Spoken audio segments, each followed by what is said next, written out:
I'm alone. I don't have much food. The temperature is dropping. No one is coming for me. It will be winter soon, and there are so many ways to die out here. If the cold doesn't get me, the hunger will. If the hunger doesn't get me, the cold will. Or some wild animal. Or those men will come back. But I'm not dead yet, and someone should know. Someone should know what happened. So I'm writing it down as best I can. In pieces, because that's the way it is in my head, all tangled up. There are two beginnings to this story. One of them is on a tarmac in Alaska. The other's standing on a lake shore with the rain falling on me like mist, the cabin's timbers smoldering, sullen and red. I'll tell you both stories, what happened before my father died and what happened after. And when I'm done, or when I'm too weak to write anymore, I'll leave this notebook where the cabin was. If someone comes looking for us, for me, maybe they'll find it. So, if you're reading this, I'm probably dead. But for a while, I survived. My name is Jess Cooper, and I am still alive. Summer. Before. It took 2 flights to get up to the town where Dad lived in Alaska, where I thought he lived. I spent the second flight studying a picture of him. Mom had gotten rid of the photos of them together, but held on to one of him alone, just for me, and I clutched it in my hand. I was worried I might not recognize him, or he might not recognize me. We could walk right past each other and not know it. In the photo, he stood in the woods in a blue rain shell. Mist hung in the air, his breath making a thicker cloud in front of his bristly lips. He had a beard that needed trimming and bright eyes, crinkled up at the edges like he'd laughed right before the picture was taken. By the time I stepped onto the tarmac and scanned the thin crowd of people waiting, I had memorized every detail of his face. He wasn't there. I imagined adding gray to his beard, taking his beard away, making it longer, scrubbing out the laugh lines and adding the sort of wrinkles you get from frowning, because I figured he couldn't be that happy if he'd left his wife and kid. No matter what I did to the picture in my mind, it didn't match anyone there. And soon everyone waiting for the plane had been claimed by one of my fellow passengers. The only person left was a huge man wearing a puffy yellow jacket who stared straight at me, squinting, but didn't move or wave or anything. His bushy red-brown hair poked out from under a baseball cap that might have once been yellow, but had faded to gray-brown everywhere except the brim. I hitched my bag over my shoulder. Dad must have sent someone to pick me up, that was all. I walked over, my right foot dragging slightly. I still couldn't lift it properly, and the ball of my foot scraped along the ground. The man watched my slow progress without budging. "Hi," I said when I got close. It sounded like a bird chirping, high-pitched and spastic. "I'm Jess. Did my dad send you?" "Jess?" the guy said. He scratched his beard. "I'm supposed to be meeting Sequoia. Could be I'm in the wrong place, though." He looked behind me, as if another girl could be lurking there. "No, that's me," I said. "Jess is my middle name. I never go by Sequoia." "Oh, great." He grinned. He looked a lot less intimidating when he smiled, but he still could have closed a hand around my entire head. "Carl's waiting." He'd turned around and started walking before I really remembered that was my father's name. Carl Green, not Cooper. Mom hadn't changed her name. "So he sent you?" I asked the man's back as I struggled to keep up. I had to take 3 steps to one of his, and that meant instead of taking slow, careful steps with my bad foot, I had to fling myself forward in a lurching limp, which I wasn't supposed to do. Will, my physical therapist, had been really clear about that. Slow and steady, and I'd walk almost normally someday. Uh-huh, the man said. I was puffing by the time we reached the fence that divided the tiny tarmac from the parking lot, and he stopped. He looked around at me and blinked rapidly. Sorry, I can take the bag if you want. I shook my head, slinging the duffel around to my front and folding my arms over it. It's fine, I said, jaw set. He rubbed the back of his neck with his palm. Forgot you were handicapped. Is that the right word, handicapped? Or is it something else? I think it's something else. I think handicapped is wrong. Sorry. It's fine, I said again. I didn't want to have this conversation. I was grateful when he nodded. But when he set off again, he walked slowly, peeking at me out of the corner of his eye, and I could keep up pretty well. I focused on lifting my foot all the way off the ground. If I let it drag, I'd trip eventually, and a fall was the worst thing I could do to my healing muscles and tendons and bones. I hadn't realized before the car crash how much a body could break, and I hadn't realized until the months afterward how imperfectly it got put back together. Parts of me would always be broken. I'm Griff, the man said abruptly as we walked, and all I could think to do was nod.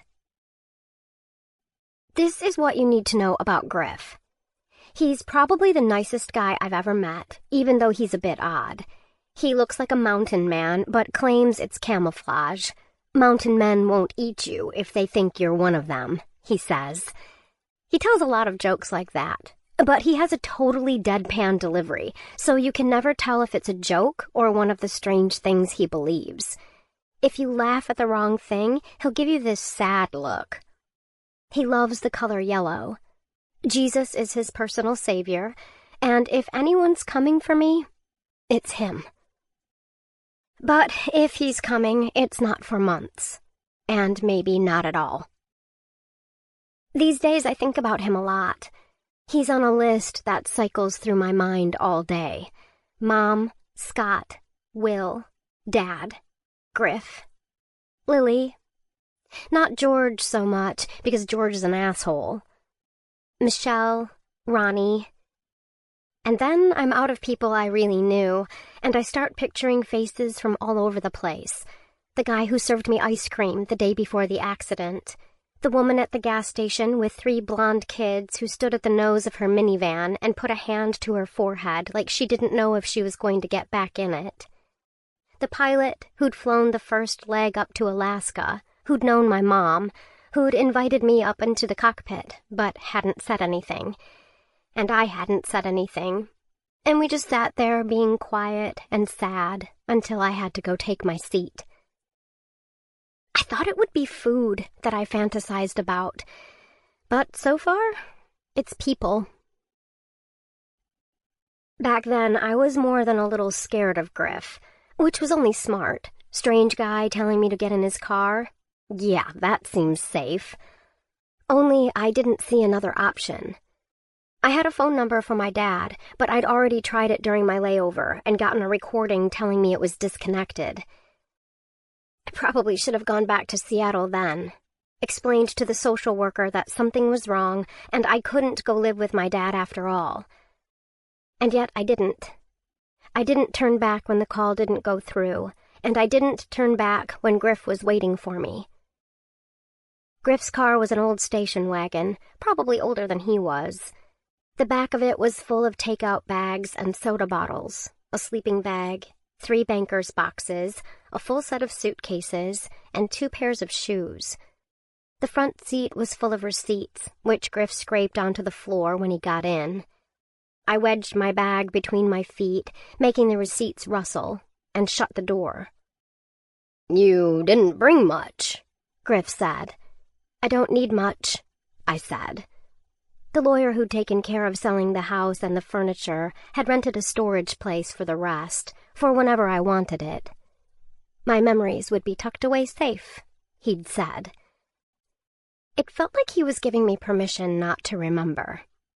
I didn't want to think about my life before, because I loved it too much, loved Mom too much. I could lock everything up and forget about it until it all healed over, however long that took.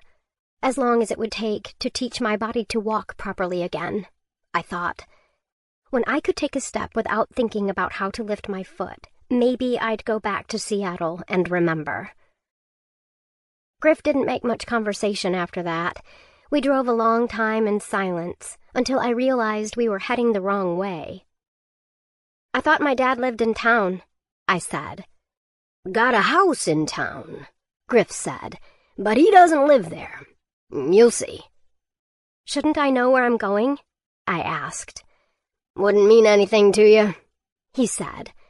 "I'm taking you to your dad, and that's what counts." "Right." I looked out the window. The town had petered out. Now there were a few gray-sided houses that looked embarrassed to be interrupting the wilderness. The road was pocked and cracked, and my hand drifted to my leg.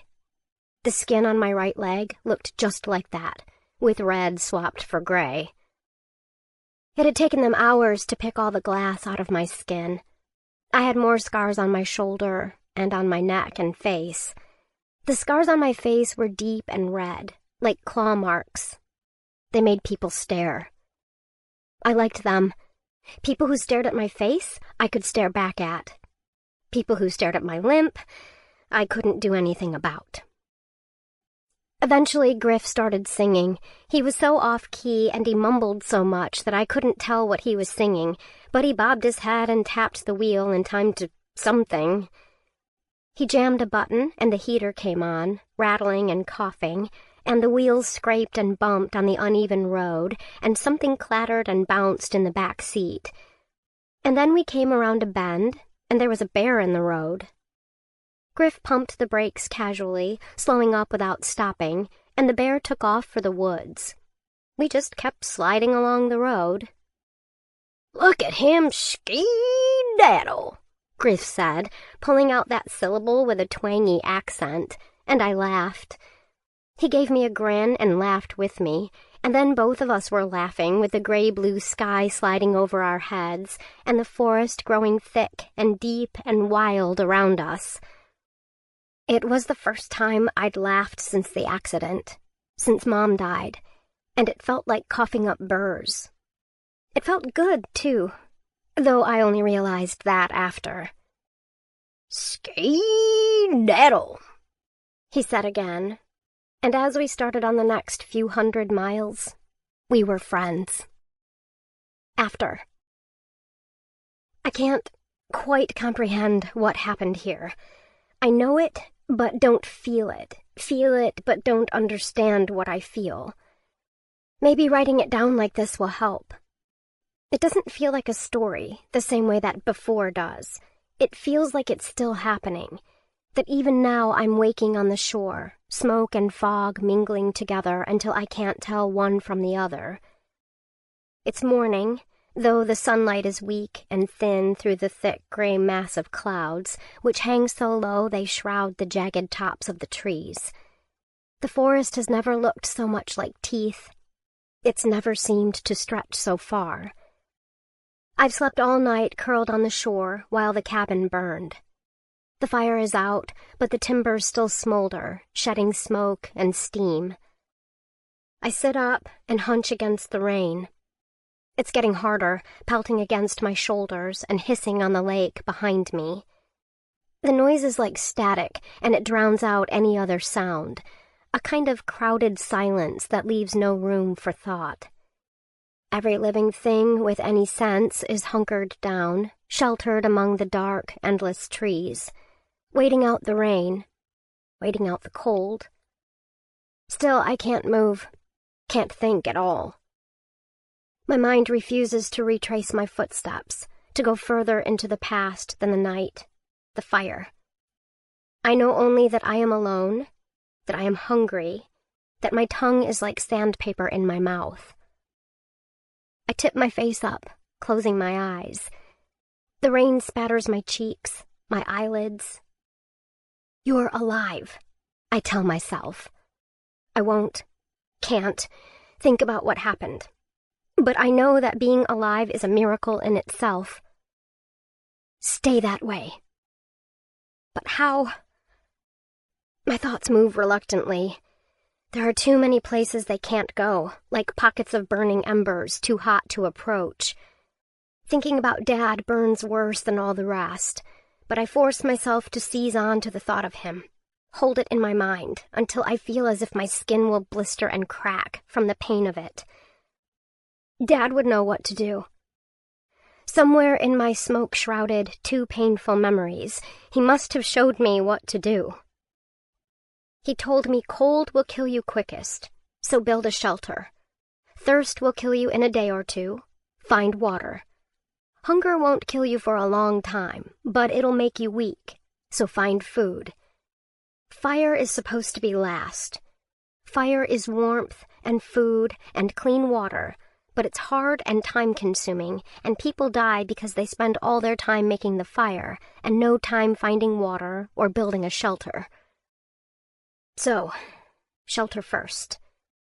But the cabin's gone. Everything's gone. I have nothing. No. Stop. I don't have nothing. I have the rain. The rain which kept the fire from spreading to the trees, which I can gather and drink without boiling. No way to boil the lake water. Not yet. Not without fire. I have what I'm wearing. Good boots, warm clothes, a rain shell. I have everything I grabbed from the cabin before the fire. Not much.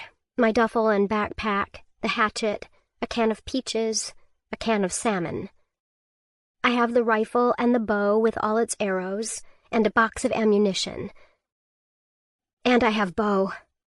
He's down by the lake, pacing, sniffing, looking up sometimes like he's waiting and watching. Waiting for Dad? I'm not sure.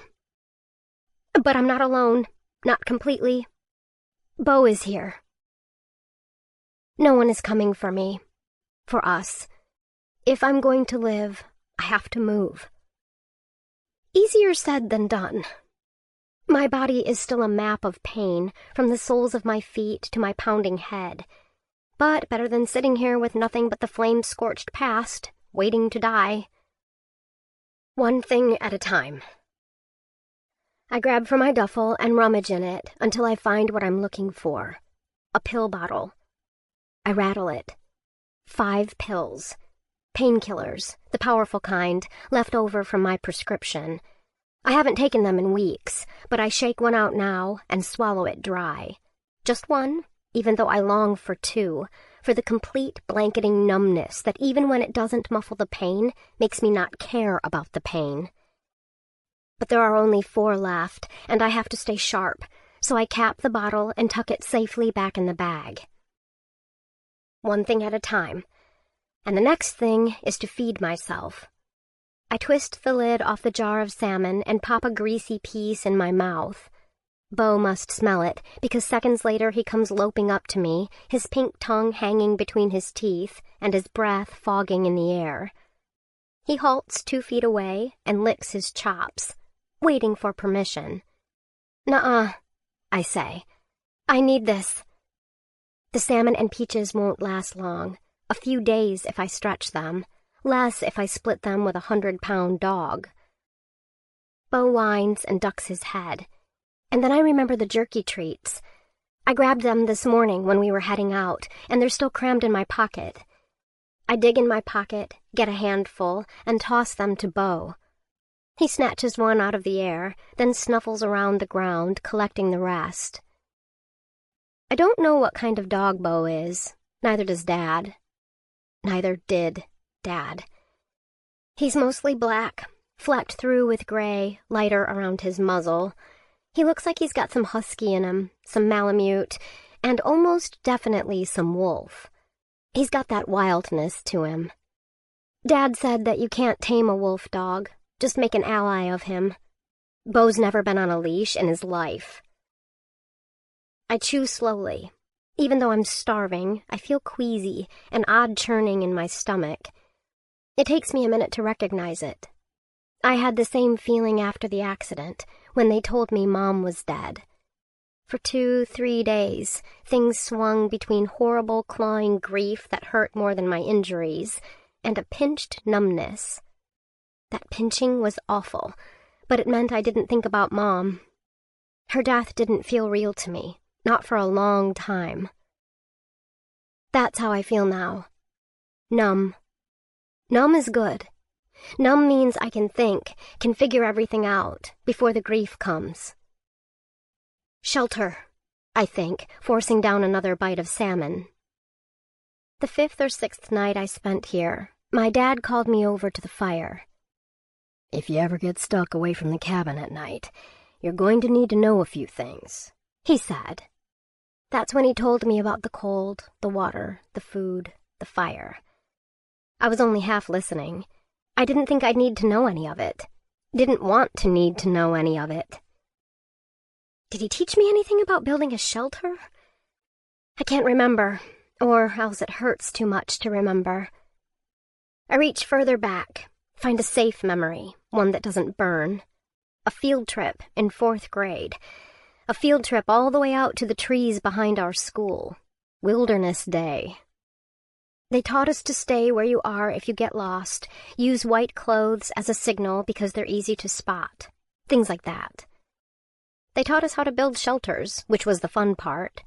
We made them with one big branch propped up against a log or a rock, like a spine. Then we laid smaller branches and evergreen boughs across, like ribs. The branches and needles layered over each other to keep rain out, and then we filled the shelters with dead leaves and stuff from the forest floor, which they said would keep us warm. I laugh, choking laughs, halfway to sobbing. I've had weeks with my dad, the king of the wilderness, and I was so busy being angry that I didn't listen to a thing he said. Instead, I'm remembering some stupid field day with a bunch of suburban kids who'd never spent a night out in the open in their lives. The grief almost finds me, teeth and claws at my throat. I make a strangled sound as I remember.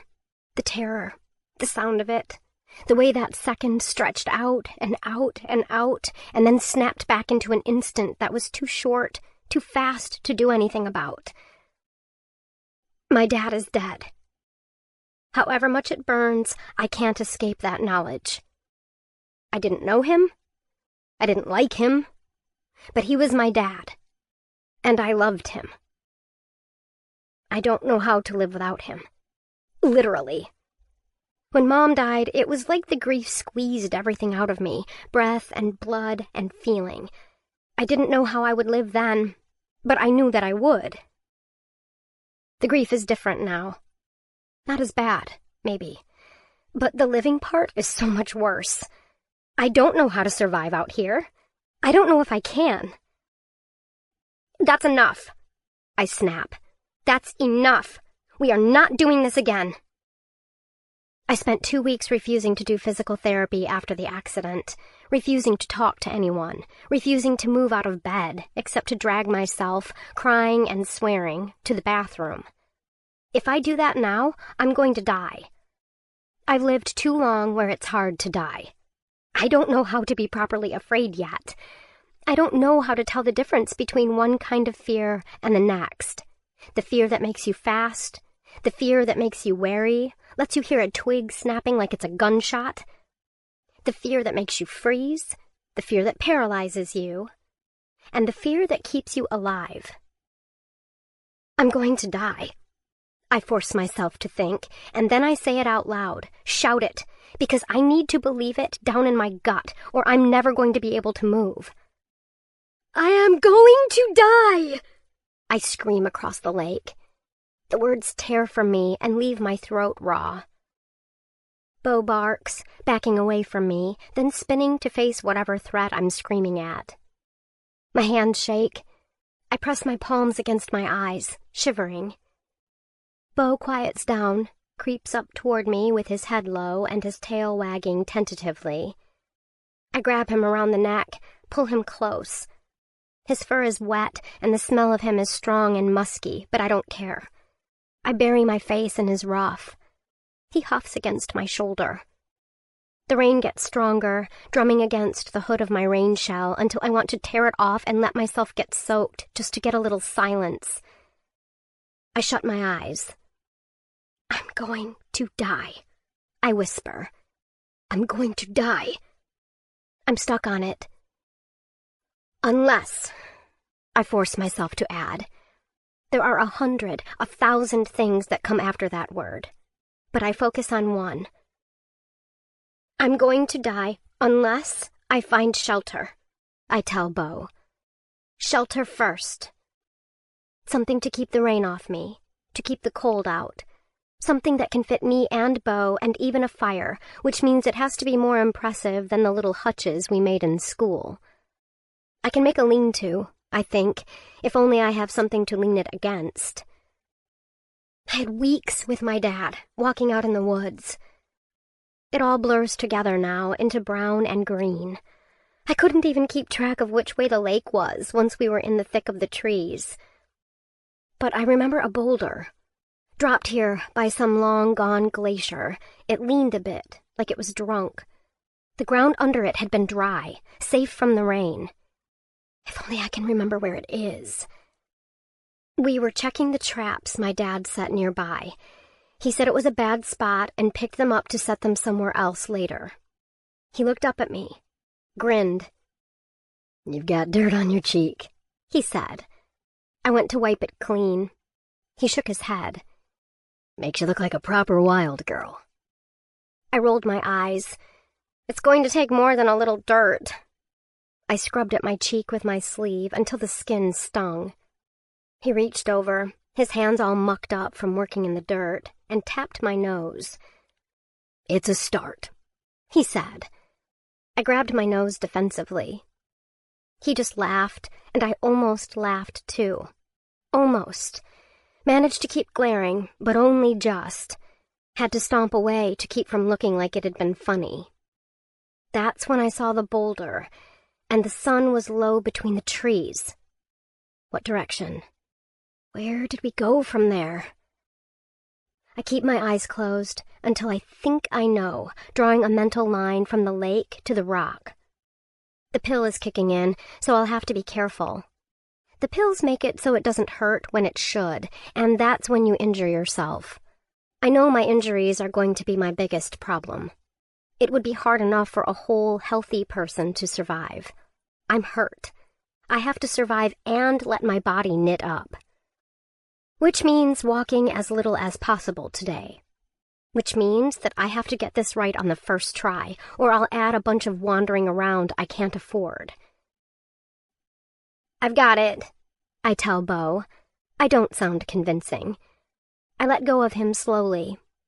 He sits down, watching me, waiting for instructions. I look at what I have with me. Backpack, duffel bag, rifle, bow, hatchet, arrows. I reach for the duffel. Stop.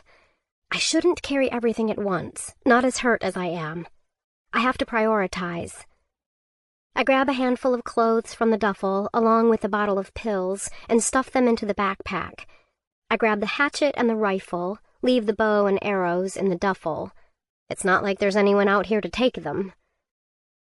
I get to my feet. Stop.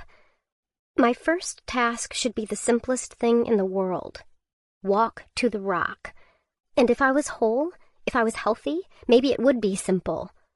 But I'm not. Haven't been for a long time. After the accident, I couldn't walk for weeks. And now my foot drags. My leg seizes up. Now I'm not supposed to walk on uneven ground. I'm not supposed to run or strain myself. I look around, as if a sidewalk will manifest itself in the wilderness. I snort. Will said it would take me another year at least before things start feeling normal, before I don't have to take every step carefully. I shouldn't have run yesterday, throwing myself carelessly through the trees, tripping on roots. I shouldn't be walking now. But I don't have a choice. Come on, Bo, I say. Let's go. Before. I fell asleep in the car, lulled by Griff's tuneless singing, and when I woke up, he was shaking my shoulder. Passport, I realized he was saying. What? I said. Your dad said you have a passport. You need to get it out, he said. I sat up, rubbing at my eyes. My bad leg had stiffened up from sitting crammed in the car for so long. I needed it and peered around. We were behind a couple of other cars in some sort of line. A border checkpoint. Where are we? I asked. Heading into Canada, Griff said. You need your passport. Confused, I dug around in my bag until I found it. It was full of stamps. My mom used to take me all over the world. Paris and London and Bangkok and Hong Kong. We hardly ever got far from the airport, but I got little tastes of everywhere. We got to the front of the line. Griff rolled down the window, and a man in a baseball cap and windbreaker leaned down to squint inside. Good afternoon, he said. How are you two doing today? Good, Griff said, more of a grunt than a word. I just gave him a crooked smile that could have meant anything. I knew it exaggerated the scars on my cheek. It tended to stop questions dead. Griff handed over the passports. Got one of those letters, too, he said. He reached across me and popped the glove box. It was stuffed with paper napkins and wet wipes, along with more receipts and a folded, crumpled paper, which he held out to the border agent. About the kid. He looked at our passports, then at the letter, frowning slightly. I couldn't tell if it was a something's wrong frown or just a paying attention frown. What's your reason for visiting Canada today? He asked. Just visiting, Griff said. Visiting friends. I couldn't tell if he was nervous or if this was just more of his odd self. I did my best to look normal. I didn't know why we were heading into Canada either, but I didn't want to get Griff in trouble. This letter says your father's given permission for you to travel with Mr. Dawson, the border agent said, looking me in the eye. Is that the case? I blinked, then realized that Mr. Dawson must be Griff. Yeah, I said. I didn't sound completely convinced. I hadn't read the letter, and I hadn't talked to my dad for more than 2 minutes on the phone in the last 10 years. Yeah, he did. We're visiting friends. He looked at me for another long moment. It made me afraid, even knowing he was probably just looking out for me. He was like the lawyer who handled my mom's will, and the pilot who flew me up to Alaska. Men who saw my scars and wanted to step up and protect me, even if they couldn't figure out anything to protect me from. All right, then, he said. He handed our passports back to us after a little more examination, and we filtered our way through. In 5 minutes, we were out the other side and in Canada. Griff relaxed, and I gave him a puzzled look. Why are we in Canada? I asked. It's where your dad is, he answered. That was all the explanation I got for hours. Griff drove to another airfield. This one was even smaller than the last. It was private, tucked away next to a lake where Griff's bright yellow plane waited, its bulbous floats keeping it crouched on the water like a bug. In a building, not quite a cabin, beside the tarmac, he served us a dinner of fat, sizzling sausages on buns with yellow mustard and no ketchup, which I thought might be more of his odd obsession with yellow, but turned out to just be because he ran out. The legendary Sequoia Green, he said. I didn't correct him. Your daddy's one of my best friends. He saved my life once. We were rafting, you see, and we hit a big rock. I fell in, and he fished me out.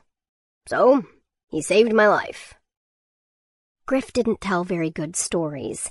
The way my dad told the same story, Griff and I laughed so hard we had to hold our sides because our ribs hurt, and Griff snorted beer out his nose and into his beard, and then we all laughed about that. Only now I can't remember how he told it, and even if I did and I wrote it down, it wouldn't be as funny, because Dad's just like that. Dad makes people laugh. It's why Mom married him even though she shouldn't have, even though anyone could see that. Dad made people laugh. Past tense. He died, and I'm alone, and no one is coming for me. Pretending won't bring him back. But in that moment with Griff at the airfield, Dad was an entirely different kind of gone. He was hovering in the future, not lost in the past. Somehow it worked out to nearly the same thing. But meanwhile, Griff and I were eating our sausages, and he was telling terrible stories and saying weird things. Things like, God loves everybody, and when you die, he can finally tell you direct. That's why heaven's so nice. And, I don't think a person should get married until they've punched someone and been punched at least once. And, you ever see a moose run sideways? When Griff asked you questions, you didn't have to answer. He'd move on before you could even think it through. He did all the talking for the two of us, which suited me fine. I was still trying to figure out what I felt about all of this, and what I should do. Like, say, run for help. But once you get talking with Griff, the notion of him hurting you goes right out the window. And it wasn't like I had anywhere else to go.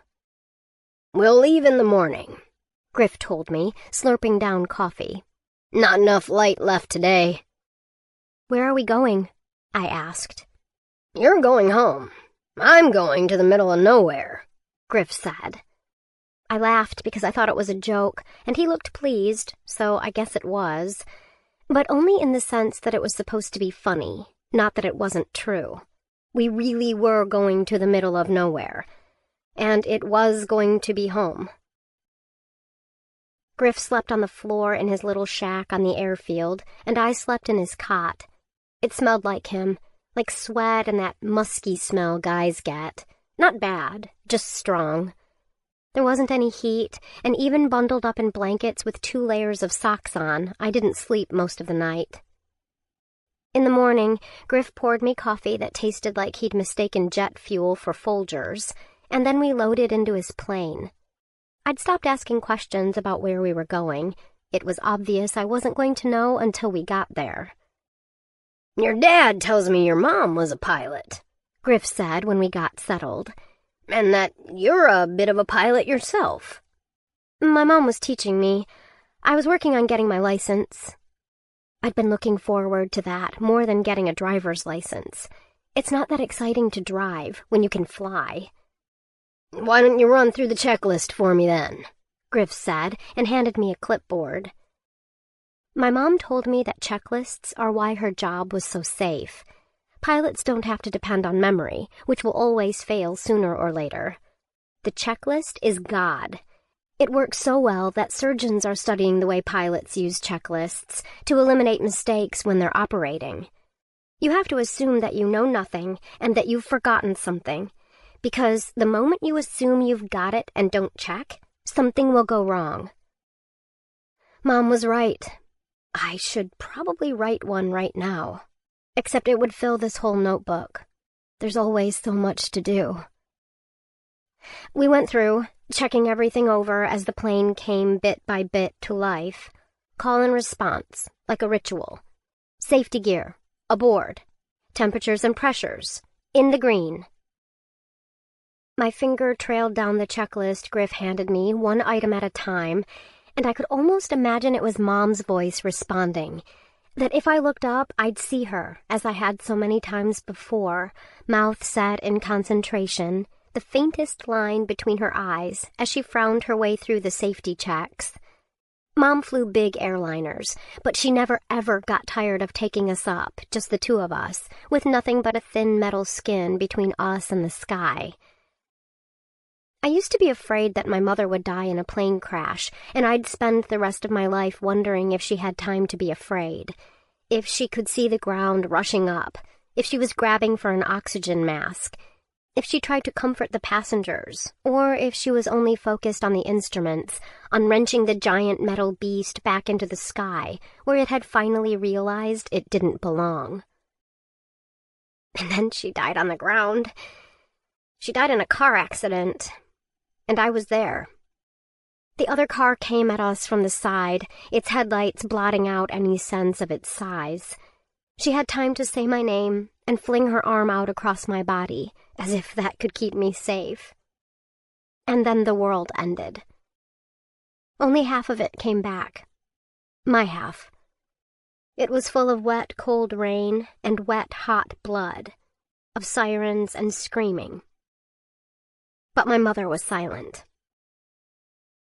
Griff and I didn't talk much on the flight up. We had to yell, even over the headsets we wore, and I wasn't much of a conversationalist. We flew over empty land and mangy trees, and then over thicker and thicker forests, and more forests, and I wondered if we would fly forever like this, time suspended around us.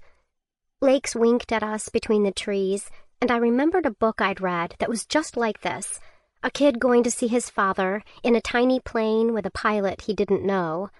The pilot died, had a heart attack, and the kid had no choice but to crash into one of the lakes and live alone on the shore for 2 months before he got rescued. That wouldn't happen to me. If Griff had a heart attack, I'd turn the plane around, or I'd land on one of the lakes and radio for help. I'd been paying attention to our heading, and we had plenty of fuel. Griff was flying back from our destination, after all. Of course there was enough fuel to get back to that airfield. I'd never landed a float plane on the water, but I thought I could figure it out. I ran through all of that in my head, and I think it actually turned into a kind of fantasy. Not that I wanted Griff to die, but I enjoyed playing it through. How I'd turn the plane around, how I'd take control, how I'd land and call for help calmly, and when it arrived, they'd all be amazed. "Look at her," they'd say. "She flew the plane all by herself. And don't you know her mother just died?" And they wouldn't feel sorry for me at all, just impressed. Except I couldn't help picturing my mom in that crowd, too, telling me she was proud. She knew I could do it. Stupid. Griff didn't have a heart attack. We flew, and then suddenly he said, "Here we are, then." And we banked and descended. We aimed for a lake. On the north shore was a bald patch, not a clearing so much as the trees shrinking back from the water, and in the middle of that was a cabin. Despite the dread of realizing that this is what Griff meant when he said I was going home, I thought, it's beautiful. A man in red came out of the cabin. A dog loped along beside him, huge even from this distance.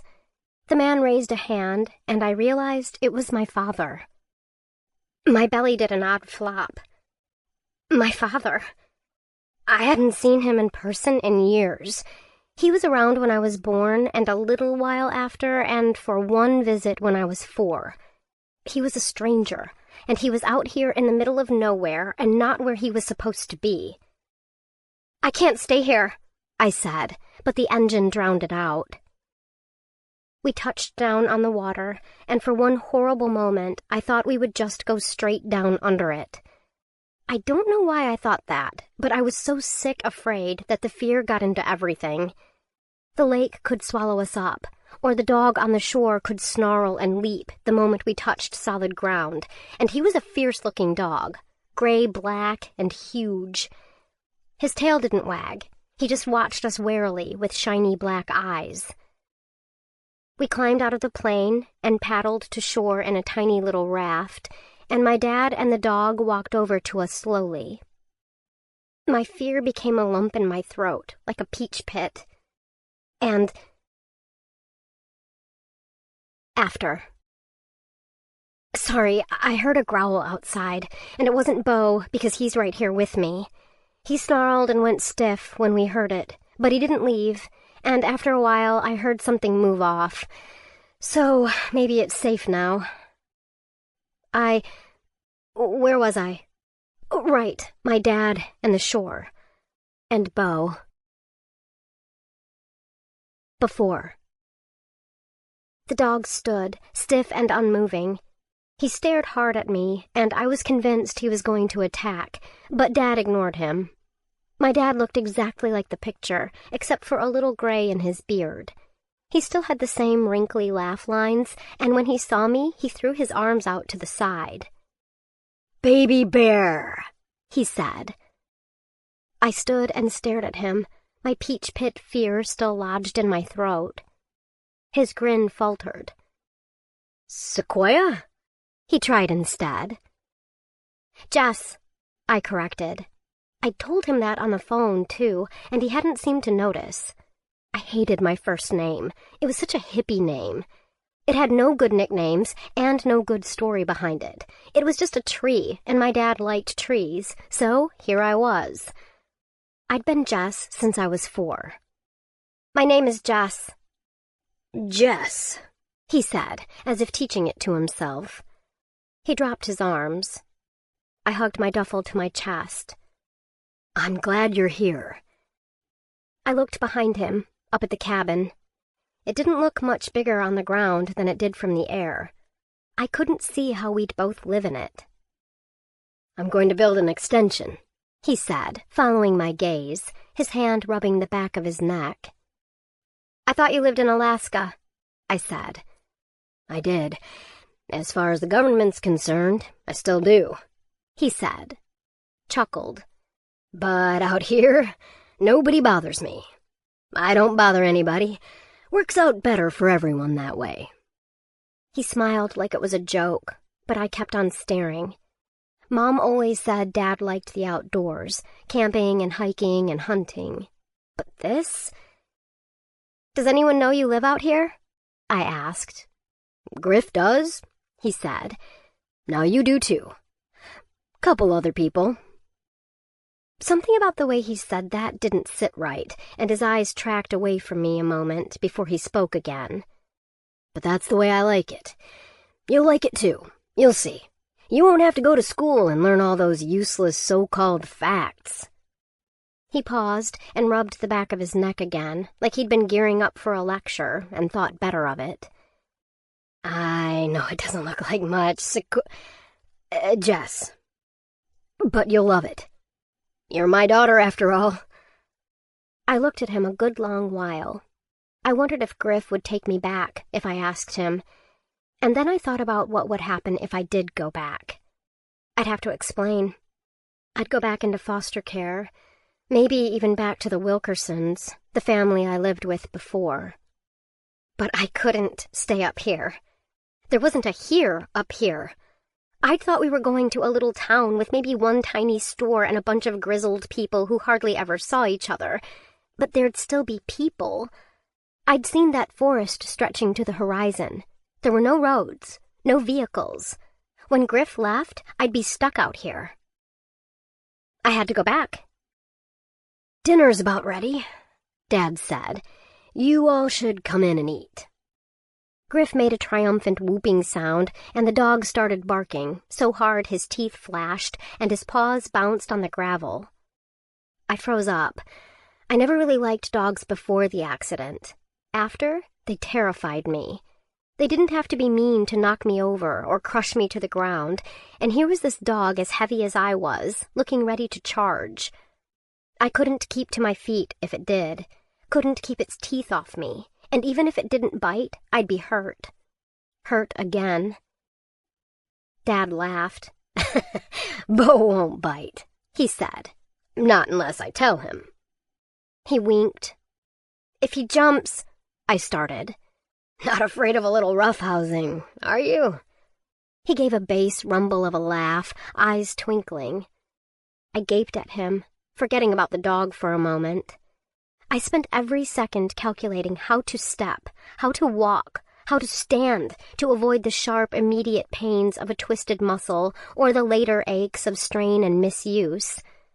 I spent every day worried I was getting worse instead of better, that I'd have to go back to walking with a cane or on crutches, that I'd get hurt badly enough again that I wouldn't be able to walk at all. And here was my dad, seeing me for the first time in years, grinning at the notion. The dog kept barking. Dad's smile dropped, crumbling away over a few seconds, and he shot a scowl in the dog's direction. "Shut up, Bo," he snapped. The dog went quiet immediately and went back to watching me. That's how Bo and I met. I was still pretty sure he wanted to kill me. Funny, since he's the main reason I haven't died yet. After. I'm finally on the move. I force myself to walk slowly. The rain is thinner among the trees. My jeans are already as wet as they're going to get, and it's hours to dark. I have time to do things right. Not to avoid hurting myself. Too late for that, with my leg aching and the muscles of my back twisted into knots. But to avoid hurting myself more. I picture myself the way I was right after the accident, dragging myself step by step with my hands gripped tight around parallel bars for support. "We don't want a setback," Will would say when I pushed too hard. A setback then meant months of frustration. A setback now will kill me. Will is another safe memory, untouched by fire. I hold on to his voice, his grin, his terrible jokes, as I walk. The trip is painfully slow. Bo sticks by my side the whole time. When I stop, he stops, watching the woods. Sometimes he whimpers, anxious. I wonder how much he understands about what happened. Does he think Dad's coming back? It'll be okay, I say over and over. Bo doesn't understand the words.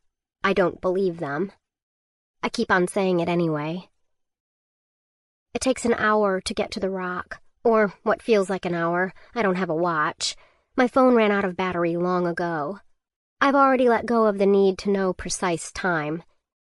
"There's only the time it takes," Dad would probably say, if he were here to say anything at all. The side of the rock is even more canted than I remember, making a wedge of sheltered space more than big enough for one small girl and one big dog. I can huddle against it and be protected from the rain. But the rain's letting up now, and I'd rather stay warm by moving around. As soon as I rest, my muscles are going to stiffen up, and I won't be going anywhere or getting anything done for a good long while. So I look around. We had a windstorm a couple of nights ago, and there are a lot of thin, downed trees scattered around the clearing. They'll make a good wall for my lean-to if I prop them up against the rock, extending the space under it into an inverted V. 2 solid walls and enough room to sit or lie down beneath them. Once I cover up the gaps between the logs, it'll keep the wind and the rain out. It might even hold the heat in a little. Thinking in practicalities is the safest thing of all. No sorrow there, no fear, no rage. No stink of burning gasoline or too red spatter of blood. Only necessity. I focus all my thoughts on the work of survival, and the heat of memory fades until it's bearable again. I set the backpack under the ledge. I limp around the clearing. I can tell the pill is masking my injuries, so I move slowly, paying attention to how I lift my bad leg. There, a big thin birch tree. It's snapped off at the base, the stump jagged and dark with rain. The trunk is only as thick as my forearm, and it's twice as long as it needs to be. I can't hope to move the whole thing. I'm going to have to cut it in half. I get the hatchet out and test its weight. I can't quite manage a full overhead swing, not with my back as messed up as it is, so I settle for shorter, thwacking strikes. It's slow going, and by the time I'm through, my arm and shoulder have the hot acid feeling of strained muscles. Then I have to go along the length of the trunk, chopping off the protruding branches. But I have the beginning of my shelter. All I have to do is get the 2 sections over to the rock. I gauge the distance. 20 feet, maybe? Not far, but I know I won't be able to lift either of the sections up, and I don't want to walk hunched over. Harder to keep my balance that way, and I'll only wrench my back further. I need something to loop around the trunk so I can drag it while standing up. My belt's not long enough, but the strap from the rifle is. With the belt closed in a loop around the trunk and the strap threaded through the belt, it's long enough that I can stand up straight, lift the trunk a couple of inches, the belt hooked against the nubs of 2 removed branches, and drag it to the shelter. I go a couple of feet at a time, stopping to rest.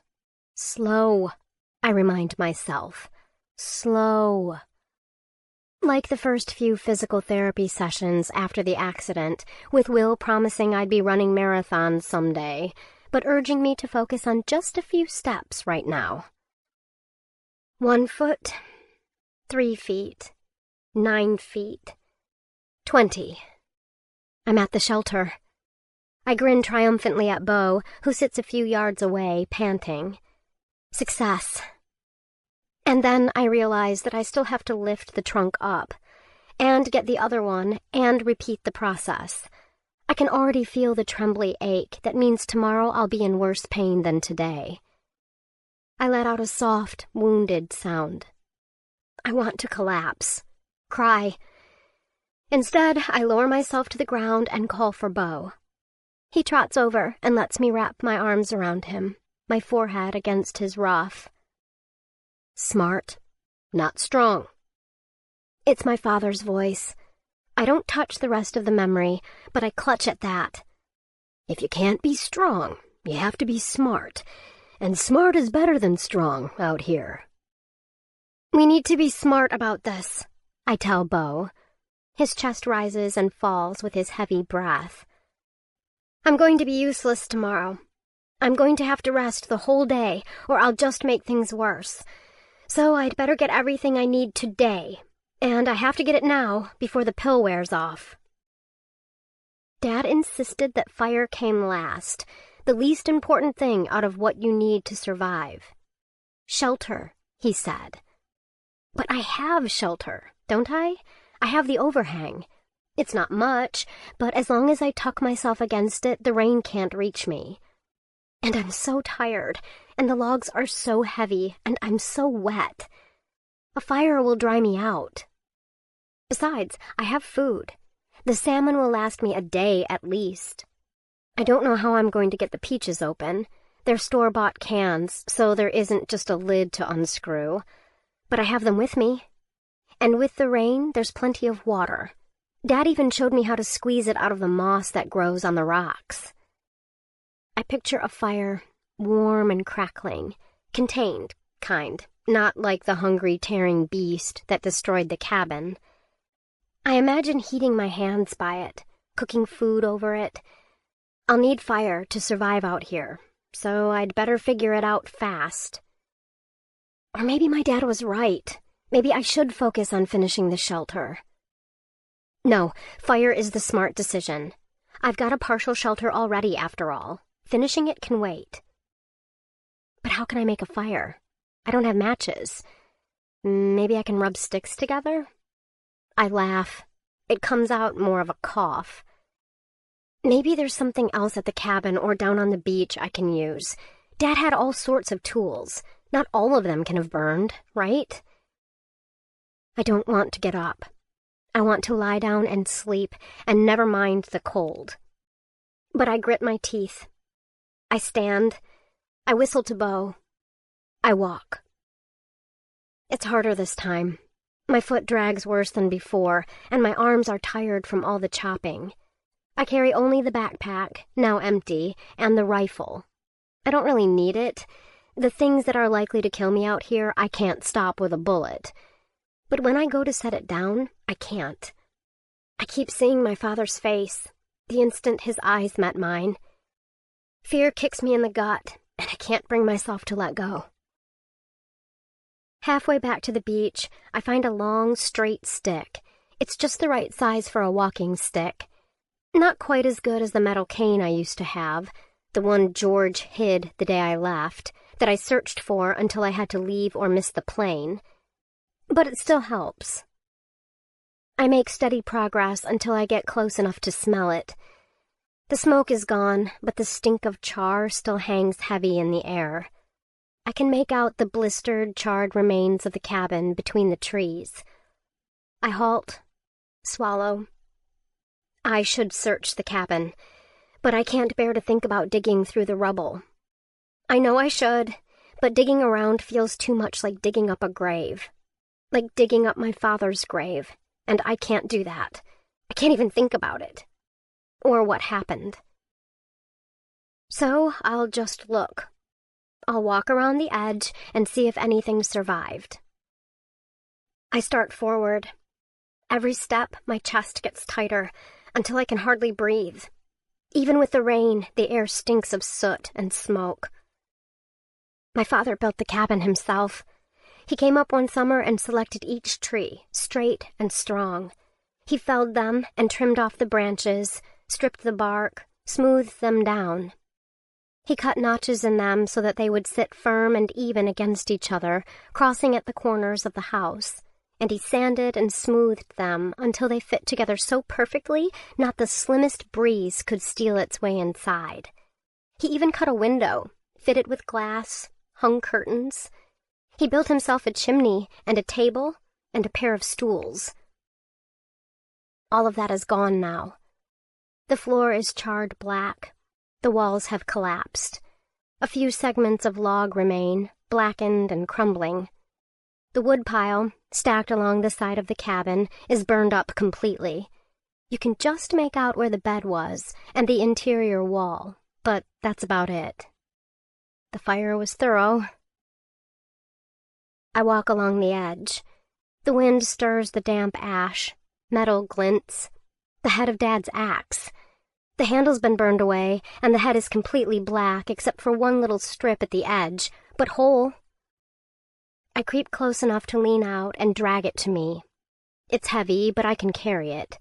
I can manage it. And if the axe head has survived, other things might have. I'll search, I promise myself, already shrinking back, as if the heat still lingers, as if it can still burn me. Later.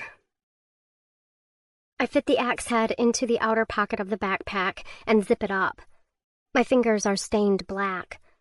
I rub them on my jeans unsuccessfully, only managing to spread the stain around. The shed's next. The day before it burned, yesterday, was it only yesterday? Dad hung a deer carcass in there, stretched out its hide on a rack. All burned now. I can't even tell what might have been deer. There are bits of metal here and there, but nothing whole enough to be useful that I can spot. Somehow, though, the fire missed one corner of the shed almost completely. A section of unburned logs reaches as high as my hip, and in the corner sits a small pyramid of glass jars for canning. I bend over and pick the top one up. They're coated in soot, but I rub at it with my sleeve to read the label. Moose, it says. My heart leaps with excitement, then sinks. The jars are empty. No moose meat for me, but the jars themselves can still be useful. I tuck 5 of them into the main compartment of the backpack, where they shift and clink against each other. I can't fit any more without worrying they'll break. I'll come back for them later. I straighten up. Nothing more to do here. The outhouse certainly isn't going to have anything helpful. I limp down to the water.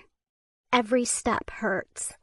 I've stopped trying to lift my bad leg, just lean hard on my walking stick and drag it forward across the pebbles. At the shore, I bend slowly, agonizingly, and fill 1 jar. 2, 3. Now the bag is getting heavy, and I stop. I'll sip slowly. I'll leave the jars out to collect the rain. I'll be fine. I'll need to boil the lake water in any case, which means fire is even more of a priority, and I can't waste time. I look along the shore. It's so empty. The trees stand mutely. No birds flit or call in the branches. Silent as a grave, I think, and a shudder goes through me. Where's Beau? Not here. Gone again, because it's what he does. He's half wild, and he belongs to this place. Not like me, shivering and cold and half-starved before I've even gotten through a single day. 2 cans of food. That's it. And after that, it'll be the long slouch to starvation, or one quick cold night, or a foot in the wrong place that leaves me dying of thirst on the forest floor. I'm not a wild girl. I've never lived outside the city, never been on my own at all. I've never been so alone, and the silence stretches out forever, for miles, through endless woods and endless empty sky, and the panic grabs hold of me, grabs hard, a bruising fist around my ribs. And then a splash, a fish leaping up, falling back into the water, and a second one, ripples sprinting over the surface of the water before it turns back to glass. I take a deep breath. Fish. There are fish in the lake, and that's food right there, if I can just figure out how to catch it. And then I see something else, a familiar green bulk. The canoe. It's sitting there, upended to keep the rain and debris out. I should leave it, but I don't know that yet. I shouldn't be here in the first place. I should be building the shelter, or at least letting myself rest. Instead, I walk down to the shore. Mistake. I flip it over. Mistake.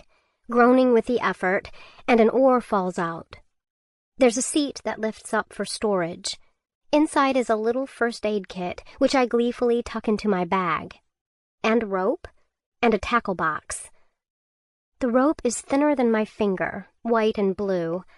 I can't guess at how much is coiled up. 50 feet? 100? But I'm grinning as I pack it away. I pull the tackle box out last and close the seat, standing a minute to admire the canoe. The canoe means I can travel all along the lake. I'll have to paddle even though my back is wrenched, sure, but it's not nearly as bad as my leg. So using my arms and letting my leg rest is a good thing.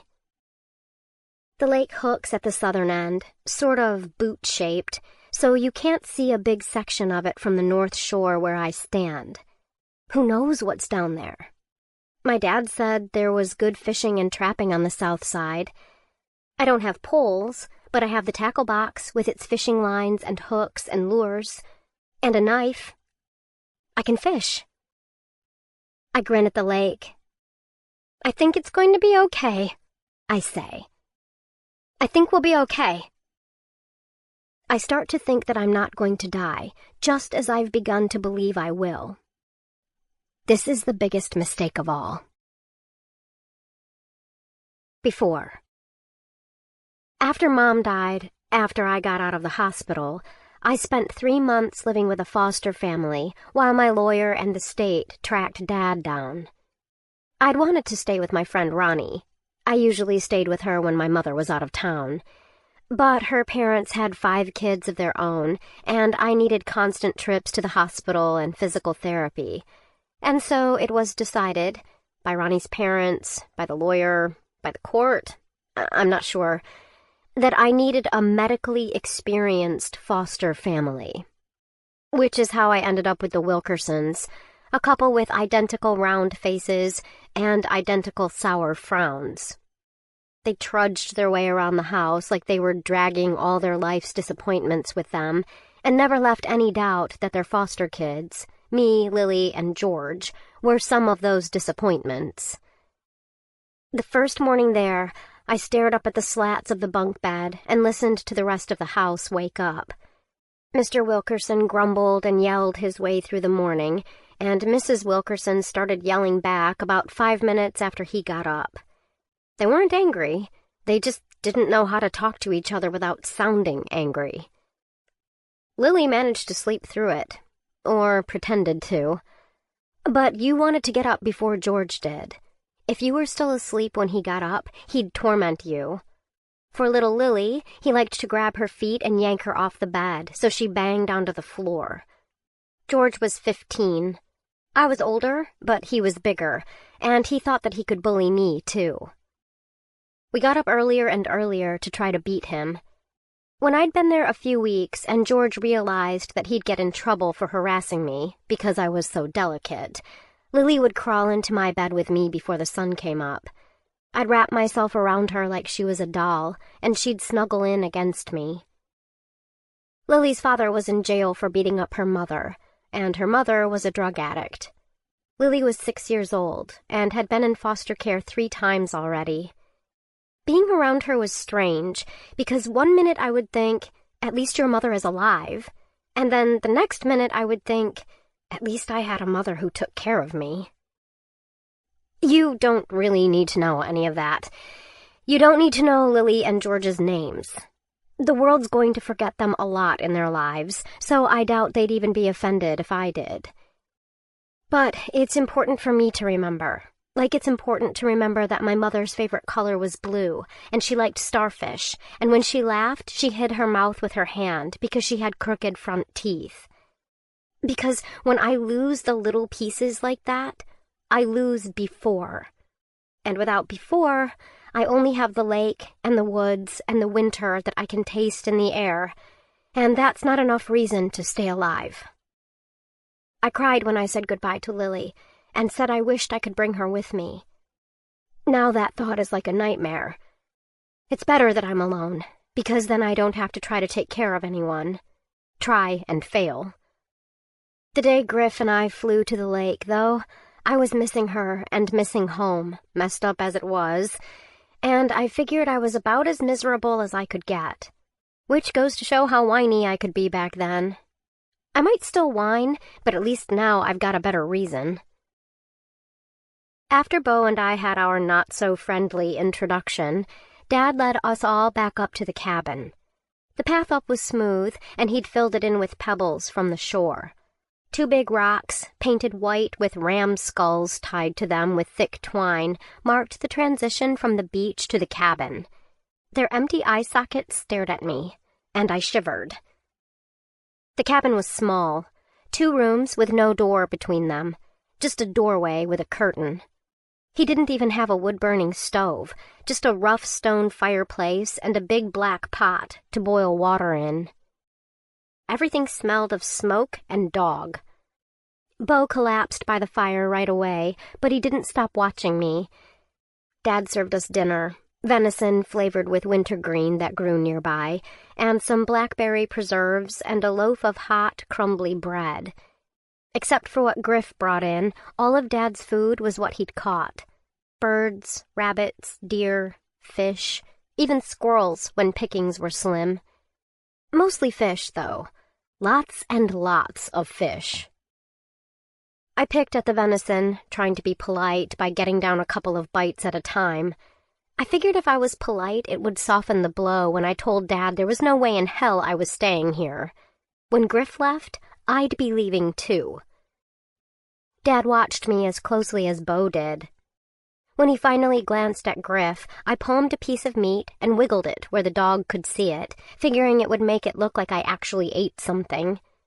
I meant to toss it so he wouldn't come close to me, but he lunged up and over immediately, and he was so big and the cabin was so small that he'd reached my dangling hand before I could whip it out of the way. But he stood there, nose to my fingers, whistling wetly into my palm, and didn't take the meat. "You have to say take it," Dad said. He was grinning again. "Take it," I said, looking at Dad instead of the dog. Bo snatched the meat out of my fingers and retreated to the fire to eat it. Then he licked his chops and went back to watching me. Only this time he had that begging dog look instead of a wary one.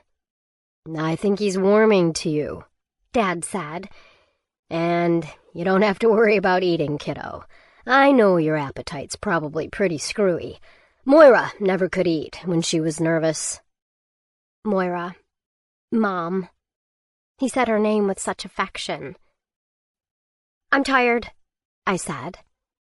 "You can have the bed until I build that extension," Dad said. "I'll be fine outside unless it rains, and then I can take the floor with Bo." I looked over at Griff. He wouldn't be leaving in the dark, I thought, and he was a couple of beers in, which really meant he shouldn't be leaving. He'd wait until the morning, and then I'd go with him. I was safe to sleep for the night. I nodded and rose. I thought about asking if I should help with the dishes, but then I realized that I had no idea how he'd do the dishes. Probably wash them down in the lake. And it was all too much. Back then, washing dishes in a lake seemed like hardship. So I just grabbed my duffel and headed into the back room, closing the curtain behind me. I stayed in my jeans and long-sleeved tee rather than changing. Griff and Dad were talking and eating, but maybe they'd want to check on me and pop their head through the curtain. I never undressed in front of people anymore. At the Wilkersons, I had to change in the bathroom, with George hammering on the door. At least there, all of us were some kind of broken. I was just the only one that came labeled. And that's what the scars were. A big label that told people everything they thought they needed to know about me. I sat on the bed, heaping the blankets over my lap. I hauled my duffel up beside me and slowly unpacked my things. Last of all, I took out a photograph. This was my nightly ritual, staring at the one reminder of Mom I let myself carry. The photo showed Mom and me, standing with our arms around each other, and the wind whipping our hair over our faces. We look alike, everyone says so. Pointed chins and dark eyes, dark hair that's in constant rebellion and never stays where it's told. Except she was prettier than me, and I don't look like that anymore. The scars pull at my face, make it uneven. The skin over my eyelid is burned, and my lid droops a little. It doesn't bother my vision. The weird thing is, it usually makes people think I'm brain damaged or something. If I wear sunglasses, they treat me just about normal. If I take them off, they start talking really slowly and sweetly, like I'm a little kid. It was hard to look at the old photo, and I'd thought about keeping one with just Mom in it, but it wasn't just Mom I wanted. It was the two of us. It was her arm around me, and the wind that carried us both up, to where there was no one else. I looked at it every night. It was like, if I didn't check it every night, it might disappear, and my memory of Mom with it. I must have fallen asleep at some point, because the next thing I knew, I was waking up to the sound of plane engines, and I swore. I grabbed my duffel, and then I realized that my things were still out on top of the blankets. I stuffed them back into the duffel, then yanked my shoes on. The engines were getting louder. He's going through the checklist, I told myself. You've got time. You've got time. Just hurry. I left my shoes unlaced. I thump-stepped through the cabin and outside, where my dad stood with his hands on his hips, watching Griff's plane as it glided across the water, and its nose pulled up, and it lifted smoothly into the sky. I stumbled my way forward. "Wait! Don't leave!" I said. But my voice was a whisper, and it hardly got out of my mouth. "I can't stay here." But Griff was gone. Dad turned to me with a big grin. "Hey, sleepyhead," he said. "He left," I said stupidly. The plane was already getting far away, turning the size of a yellow jacket. I walked forward, almost to the water, as if he'd see me and turn around if I just tried to follow. But the plane was nearly gone, and with it any fantasy of a quick return. I was stuck here, with no company for hundreds of miles except a father I didn't know at all. After.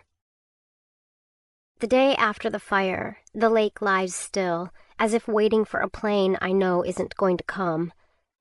I stand too long by the canoe, watching the water and the sky. By the time I turn away, I'm already feeling the impact of my mistakes, a trembling weakness in my limbs I know will spread. I start back for the trees with the duffel and tackle box. Bo comes trotting down from the tree line to join me, seemingly as eager as I am to get away from here. Little ripples of pain go down my back, but I grit my teeth against them. The backpack straps dig into my shoulders. When I bend to pick up the duffel, a big rip of pain goes down my side, and I have to brace myself against a tree trunk, panting. Between the tackle box and the axe, it's too much to carry. "I can't carry this by myself," I say with a moan dangerously close to despair. I want my dad with me. The whole time I was with him, I resented him, and I resent him now. I hate him, because all of this is his fault. None of it would have happened if he hadn't dragged me out here, and I wish I had never seen him again, and I wish he was here now. I wish he could tell me it would be all right. I wish he could laugh at me and smudge dirt on my nose and call me stupid nicknames. Tears fill my eyes. Bo wafts against my leg as if to say, "You're not alone." Or maybe I just want to believe that's what he's saying. Bo's the most loyal dog I've ever met. He's warm and he's fierce, but he's also strong. If only he could carry things for me. Maybe he can. I'd put my belt back on at the rock, but now I take it off. "Bo, sit," I say. He obeys warily. "Okay, now hold on. I don't know if you've ever worn a collar." I start to put the belt around Bo's neck. He jerks away and dances a few steps farther from me, eyeing the belt warily. "It's okay, Bo," I say. "Come on, honey." I wiggle my fingers. Slowly, he creeps forward. This time I hold the belt out for him to sniff. He gives it a cursory whiff and then looks at me like I'm a crazy person. I laugh. The look is so incredulous, his eyebrows twitching up and everything. "It's not going to hurt you," I promise. I lift the belt slowly up to his neck, talking to him the whole time, letting him know who's a good boy. Gently, I slide the end through the buckle and cinch it to the last hole. "Okay, hold on," I say. I let go. Bo gives a great shake, casting off droplets of water in every direction. I shriek and throw up my hands to stop the doggy-smelling water from splattering all over my face. Bo freezes. He inches to the right, inches to the left, whirls around, trying to see his new decoration. He whines. "It's okay," I assure him. "You look handsome." He lifts his paw and ducks his head like he wants to scrape it off, but then he looks at me. I give him as stern a look as I can muster, and he lowers his paw. "It's not for long," I promise him. Then for the real test. I take the strap off the rifle again. I'd have to carry the rifle in my hand. I tie one end of the strap to the belt. It's long enough, but I can already see that dragging the duffel will be awkward, pulling Bo to one side. I remember the rope. It's way too long, but I get out the axe head and prop it up between my knees. The soot rubs off on my jeans, but I'm already so filthy it hardly makes a difference. And who's around to see, anyway? I run the rope over the axe to cut it until I have 2 good lengths. I take the strap off the belt. The 2 pieces of rope go in its place. I put one to either side of Bo, who still acts like I've gone completely crazy and he's just indulging me. I tie them off to the duffel straps. Now the big test. I walk in front of Bo a few feet and call to him. "Here, boy!" He hesitates a long moment before stepping forward. The ropes pull taut. He stops immediately and looks back with a faint growl. "Come here, Bo," I say firmly, trying to sound like my dad. He obeys slowly, each step exaggerated. The duffel drags along behind him. When he reaches me, I lavish him with praise, ruffling his ears. He pants, pleased and puzzled. We do it again. 5 feet, then 10, and then, when I snap my fingers, he follows alongside me. It isn't a great system. The duffel keeps getting caught on things, and a stick rips a hole in the side, and I have to turn the whole thing over so the contents don't spill out over the ground. But we make it to the rock, and I don't have to carry nearly as much. I'm still exhausted, though. My eyelids are drooping, and my limbs have gone past that trembly feeling. Now they just feel numb and limp. I can barely drag myself to the overhang. I call Bo over and fumble with the belt, but my fingers are stiff and cold, and I can't get the buckle to release. Finally, I slide the whole thing over his head, flattening his ears briefly against his skull. He shakes again when it's off, then races around the clearing like a madman, tail between his legs and tongue hanging out. He makes 3 wild laps and then skids to a halt at complete attention. I laugh at him. He gives me an affronted look. I pull the duffel over and unzip it. The rest of my clothes are in there, and they're dry, thank God. The tackle box I set aside. I'll inventory it in a moment. I set my can and jars in order. Canned peaches, 1 partially empty jar of salmon, 3 jars of water, 2 empty jars. I set the empty jars outside the shelter open to collect the rain whenever it starts falling again. I set my pain pills next to the full jars. I could take another, but there are only 4 left. I might need them later, and it's not like pain is a new experience for me. I set the axe head on the far side of the overhang. I don't want to accidentally kick it and slice my foot open in the night. I sort through the rest quickly. Wallet, keys, shampoo, deodorant, hairbrush, phone. I stare at it for about 3 minutes, wondering why it seemed so very important just a few days ago.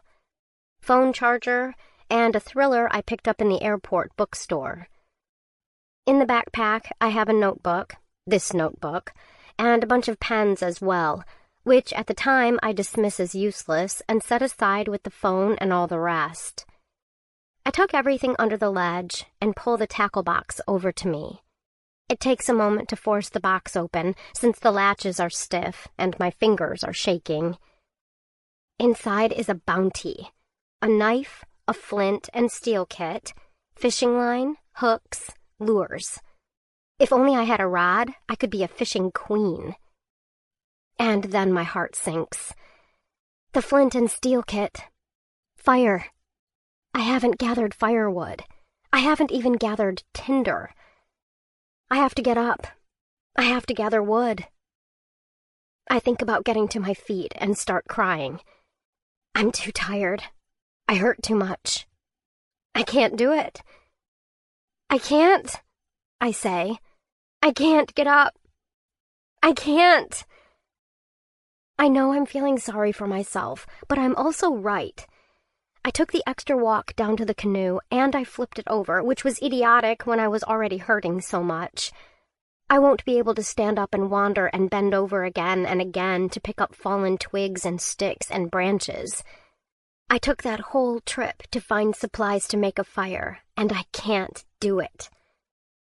I've nearly killed myself by forgetting how close I already am to death. But I'm lucky because I've forgotten about my most valuable possession. Bo. I curl up under the overhang, tears wetting my cheeks. Bo crawls in beside me and lays down. He's warm, his steady breathing soothing. We'll be okay, I tell him. We'll be okay until... I say that word, and it all comes crashing back. There is no until. No one's coming for me. Which means that it isn't enough to find food that my dad left behind. That will run out. I don't need food. I need ways to get food, to make food. It isn't just today. It isn't just tomorrow. It isn't just this week. It's months and months. And maybe someday someone will come, but I can't count on it. Can't count on them. Just myself, and I'm one girl who's been in the woods for only a few weeks, who's never had to survive, who's been hurt again and again. Funny how one word can change everything for you. Can save your life. I'm not strong, but I'm smart. We need a plan, I say, resting against Bo's side. A really, really good plan. Bo whines. With pain pulsing through my body, I slowly drift to sleep, the sound of rain pattering against the ground all around me. Before. I watched Griff's plane shrink and vanish. My dad put his hand on my shoulder, and I jerked around, startled. He looked wounded. "He'll be back," he said. "He'll bring in more supplies. But we've got plenty to do in the meantime. Let me show you around." I've already seen the whole cabin, I snapped. I'd seen the outhouse, too. I'd almost cried. I'd had to hold my breath the whole time I peed, flies buzzing all around me and bouncing against the wooden walls. Stuck here, I thought over and over again. What more is there to see? There's a whole lot of things to see, he said. He scratched his chin like he wasn't quite sure what to say next. And you'll have to get to know how things run around here. I can't take care of everything myself. Not with both of us here. You want me to do chores? Fine, just point the way. Chores? Some, I guess. But you're going to have to learn to feed yourself. To look after yourself. Sometimes I'll be gone 2-3 weeks, hunting and that sort of thing. And you'll have to look after yourself while I'm out there. I stared at him. You'll leave me alone here? He laughed. You'll do fine, baby bear. He called me that twice, and I had absolutely no recollection of it as a nickname. But he kept saying it, like he expected me to remember. Fine, I said. Whatever, it wasn't like I was going to be here long. Show me around. We started with the cabin. Not getting to know the rooms, obviously, since, as my dad said, you could stand at the door and spit on the back wall. But the things in it. There were 3 hunting rifles and many boxes of ammunition. There was an axe and a smaller hatchet, an iron poker for the fire, flint for striking sparks, blankets, food, pots, knives, woodworking tools, plastic tarps, hammers, saws, fishing rods, fishing lures, fishing hooks, fishing nets, dried herbs, spices, vitamins, painkillers, antibiotics, jugs of water, jugs of cider, jugs of beer, biscuits, condensed milk, candy, an old can of soda. I could keep going. I could fill pages. There was so much of it, and I had no idea. I barely even listened as my dad rattled everything off. When every item was named and inventoried, we walked along the rim of the lake. Near the water, a green canoe lay belly up, speckled with sand. Dad and I carried it down and set it into the water.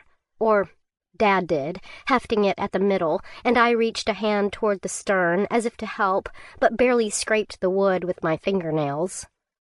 My step dragged, and pebbles were harder to navigate than asphalt. I didn't trust myself with a bulky, unfamiliar weight on top of all that. Or, at least, that's what I said. I don't remember anymore if I said it because it was true or because I didn't want to help. Helping meant giving in to this, even if just a little bit. If I was going to stay, I wasn't going to do it cheerfully. Bo seemed to know where we were going and set off along the shore.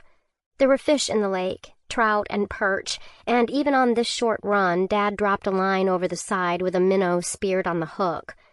The rod hooked into an open loop on the side of the canoe so it wouldn't get pulled over the side. We were halfway across when the line jerked and danced. "Reel it in," Dad said. I hesitated. He swapped himself around and squeezed in next to me, crouching in the bottom of the boat. He put my hands in the proper positions. I started ploddingly reeling it in. His hand closed over mine. I flinched.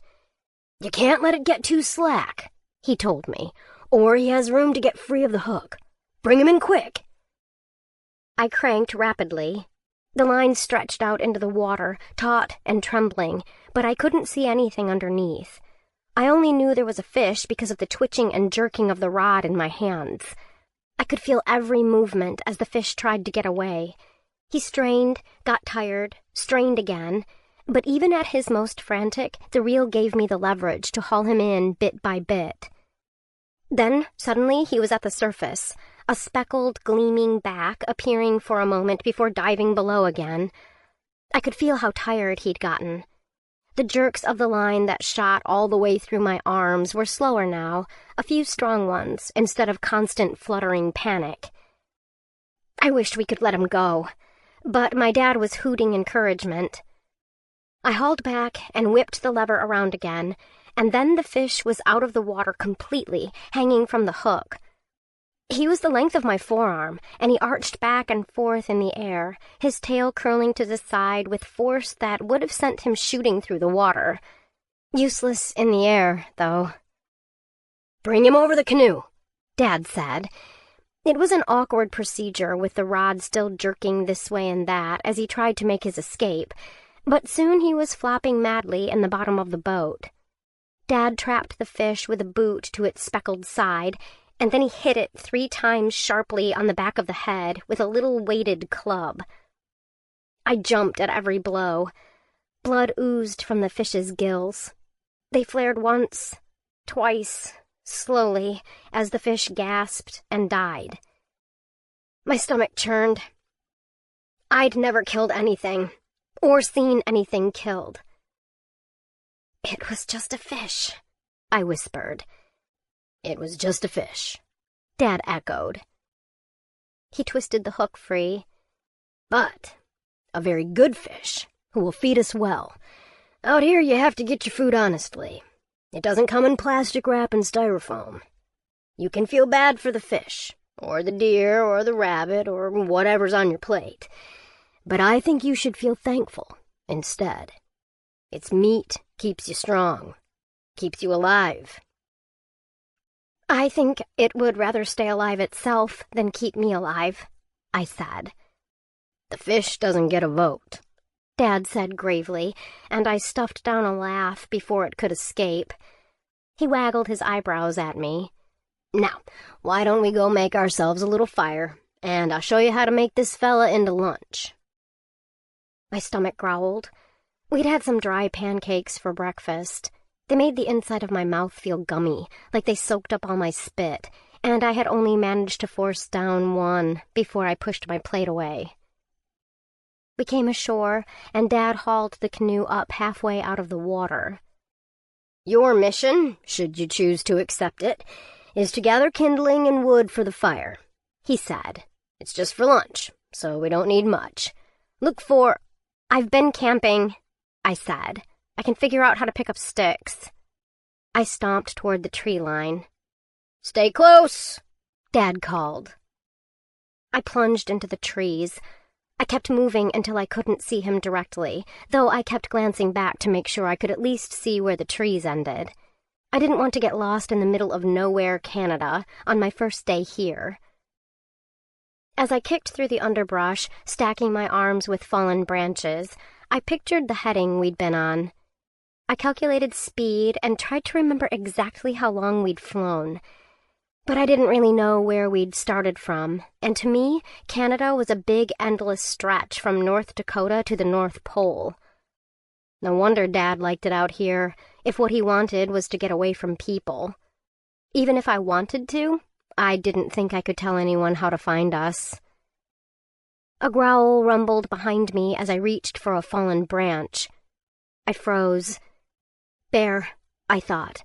Or maybe a wolf. But when I peered behind me slowly, it was Beau, standing with his fur bristling on his shoulders and his teeth bared. "Hey," I said, holding out a placating hand. Then I realized he wasn't looking at me. A hissing, rattling sound came behind me, and I jumped toward Beau. Snake, running through my mind. But instead of a snake, a fat porcupine came waddle-bolting out of the bush I'd been rummaging in and made for the deeper woods. As soon as it was gone, Beau's growl vanished, and he sat, licking his chops and thumping his tail on the ground. "Good boy," I declared. I wrapped one arm around my bundle of sticks so I could scrub his ears. Just about got a face full of quills, didn't I? My heart was beating pretty fast, but now I felt foolish. Getting stuck with quills would have hurt like crazy, but it wasn't like a porcupine was going to eat me. I whistled to Beau, and we headed back to the beach. The dog never left my side. Maybe he sensed that there was no way I'd make it on my own out here, or maybe he was enjoying the novelty of getting affection. Dad didn't talk to the dog, except to give him orders. The most praise Bo got was a grunted, "Good boy." But Bo ran to Dad when we got back to the pebbled beach. I dumped my armload near the canoe and waited for judgment. "Make 3 piles, different sizes," Dad said. "That way it'll be easy to pick out the next one to toss on." "Won't it be faster if you just do it?" I asked. My stomach was rumbling and my leg hurt. When it hurt like this, it felt like there was still glass in it, and sometimes I found myself touching my thigh and calf gingerly, as if they would slice my fingers open. Dad looked at me with squinted eyes, and I could tell he was making a decision about more than just lunch. He finally nodded. "All right, we'll hold off on the lessons for now. Just watch what I do and try to pay attention." I looked around and located a log to sit on. I dragged it closer by a broken branch that was sticking up, but 3 steps in, pain jerked up my leg, and my knee and ankle just collapsed. Sometimes the muscles and the tendons don't do what they're supposed to fast enough, so it's like trying to put weight on a hinge. Just snap and shut, and I'm on my face or my ass. Luckily, this time I was leaning backward to drag the log, and I just landed hard on my butt, jarring my tailbone and my spine, and making my teeth click together hard. My eyes watered, but I bit down on the inside of my lip to keep from crying or making any noise. My leg throbbed and sparked with pain in turns, but I knew it would fade. I hadn't wrenched it or anything, it was just acting up, and the pain would be gone if I could just count to 100 and not pay attention to it. Dad laughed. "Watch yourself there, baby bear. You always were a bit clumsy." I twisted around to glare at him. My vision was blurry with tears. "Last time you spent any time with me, I was a baby. All babies are clumsy. I'm hurt. My leg doesn't work anymore, and you made me sit all scrunched up in a canoe and then go walk around in the woods and collect sticks, and I'm supposed to avoid uneven ground.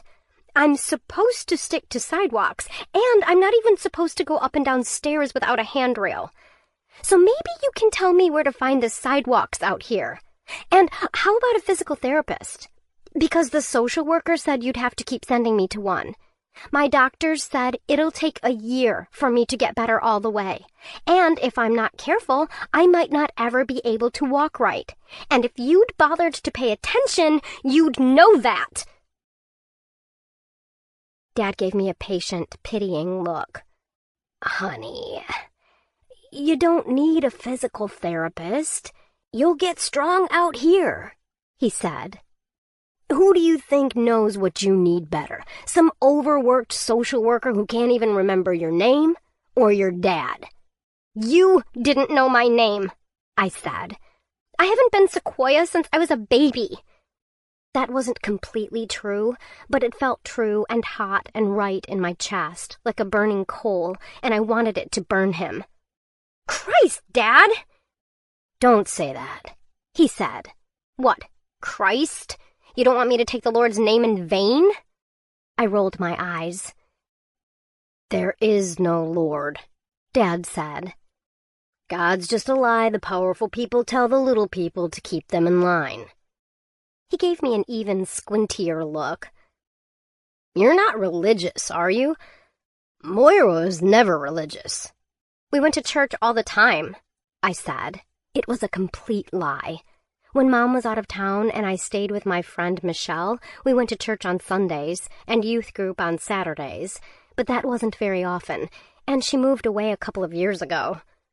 Usually I stayed with my friend Ronnie and her family because she already had 4 brothers, and her mother said having an extra set of ovaries around could only improve the situation. Ronnie's mother didn't go to church, even though she believed in God, because she said that if God was everywhere, she could talk to him anywhere she damn well pleased. And then, for a couple of years, I'd just stayed with Scott when Mom was gone, and then Sundays were for waffles and whatever I wanted on them, even chocolate chips and whipped cream 5 inches deep. I had the vicious urge to say something about Scott now, about how great he'd been. But thinking about him dragged me up close to all those memories I'd locked away with our stuff, and instead I just glared damply at Dad and crossed my arms. Well, I don't hold with that, Dad said. There will be no praying under my roof. What roof? I asked and flung my arms out. Bo took this as an invitation to sidle over and lick my fingers, and I snatched them back. He tilted his head to the side and sat down, licking his lips. Why do you do that? I asked him. I'm not a snack. It's a signal of submission, Dad said. He's saying you're the boss. He scowled at the dog.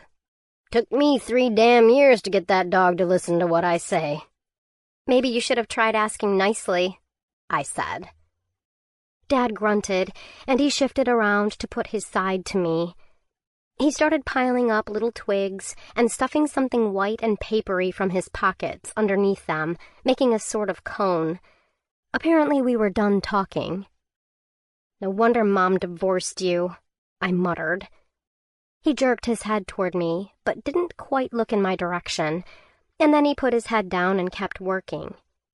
I pushed myself around with my hands and my good leg until I was sitting on the log and hunched to watch. I wanted to put my back to him and sulk, but I really did want to see how to start a fire.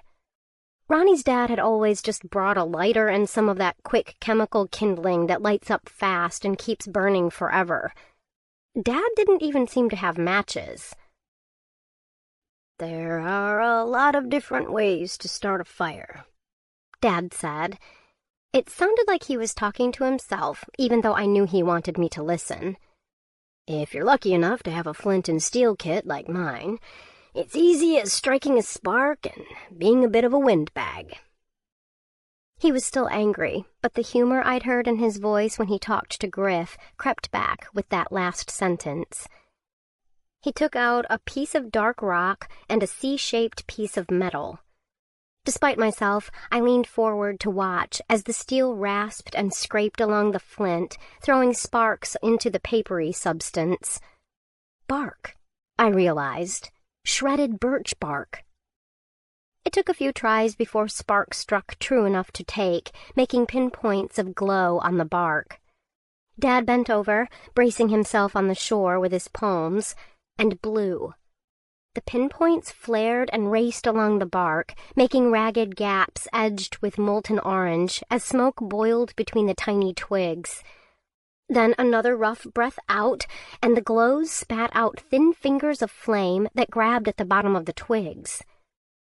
Dad kept blowing, but more gently now, and more fingers leapt up until they got a good grip on the twigs. Dad started adding larger sticks, balancing them so the little cone wouldn't collapse. He narrated everything he was doing as he took the fish and slid it along its belly. He told nobody in particular how to scoop out the guts. He tossed some of them to Bo, who gobbled them up and then nosed over the pebbles looking for more, and then Dad put some of them in a little bag to use as bait later. Bo was a gift, you know, Dad said. He speared the fish on a metal rod from a box in the stern of the canoe and set it propped up over the fire. Got him when he was just a fuzzy puffball. Oh, I said, not sure what else I was supposed to contribute. Dad kept the fish turning slowly. Man who gave him to me bred dogs to guard against bears, Dad went on. Didn't think much about me going off on my own, and Bo was a little runty, so he put him in my arms. Said that and a rifle was all the protection I'd need. I looked at Bo, big-boned and rangy, and probably weighing almost as much as me. Runty? I repeated. Dad laughed. You should have seen his big brother. I think he might have actually been part bear himself. We lapsed into silence again as Dad turned the fish. He seemed content to sit and turn, but now I was bored and my leg had finally stopped hurting. I stood up, pushing off so I didn't put any weight on my leg until everything was lined up, hip and knee and ankle. When the joints were stacked like that, they didn't collapse, and I could bend slowly to make sure that the muscles had remembered how to work. I dragged myself off down the beach. Don't go far, Dad said to the fire. Bo, who'd been sitting at Dad's side and staring at the fish with his tongue hanging out, lifted himself with a martyr's sigh and trotted after me. "Don't trust me not to get myself killed?" I asked him. He gave me an apologetic look, and we set off together.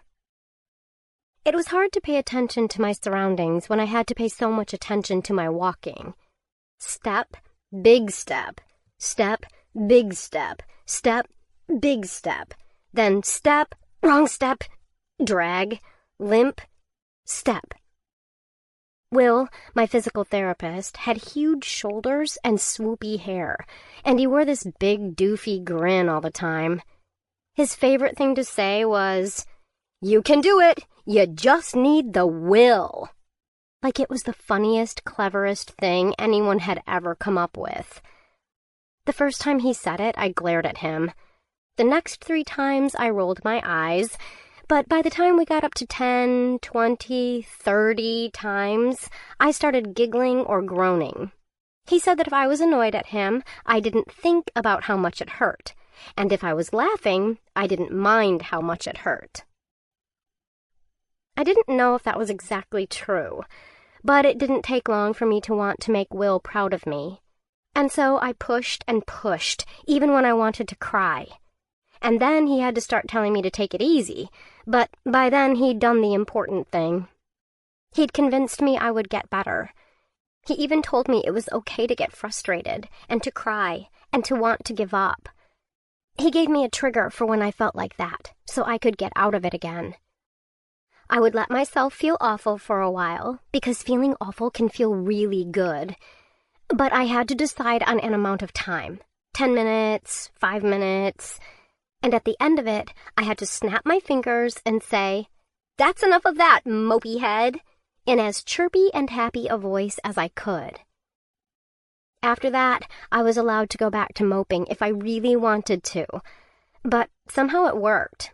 It wouldn't have worked for everyone, but whenever I had to declare, "That's enough of that," in Will's crazy upbeat tone, I couldn't take myself seriously anymore, which meant I couldn't stay mopey. My leg was getting sore, and I stopped. There was a bit of a hill between Dad and me, so I couldn't see him, but I could see the smoke rising up, and I could smell the fish cooking. I looked out over the lake. The wind dragged a ripple across the surface. Out toward the center, a fish twice as big as the one I'd got flopped up out of the water and down again. A duck skidded down into the water not far away and paddled by, and insects skimmed over the surface. I turned around. The trees were the lushest green I'd ever seen. Their branches were thick and tangled with one another, and they netted shadows beneath them until it looked like evening instead of noon. Birds flickered among the branches. There were at least 6 different calls echoing among the trees, and the flat, raspy croak of a crow. It was beautiful. It was nothing like when I'd been camping and there were 20 camping sites laid out next to one another, and some guy's RV running a generator and daytime TV in the distance. Here, the sounds that wrapped around me were wild sounds, and the smells were wild smells, and there was no light to stain the sky except the sun. "That's enough of that, mopey head," I declared, channeling my very best Will impression. Bo looked at me like I'd gone crazy, and maybe he should go get help. I grinned at him and scratched him between the ears. "This totally sucks, and my dad is bonkers," I told the dog. I wanted to be clear on that. I was done feeling sorry for myself, but I wasn't done being pissed and out of place. "Now, let's go learn how to cook a fish." After. My first morning under the overhang, I wake up warm on one side and frozen on the other.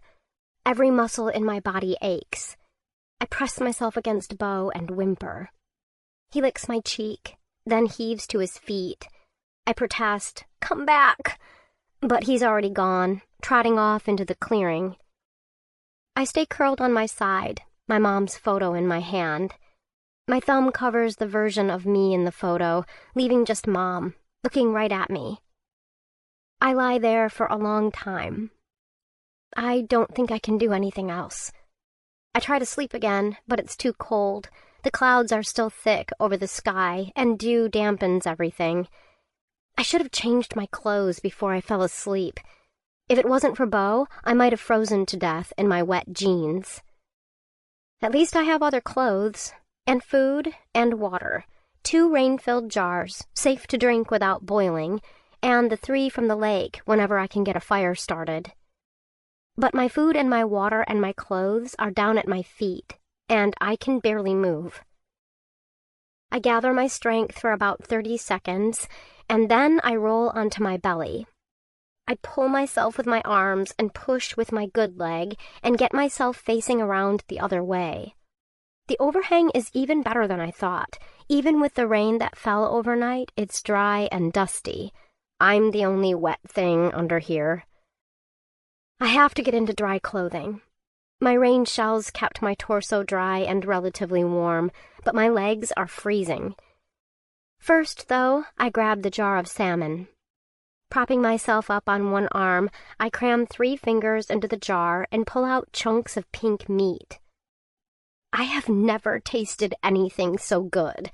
It's oily and salty, and it breaks easily over my tongue, and I have to stop myself from wolfing down the whole jar. Just a few bites. I won't be moving much, so I won't be expending many calories. I can afford to eat slowly. I can't afford to run out of food. Then I take one of the moose jars I'd filled with water and sip down about 1/4 of it. I didn't have much to drink yesterday, so I have a real drink today. But I'm still going to have to ration in case it doesn't rain, in case I can't get the fire going. Then it's the hard part. I flip onto my back and undo the fly of my jeans. I'm going to get dirty, there's no way around that. My legs are wet, and I don't have anything underneath me to keep the dirt off. But dirt won't kill me. I work my jeans down my hips. I brace my good leg against the ground and lift my butt up enough to shove them down farther. The wet fabric clings to my skin, and my back twinges with the effort, but the jeans slide down to my thighs. I hesitate a moment before shoving my underwear down, too. My face heats with embarrassment. "Don't be stupid," I hiss to myself. "There's no one here to see you." Still blushing and hating myself for it, I manage to get my jeans bunched down to my ankles. Only then do I think about taking off my boots. I groan. I'm going to have to sit up. I squeeze my eyes shut and breathe raggedly. I already hurt so much. Tears well behind my lids at the thought of having to do more. I reach for the pill bottle, pop the lid off with my thumb.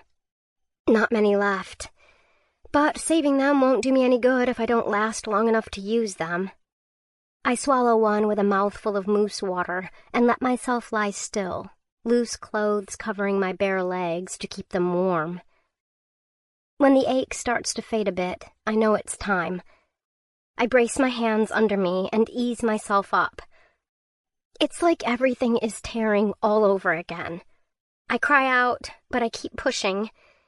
I wonder if Will would be proud or horrified that I'm pushing myself so hard. I haul myself around so I can put my shoulders against the rock, even though that means my neck leans forward at an uncomfortable angle. My neck isn't what I'm worried about. I fight with my bootlaces. They're swollen from the water, and they've worked themselves into tight knots. I rip a fingernail before they finally ease up enough to get my boots off my feet.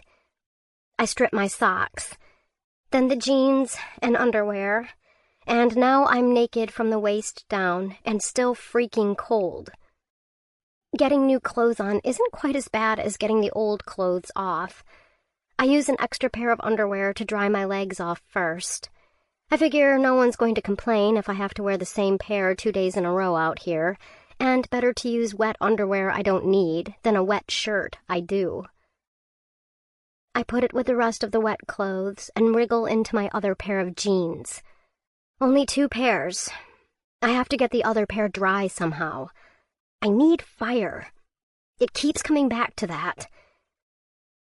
I decide to wait, see how I'm feeling in a couple of hours. The pill should last 4, and maybe my muscles will loosen up a bit. Maybe I can gather a little bit of wood. In the meantime, I sit with my back to the rock and try to come up with a plan. It's going to be much, much harder to survive because I'm injured. But sitting here with the drugs kicking through my system and my stomach cramping over my tiny breakfast, I realize that it's helped me, too. Because I was injured, I met Will.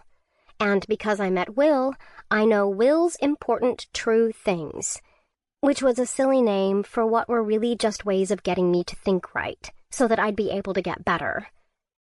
One of Will's important true things is that you should always know the goal. I have 2 goals, always, to survive and to get rescued. Another of the important true things is that you should always have a plan, even if it's only one small thing that you will do first while you come up with a plan. You should always be doing something, even if it's thinking, even if it's relaxing. Will says knowing when to rest is as important as knowing when to work. You have to learn to assume that you will fail and assume that you will succeed at the same time. This is the only way to stay smart and careful and stay moving and motivated. You cannot give up and you cannot let up. I have a 3rd goal, too, I realize. I tell myself I shouldn't. I try not to think about it, because thinking about it means thinking about that day. About what happened. Nothing is ever going to put it right. That's what I tell myself. I need to stay alive, to survive. Anything else is a distraction. Anything else is impossible. And surviving probably is, too. I rest the rifle over my lap. My fingertip traces the curve of the trigger. My dad told me when you fire a bullet from a rifle, it can go faster than the speed of sound. Aimed right, and you're dead before you hear it. You never know it's coming. 1 single second. That's all it takes. I try not to think about it. I think about Will instead. What would Will tell me to do? He'd tell me to make a plan, step by step, moment by moment, which isn't so different from what my dad told me not so long ago. If you want a thing, make it happen, he said. Days ago. A lifetime ago. I want to stay alive, and no one's going to make that happen but me. So I plan. Before. The fish was done cooking by the time I got back to my dad. I couldn't remember the last time I'd been so hungry, which was good, because just plain fish without even salt to season it isn't the tastiest thing I've ever had. But it filled my belly, and by the time we were done eating, Dad and I weren't quite as prickly toward each other. What he'd wanted to show me over here, it turned out, was a berry patch. There weren't any berries. They'd peaked early this season. But he said next year we could come down and pick pounds and pounds of it and make jam and preserves to last us all winter. Of course, we have to make sure to get to them before Raleigh does, he said. Who? Raleigh. She's a bear, he said cheerfully. Just a little one, and as long as you don't bother her babies, she won't bother you. But she'll eat your berries and your fish and your breakfast out of your hand if you let her, which is definitely not a habit you should encourage. What you really have to worry about is moose. Moose? Really? I said, skeptical. Aren't they vegetarians? Huge, angry vegetarians. You hear a moose coming for you, get up a tree, Dad said, nodding. Don't go for the water, 'cause Mr. Moose can swim a whole lot faster than you can. But he can't climb. And you sit up in that tree as long as you need to for him to leave, and then sit up there a little while longer. What about a porcupine? I asked. What do you do about a porcupine? He laughed. Don't step on 'em, he said. Porcupine's about the easiest meat you can get out here. They're slow and dumb. You can pin 'em with a stick and hit 'em with a rock, and then you flip 'em over to get at that soft belly and finish 'em off. Of course, we've got no need, but if you're starving and you can find one—" I must have been making a face at him because he trailed off. I didn't want to hit anything with a rock. Okay, I thought I could manage catching and gutting fish, but a porcupine? I didn't want to try getting the guts out of that. And what if I stuck myself with the quills? I'd been a vegetarian before Mom died. I gave it up at the Wilkersons because otherwise I'd have gone hungry, but I didn't want to kill an animal myself. Dad showed me a little stream next, which he said I shouldn't drink, but that would do for rinsing off our hands. He said there was good sweet water down by the south side of the lake, a little waterfall, and that he usually went fishing and trapping down that way because, for whatever reason, the fish and the varmints liked it better on the south side. Which was maybe why when he checked the traps he'd set around here, all of them were empty. He cussed a bit and rebaited them. "I'll show you how to set these another time," he said, but that sounded even worse to me than killing a porcupine. An animal might be alive and suffering for hours and hours before you ever came to check on it. We paddled back across the water, leaving Bo to run the lake shore again. On our way up to the cabin, we fetched water from the lake. I didn't carry much, just 1 half-gallon jug, while Dad loaded up with 5 gallons in each hand. You had to do a lot of hauling to get much water, but Dad said it was sweeter than anything out of a tap. "Winter's easier, in a way, because you can just melt snow," he said, and I pictured myself wading through snow with my bad leg. I had to get out of here before winter. When was Griff coming back? Tomorrow seemed like too late. "So, Griff's coming back?" I prompted. "Sure is, but you can never really tell when. Depends on the weather and what he's up to. Sometimes he visits a lady friend, and sometimes he gets melancholy for weeks. But eventually, he always pours himself out of his bottle and comes back." Dad nodded as he talked. "Things don't run on a schedule the way they do in the city," he said. "Things happen when they're going to happen, and there's always more to do than you have time for. It's about priorities, not hours of the day." My heart sank. It could be weeks, then. It could be winter. No, it would be before that. Dad wouldn't want to build in the winter, right? He'd want the extension done before it snowed, so Griff would have to come back soon with supplies. "Jess," Dad said. He sounded hesitant, a question to my name. That was new. "You remember what Griff's plane looks like, right? The yellow one?" "Of course," I said, confused. Did he think I had memory problems? Was he going to start treating me like a baby, the way some people did? I'm pretty sure even if I did have brain damage, I wouldn't want people talking to me like I was a toddler. "You see any other plane? Come find me," Dad said. "Why?" I asked, more confused than alarmed. "It's just that some of my friends, they're not as personable as I am," Dad said. "People this far out tend to be a little rough around the edges." "Griff's rough around the edges?" "Griff would start a rehabilitation and rescue center for injured flies if he could get the funding," Dad said with a laugh. "The only thing you've got to worry about with Griff is making sure he doesn't swipe your beer. He's a good person. One of the best." "But you've got friends who aren't good people?" Dad rubbed his thumb along the side of his mouth. "Griff aside, I don't know that I believe people are good or bad all at once," he said. "We're all a collection of our choices. Good choices, bad choices, choices that don't look one way or another when you're making them. Anyway, point stands. You see anyone but Griff coming, and you make sure to find me." "How's that leg?" Dad asked suddenly. I blinked at the sudden change of topic, putting my hand to my leg automatically, kneading the meat of my thigh. "It's okay," I said. "A bit sore." "You should rest then," Dad said. He scratched at his neck, where stubble was bristling already. I wondered if he'd shaved for my arrival. "Okay." I didn't move just yet. It seemed like he was going to say something more, but instead he shook his head.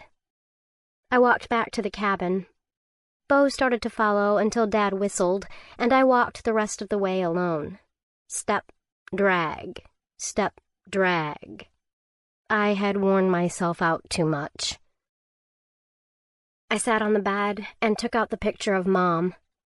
I wished I'd gotten a picture of Scott, too. He'd visited me in the hospital, and he'd called me once a week or so. He said he wished I could come stay with him, and I said I wished that, too, but I hadn't meant it exactly. I hadn't wanted to live anywhere then. I'd just wanted to sleep and wake up with my mom still there, and everything just a dream. Dinner was smoked fish and bread slathered in butter and honey. We ate in silence, but when I was licking crumbs and honey off my fingers, Dad finally spoke. "I loved your mother very much," he said. I looked at him blankly. It might sound weird, but I'd never really thought about the two of them being together. Mom never once said she loved him that I could remember. It was always, "I thought your father was so exciting," or "Your father wasn't quite like anyone I'd ever met." "Do you know how we met?" Dad asked. "You were in an airport?" I said. "She was heading back to Seattle from her cousin's wedding," he said, "and I was heading to Anchorage. I was going to drive tour buses around a glacier. She thought I was funny. We sat in the bar together because her flight was delayed and my connection wasn't for a couple of hours, and I liked her so much that I walked up to the counter and asked for a ticket on her flight instead." "I didn't know that," I said. "I knew you met in an airport, but I didn't know that." I sounded stupid to my own ears. "If you know what you want, don't let anything stand in your way," he said. "If you want something, you make it happen." "I want to go home," I said. His face fell. "You are home," he said, but it sounded hollow. "I want to go back with Griff." "It's okay, I won't tell anyone," I said. "I won't tell them you're here. I'll tell them... I don't know, I'll figure something out." He shook his head. "Sorry, baby bear, but that's not possible." "I'm supposed to be in school," I said. "You'll learn plenty here," he countered. "Things that are a lot more useful than the names of a bunch of dead old white guys." I pulled my foot up on the chair and curled my arms around my knee. I had to keep my bad leg on the ground. It didn't like to bend like that anymore. "I can't hunt. I can't fish. I can't even walk very well," I said. "How am I supposed to live out here?" "I'll teach you all of that," he said. Then his face lit up. "Hey, now, what do you mean you don't hunt? Didn't your mom tell me you won some kind of medal?" "For archery," I said, "when I was 13. And that's not hunting. It's shooting a target." My ears burned. I'd taken up archery because my mom told me that my dad was really into it. I'd stopped when she'd let slip that he was into bow hunting, and my vegetarian, animal-loving sensibilities had been wounded. "It's not so different. The target just happens to be a deer or a rabbit. If you scare them into moving, you've lost half the battle. It's all about getting up close, which means moving slow and steady, just like you've got to with your leg," he said. "Too bad we don't have a bow." He slapped his thigh, suddenly excited. "Come over here." He walked to the bench under the window. He lifted up the seat, revealing a storage area underneath. There were 2 rifles inside, both of them with gleaming wood stocks, and something wrapped in cloth. Dad unwrapped it and held it out. It was a bow. Compound, with pulleys and a sight. Not as fancy as some I'd seen in competitions, but still much higher tack than the stick and string basics. It was dark green, mottled like camouflage, a hunting bow. I turned it over in my hands. It wasn't the kind I was used to. Our bows were modern, but they were simple. This looked like complicated machinery compared to those, but really it was all the same concept. This would just be easier to pull and hold steady, and the sight would certainly make it easier to aim, once I got used to it. "I don't want to shoot animals," I said, but I did really want to shoot that bow. "You don't have to just yet," he said, "so long as you eat what I shoot. I should be able to bring in plenty for the two of us, especially the way you eat." "Are there arrows?" I asked, trying to sound disinterested and failing. "Wouldn't be a very good bow without them," Dad said with a laugh. He rummaged in the storage space and came up with a quiver filled with about 40 arrows. "That's all we've got, but if you want to keep using it, I can always have Griff buy some more." Maybe I could go practice tomorrow," I said. "I know the perfect spot," Dad said. He was grinning so wide it made his cheeks round and red. I plucked at the string with my fingernail. "Dad?" I said. "What is it, baby bear?" "Why'd you leave?" I asked. He got quiet. "I never could sit still for long," he said, "or stay too far from the stars. I'm not made for that life. A mortgage and neighbors and taxes to pay. Your mom was so pretty and so clever, I could quiet down that part of me for a while. But eventually, who I am caught up with who I was trying to be, and it wasn't exactly a fair fight. I figured I would go live on my own, have an adventure, just for a year. 1 year up in Alaska," I said. "But your mom didn't understand. So we fought, and she said that if I left, I shouldn't come back. And I took her at her word." "You didn't have to leave," I said. "I did, baby bear," Dad said, shaking his head sadly. "Maybe you don't understand that, but I'm hoping that you will someday. When you get to know me, when you get to know this place and what it's like out here." I don't remember what I said, but I know what I'd say now. I will never understand it. I will never understand why you would choose even a place as beautiful as this over your family, over your child. I will never understand why you couldn't at least come and visit. I will never understand why you thought that it was a good idea to bring me here. I will never understand why you left. I will never understand why you left me. I will never understand why you left me here. I will never... I think I am going to die here. I thought that keeping this journal would make me feel less alone, less trapped inside my own head, that it would let me get my thoughts out, and that it would be a good thing. I was wrong. All it does is make me stuck on everything that happened, everything that went wrong. It makes me think about what I'm feeling, and I can't ignore it, can't focus on what's next, and just get things done. But I can't stop. Not now. Now that I've started this story, I have to finish it. And I have to finish it soon. I don't have much time left. After. That second night, after my father's death, my thoughts are hazy and frantic at the same time. I keep thinking I hear footsteps, that those men are back for me. But it's really just the rain on the ground, on the leaves, or a bird, or a mouse, or even, once, a fat black beetle dragging itself over the ground, belly rasping against pine needles. Still, I jump at every noise, and by morning, Bo is wound up too, snarling at shadows and walking everywhere bristle-backed. Around mid-morning, I swallow another pill. One more, I tell myself. Just one more, so that I can get the work done to survive another night. I have to gather firewood. As soon as the pain starts to let up, I crawl out of the shelter. I move on hands and knees because it's all I can manage. I wear the backpack reversed, hanging down in front of me. It bumps and rubs at my chin and face, but it means when I find a stick, I can just tuck it into the backpack and keep moving.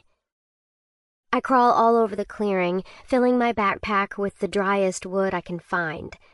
I know the sticks won't last long. I need something bigger to keep a fire going. But I don't have the strength to chop anything up. I have to get lucky. That's all. But I don't have yesterday's luck. All I can feel is despair, wet and heavy, pressing down on me. I pull myself back under the overhang and sit panting for a while, clutching the bag to my chest. I can't put a solid thought together. Every time I try, my mind wrenches back to that moment. Dad shaking his head. Dad putting his hand out. Then I force the images away before I get to the end. It's easier not to think at all. Easier to lose myself in a task. And so I start sorting the sticks, separating out the ones that are a little bit drier, sorting those by size. It's a pathetic, small pile. I need more. Going back out hurts, but I move eagerly. If I'm moving, I'm not thinking. I do it again and again, gathering, sorting, heading out again. 5 trips, and the stack has grown enough that I trust it will last a little while. Long enough to dry myself out, to boil water. I hope. I'm relieved at how many thick branches I've found, some as big around as my wrist. They'll last longer. Maybe through the night.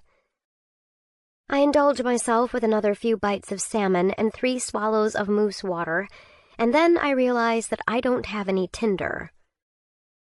I reach for the notebook first. This notebook. But when I run my fingers over the pages, they're slick, a little shiny, and I'm not sure they'll burn right. I set it aside. Useless, I think. I grab the thriller instead. The paper is rougher, feels more like it will burn. I open the book and tear out 3 pages, one with a bunch of quotes about how awesome the book is, one with copyright stuff, and one where the author thanks his writing group and his agent and some guy named Steve for helping me along the way. I'd like to thank that wilderness teacher in elementary school, and Will and Dad for helping me along the way. So, if you find this, can you figure out who that teacher was? And buy Will a candy bar, because he loves them and won't buy them for himself. He says the calories don't count if it's a present. The thank yous and copyright and the "a wild thrill ride like no other" get crumpled up, and I make a little tent of sticks around them. It takes me about 100 tries to get the steel to strike sparks. The sparks hit the paper and glow a moment, and then fade. I try again.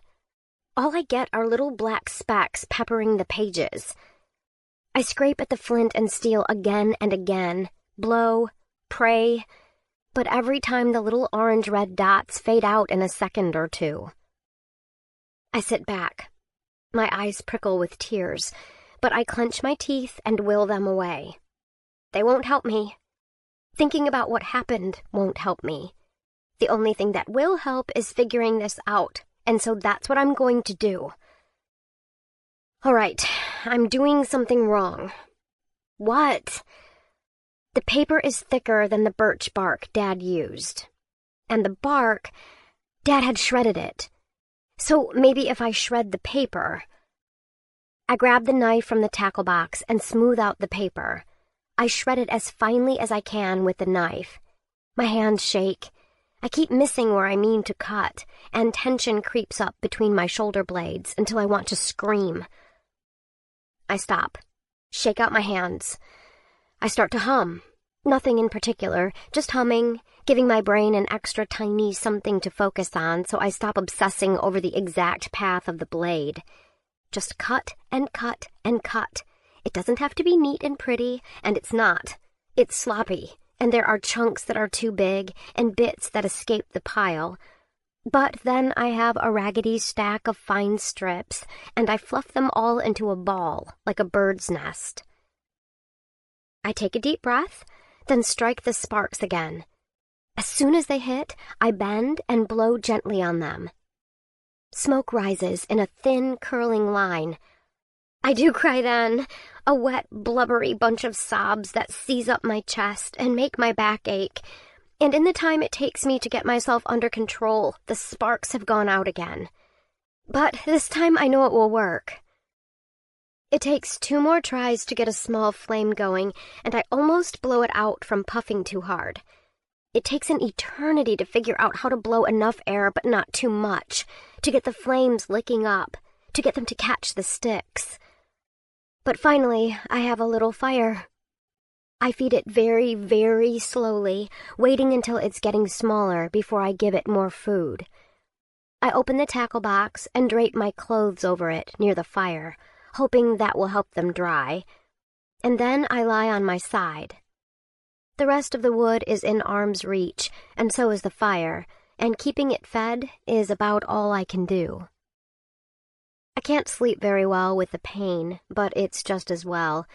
It keeps me awake to tend the fire when it's flagging, and I need the warmth more than the sleep. I set the jars of moose water I got from the lake snug up against the fire, building it around them to get them boiling. I don't have any way to hang them above the flames, and this is awkward, but eventually it works. When I think they've boiled enough, I use 2 sticks like tongs to pull them away and let them cool. Beau's wandered off, but he comes back in the evening and lies down with me, and I'm properly warm for the first time in, well, 2 days. But it feels like longer. It feels like forever. It feels like a lifetime ago that I crouched in the woods, fitting an arrow against my bowstring, and my dad caught my eye, shook his head, reached out his hand. I reach behind me to stroke Beau's back, interrupting the memory. "Where you been, Beau?" I ask sleepily. My mouth is dry, and I know I should have another swallow or 2 of moose water, but I'm too tired to even reach for it. Beau answers with a blustery sigh and goes to sleep. I wonder if he's missing Dad. I wonder if I am. I can't be certain on either count. Before. After Griff left, the days went by slowly. Dad took care of things by himself. I holed up in the cabin and read the thriller from the airport, again. And then the only 3 books Dad owned. Wildlife guides. 1 for birds, 1 for plants, and 1 for snakes, bugs, and anything that wants to bite you, basically. I wish I had those books now. They had illustrations and photos and careful descriptions so you knew what would kill you and what would make you sick and what would feed you. At least I learned a little, like about creeping snowberries, and wintergreen, and cattails, and wild cucumber, and several different kinds of berries, some of which would kill you. There are a lot of plants here I don't know if I can eat. There's one that looks like a blueberry, but it doesn't grow on a bush like I think that blueberries do. I don't know if I could eat it. Maybe someday I'll be hungry enough to try.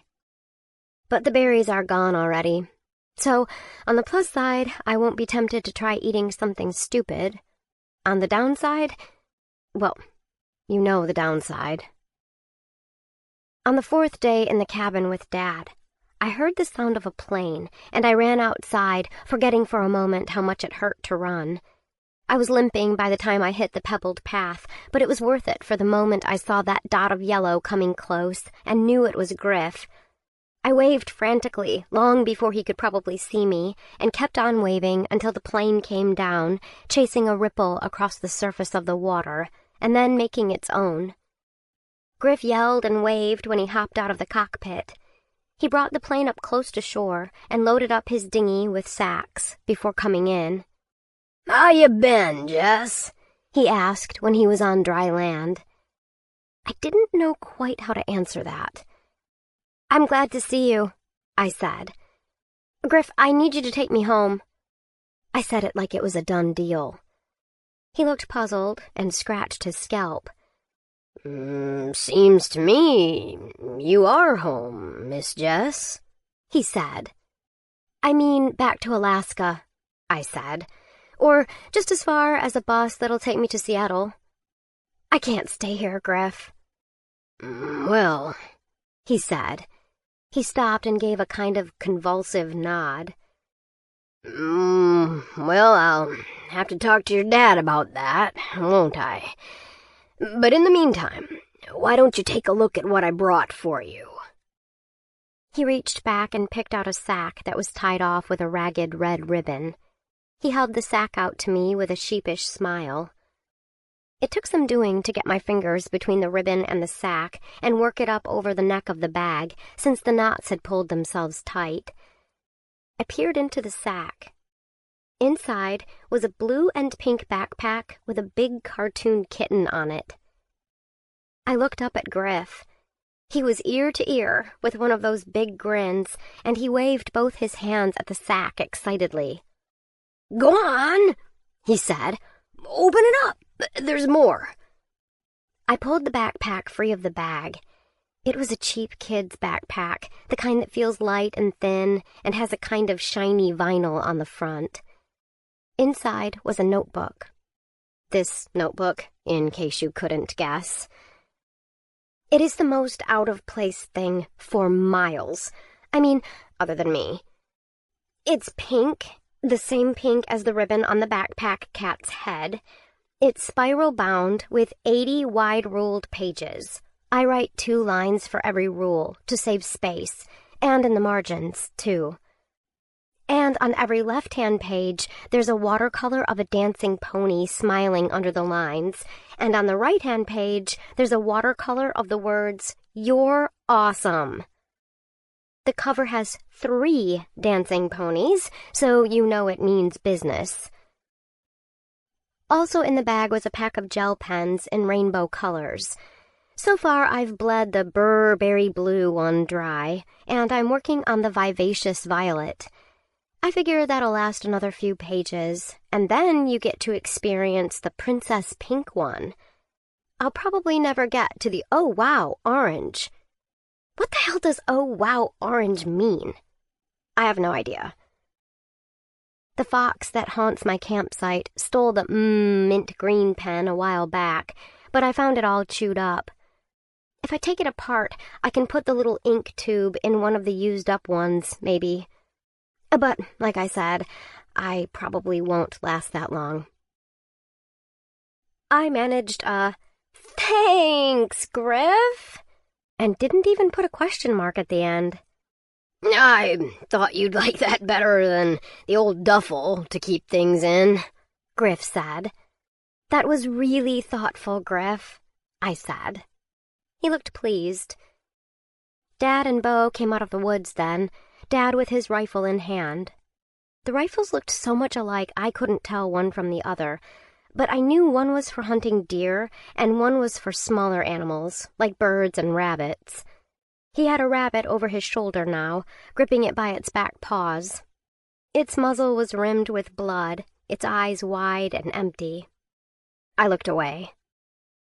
We helped Griff haul the gear to the cabin, where it got stuffed in until there was hardly room to walk. The more winter wore on, the more space we'd have because we'd eat it up bit by bit. Bo was especially excited about a bag of doggy jerky treats, even though Dad grumbled about wasting jerky on a dog. I made Bo do tricks, sit and stay, and shake. He didn't know shake before, but he caught on quick, and soon he was following me around limping with one foot up, in the hopes that I'd call him a good boy and give him another piece of jerky. I kept the treats in my pocket and tried not to smirk when my dad glared at Bo for being a suck-up. "You should put your things in the bag," Griff said, and I smiled at him blandly. To make him happy, I shifted over a few things. My socks and my underwear and the thriller. The thriller's about a guy whose wife gets killed, and so he goes around shooting people and staring in the mirror thinking about how hard his life is. Then he shoots all the people he wanted to shoot, and the book ends. Not as helpful as knowing what's edible and what's poisonous, but to be fair, it has been pretty useful. I've been using it as tinder when I don't have time to go by the birch trees and the grass is wet. I have gotten all the way up to the part where the man, his name is Jack, because all action heroes have names that start with J, finds out that the gangsters he's been shooting up to that point aren't actually the men who killed his wife. Then he gets to start shooting polished guys in suits instead. It is a terrible book, and I have read it 4 times now. It's shorter every time, because I keep burning parts of it, but not any better. Once I had the kitty bag packed, I put it on the bed where Griff could see it through the doorway, propped up. If I wanted him to take me home, I had to make sure he was happy, but I also just liked making him smile. "You staying long?" I asked Griff. "Thought I'd stay a day," Griff said. "Tomorrow, that is. I'll take off Wednesday morning." Wednesday. I'd forgotten what day it was. It startled me how quickly I'd lost track. I felt unmoored in time. This place does that to you. It feels eternal until a plane flies over in the distance to rattle you into the modern world. The planes never come very close. They don't know that I'm here. And I don't know if I'd want them to. It could be them, and then I definitely don't want them to know that I'm here. Back then, of course, I hadn't heard any plane but Griff's. I was glad to hear he was staying another day. It meant that I would have time to convince him to take me with him. It also meant that my dad had more time to interfere with my plan, but I would deal with that when it came up. The first thing we always did was eat, or get ready to eat.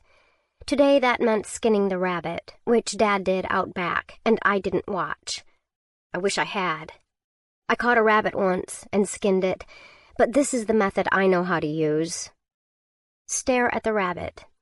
Pick up your knife. Stare at the rabbit some more. Put the knife near the rabbit, then pull it back again. Pick a spot, maybe the back of the neck, the belly, something like that. Start cutting. Realize that you are just slicing up the meat and the fur. Go more carefully. Realize that it is very hard to skin a small animal with all of its skin attached to all of its other skin.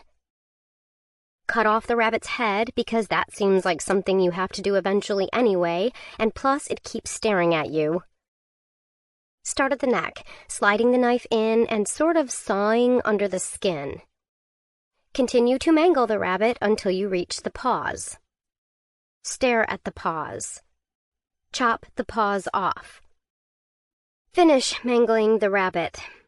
Pull away a rabbit skin that looks like an angry X took scissors to a shirt and then dipped it in punch, and then glued meat to it. Carefully scrape off all the meat. Pick fur off of it. Keep the skin in case you can use it, even though it's all sliced to bits. The end. When Dad came back inside, it looked like he'd just taken the rabbit's clothes off, so I know he couldn't have used my method. It was skinny without its fur, long and pink. Griff and I got to talking while we waited for him. I learned that he had a daughter who was 6 years old and lived with his lady friend in Toronto, and he missed her something fierce. "I bought that bag for her," he said, "but I figured she's got lots of bags, being in a big city and all. But I got to thinking, you've only got the one, and that's not right. Not for a girl. Right?" I nodded. A lot of girls like bags, I said. I didn't point out that I was 10 years older than his daughter, and even when I was her age, I wasn't really the kittens and rainbows type. "I think God was whispering to me to bring it to you," he said. My dad looked up, looked back down. Dad didn't seem to mind when Griff talked about God. Maybe because Griff's idea of God was very odd. I'm going down to see her, and I'll buy her another bag, just like that one. And then you can have the same bag, and it'll be like your friends, Griff said. When are you going down to see her? I asked. Really, I meant, how long are you going to be gone? About a week, Griff said. Found a job down there, finally, so I'll get to see her a lot more. You're going permanently? I said. My dad looked up in alarm. Job's for 8 months, Griff said. But if I do well, they'll keep me past that. He swept his cap off his head and held it in front of his chest, kneading it in both hands. So, I won't be coming up here anymore. At least not before the summer. Next summer. Maybe. Griff, Dad said. You should have told me sooner.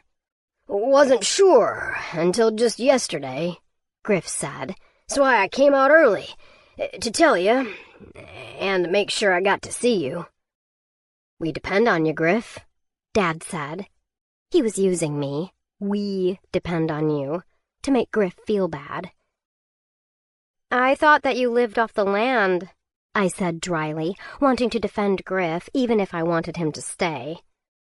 A man should be with his family, Griff said forcefully, fiercely. A man should be with his little girl. He looked at me when he said it, and my heart sank. He was never going to take me away from here, was he? We can talk about this after we're fed, Dad said firmly. Over dinner, Dad and Griff told a story about one of their salmon fishing trips, taking Griff's plane to a river where they thronged, and you had to shoulder your way past wolves and bears and eagles to get your turn. When we were down to licking grease off our fingers, Dad cleared his throat. Our little bear's got something to show off, he said. She's got a talent. Did you know that? I figured, Griff said. Didn't figure on what it was, though. I don't have a talent, I said. Archery, Dad declared. Show him the bow, Jess. It's your bow. Not anymore, Dad said. I'm too damn lazy to bow hunt anymore. But that bow's about the most expensive thing I own, and someone should get use out of it. Why don't you show Griff how it's done? I hadn't shot the bow yet. I'd left it under the bed with the duffel. I definitely didn't want to shoot for the first time in 3 years with an audience.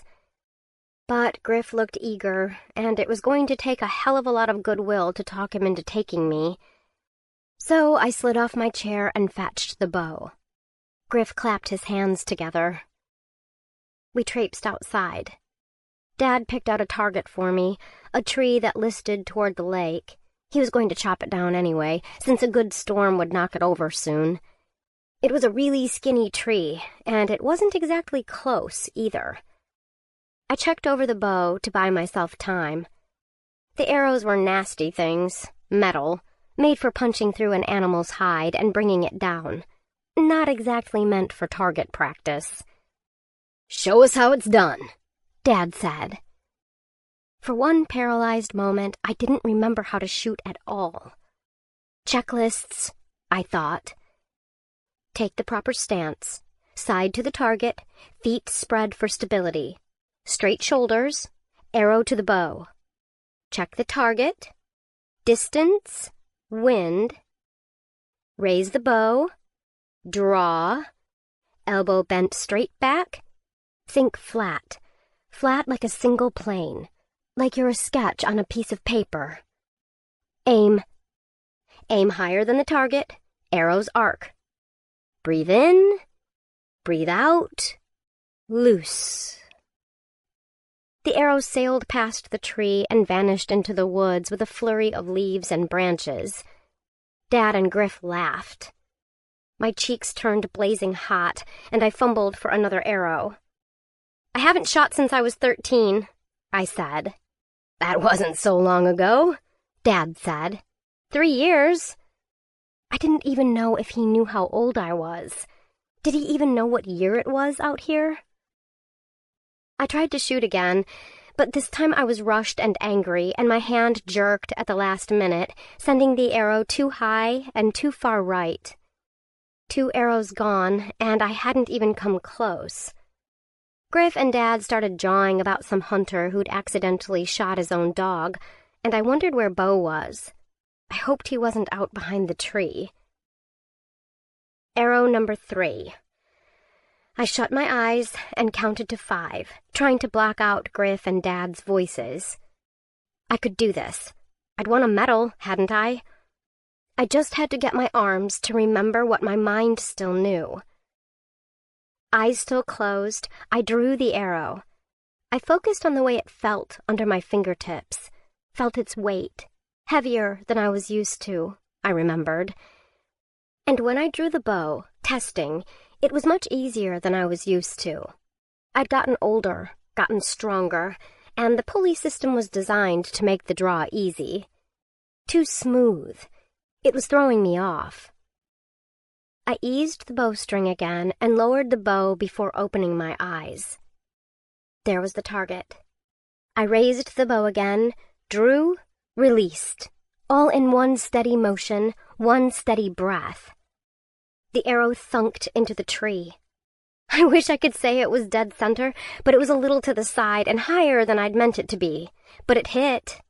"Nice work," Dad declared and clapped me on the shoulder. I flinched as his hand settled over scar tissue. It didn't hurt, but it made me feel the difference between us. "We'll find the frontier spirit in you yet." "I don't think I have one," I said. I looked him in the eye. "I'm going back with Griff tomorrow." Pause. Dad looked at Griff, who shuffled his feet. "You know about this?" "She might have mentioned it, but I said that was up to you," Griff said. "It is up to me," Dad said, irate, and Griff shrank away like a scared dog. "It's illegal for me to be here," I said. Dad laughed. "Illegal? There's no laws can touch this place, Jess. This is nobody's country but the Wild's and mine." "I'll hate you," I said. "I'll hate you if you make me stay here. I'll never ever forgive you, and I'll never ever be the whatever you want me to be. I like movies and shopping and wasting time on the internet and buying my food at the grocery store. Not this." I waved my hand at the lake. "Griff, can you give us a minute?" Dad said. "Mm-hmm," Griff said. He ambled down the lake until he was out of earshot, or at least far enough away that we could pretend that he was. "You have to stop saying you're not staying," Dad said. He crossed his arms, but he didn't look angry, just like he was stating facts. "You are. That's all there is to it." There were tears in my eyes, and I hated myself for it. "You can't keep me out here." "Think of it like a vacation," Dad said. I snorted. "A vacation where I'm cold and I have nothing to eat but rice and greasy meat and there's no one to talk to and nothing to do?" "There's plenty to do. More to do than the two of us could get done in twice the time we have." "You're making me into a prisoner," I said. "You're a child. You do what your parents say." He was losing his temper now. His voice rose up, edging toward a shout. "Mom never would have made me live out here," I yelled. "She didn't even let you see me. She wanted me to live with Scott, not with you." I didn't know if that was true, but I yelled it anyway. "And who the hell is Scott?" Dad yelled back. He'd dropped his arms now. I glared at him, my right hand in a fist and my left tight around the bow. "Scott's the guy who was really my dad," I said. I hadn't meant to say it. I wasn't even sure if it was true, or just what I wished had been true. "What the hell does that mean?" The words came between his teeth. He'd tensed his jaw so much it bulged. I didn't back down. "It means he was there," He made me waffles and talked to me about school and drove me to friends' houses and went to parent-teacher conferences and didn't kidnap me and make me live in the freaking wilderness. How long? Dad demanded. I blinked at him. How long what? How long Scott? Mom met him when I was 11, I said evenly, making sure he heard every damn word. He was going to ask her to marry him, and he was going to adopt me. And then I never would have had to come to the middle of nowhere with you. Except they'd broken up 3 months before the accident. Not forever, I'd thought. They still loved each other. But then Mom died, and forever was the only thing left. I didn't tell Dad that. I wanted him to be angry, wanted him to hurt, like I did. Christ, Dad said. I grinned savagely at him. Really, Dad? Dad took a deep breath and turned toward the lake. He was breathing weirdly, through his nose in sharp draws, and there was a tendon sticking out on his neck. I remember once when I was angry and Mom looked at me and said, real quiet, "Your dad had a temper too." Was he going to hurt me? I wished Bo was there. I didn't think Bo would let him hurt me. But when Dad spoke again, his voice was quiet. What if it wasn't forever? Dad said. I stared at him. What if it was just through the winter? Just 1 year. You'll be a bit behind in school, okay? But think about how amazing your college essays will be. He smiled a little, looking at a point in between him and me, but not quite at my face. In the summer, we'll head back to the States, and I'll face the music for keeping you out of school. I'll get a regular job, at least until you're 18, and you're in school and everything. Why can't we go now? I asked. There's things I've got to do here, he said. Things I've got to wait for. I've made some promises. To who? The moose? I asked. To those friends of yours who don't make good choices? He gave me a flat look. I promise you, I'll take care of you, and you'll learn how to take care of yourself. You'll get strong, and you get smart, and you'll never, ever forget this year. It's not forever, just until next summer. It seemed like an eternity, and the thought of weathering a winter here was terrifying. But what was the alternative? The Wilkersons. 1 year. 1 year in foster care, or 1 year here? He'd stayed 1 year for me, back when I was a baby. So, okay, I'd give him what he gave me, and not a day more. Just until the summer? Then I'll take you wherever you want to go, Dad said. Fine. Okay. Maybe I could handle a year here. There was hot chocolate in the cabin. Hot chocolate and campfires in a log cabin. People paid for that sort of thing. Besides, Dad was right. This would make an amazing college admissions essay. And I would always have the most interesting story to tell at parties. Shake on it, Dad said. He reached out a hand. I took it. It was the first time I'd touched my dad of my own accord since I was a kid. His hand was impossibly rough and calloused, the creases packed with dirt. My hand felt tiny by comparison. We shook, and I started counting down the days to next summer. After. Under the overhang, sleeping fitfully between tending my small fire, I dream of Griff. We drive along a dark road toward a man standing on the median line, his back to us. Don't worry about him, Griff says. He pumps the brake.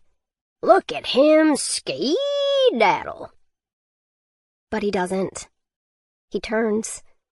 He raises his hand, and there's a gun in it. The gun roars with the sound of a fire, crackling and howling.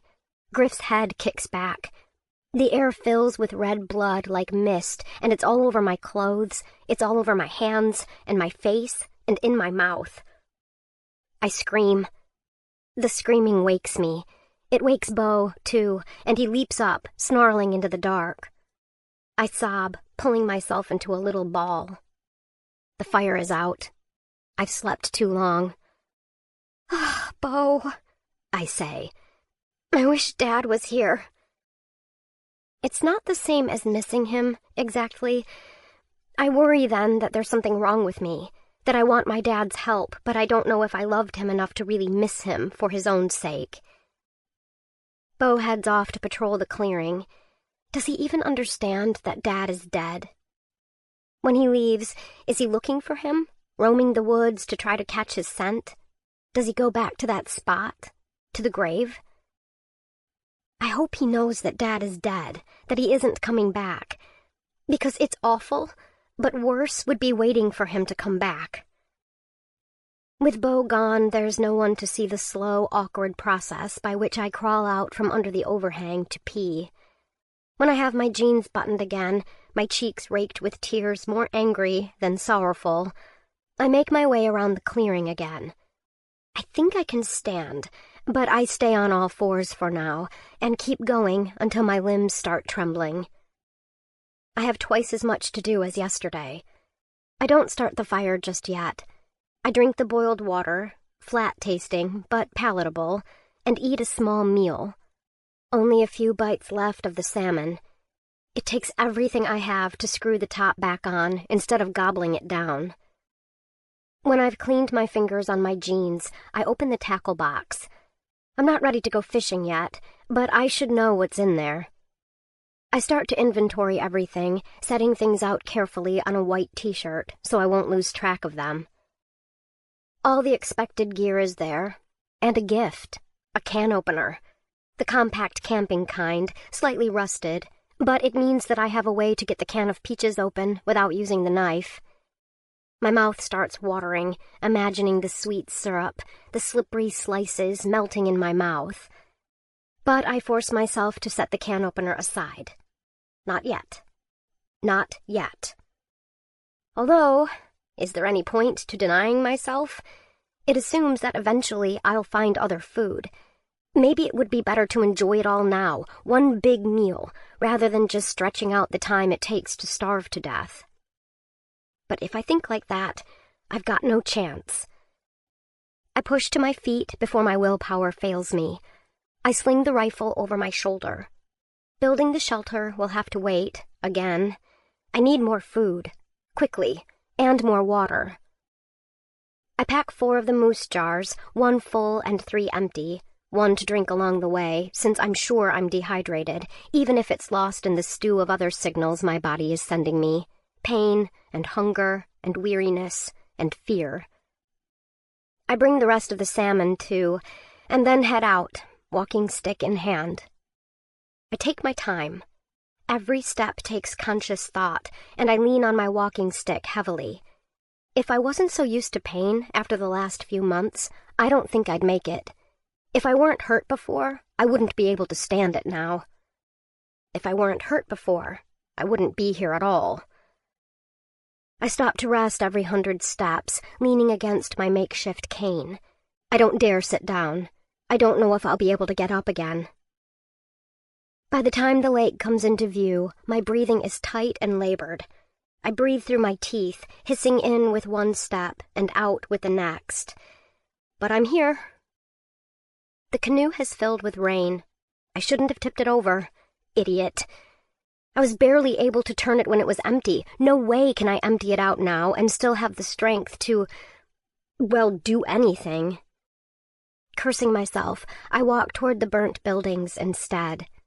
I have to see what I can salvage. I didn't look at the outhouse that first day, but I go there now, just to take stock. The structure was made of planks, not logs like the shed and the cabin, and the fire hasn't damaged it as much. It's taken off the roof and most of one of the walls, but the others are just scorched. I wiggle one of the planks of wood. It's loose. Those planks are tall enough to fit my shelter wall, and even the ones burnt down to a foot or two will make good firewood. I start to tug harder, feel my back protest. My fingers scrape against the wood, bending a fingernail back painfully. I lose my grip and stumble back, barely catching myself. Not strong, smart, I remind myself. I step back and force myself to wait, to think it through. I take off the rifle strap once more and loop it over the plank. I start to pull, stepping back, but my leg almost buckles. No, I'm gonna fall this way. Smart. I tie the other end of the strap to my walking stick. This time, instead of using my own weight, I brace the stick against the ground and face away from the outhouse. If I pull, I'm worried I'll lose my balance. Pushing gives me more stability. I push the top of the stick, using it as a lever to haul against the strap. The plank cracks. I push harder. It creaks. I shove. It breaks, sending plank and walking stick to the ground. I jerk forward, but I catch myself before I fall. I nod, satisfied, and move to the next plank to repeat the trick. I stop after 3. No use wearing myself out and getting more than I can actually carry. I stack the planks and bind them together with my belt. Next time I'll bring the rope with me. I'm still not ready to search inside the cabin. I walk past it and sit on the lake shore, eating all but the last bite or two of salmon, sipping moose water like fine wine. The sun turns the water silver. A bird with a low, mournful voice sings out somewhere on the lake. It feels like I've been alone here forever. It feels like hardly an hour. 2 nights. It's strange, sitting with my back to the cabin, not even the smell of smoke lingering to remind me that it's there. Looking out over the lake, there is not one sign of human habitation, not one footprint to suggest that Griff or Dad or I was ever here. The wild doesn't care, and won't remember. However many days I hold on, claw my way through, at the end of them, I will still die, and my body will rot. It will feed the forest. Moss and mushrooms will grow on me, like on every other dead thing. To survive, you need to learn to hold contradictory things in your head at the same time. I am going to die. I am going to live. There is nothing to fear. Be wary of everything. In this moment, I find a new contradiction. The indifference of the wild is terrifying. I want to be remembered, to leave a mark. And it is freeing, knowing that the forest does not care, does not judge. My failure will go unmarked. No mourning, no mockery.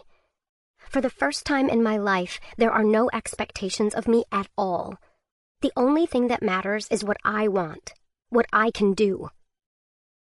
I decide, again, as I will every day, sometimes once and sometimes a dozen times, that I want to live. Someday, maybe, I'll decide I'm done, but this day, watching insects dance over the shallows of the lake, I'm still too stubborn and too fond of living. I eye the last bite of salmon. Better save it. My belly feels caved in, but I'm getting used to this constant hunger. I know it'll only get worse. If it was a few weeks earlier, there would be berries to eat. I've passed endless blackberry bushes, their berries long gone. Nothing but thorns for me there. I think back to that day we went by the rock, my dad talking about the woods like it was his neighborhood, pointing out the landmarks, gossiping about the neighbors. In this case, wolverines and porcupines, hummingbirds and foxes. "Out that way, there's a field of snowberries," he says. "You ever had a snowberry?" I still haven't, but I remember the way he pointed because I had to shade my hand against the sun. My left hand, and the sun was west, so I was looking north. I screw the cap on the salmon, pack away my things, and stand, whistling for Bo. I can't be sure the berries will be there, or that I'll find them if they are, but I have to try. Berries, after all, have one major advantage as a food source. They can't run away. Before. The night of Griff's second visit was the night Dad told the story about how he saved Griff's life. It was also the first time that I really laughed since coming out to the lake. Making the decision to stay had flipped something over in me, shifted the gravity. Before, it had felt like I was going to be on the lake forever. Now I had a date, or at least a season. Summer. I could make it until summer. We stayed up late as Griff and Dad traded stories, and then it was just Dad, because he was the better storyteller by far. When he'd run out of stories and was getting hoarse, we went outside and sat against the cabin, leaning to look at the stars.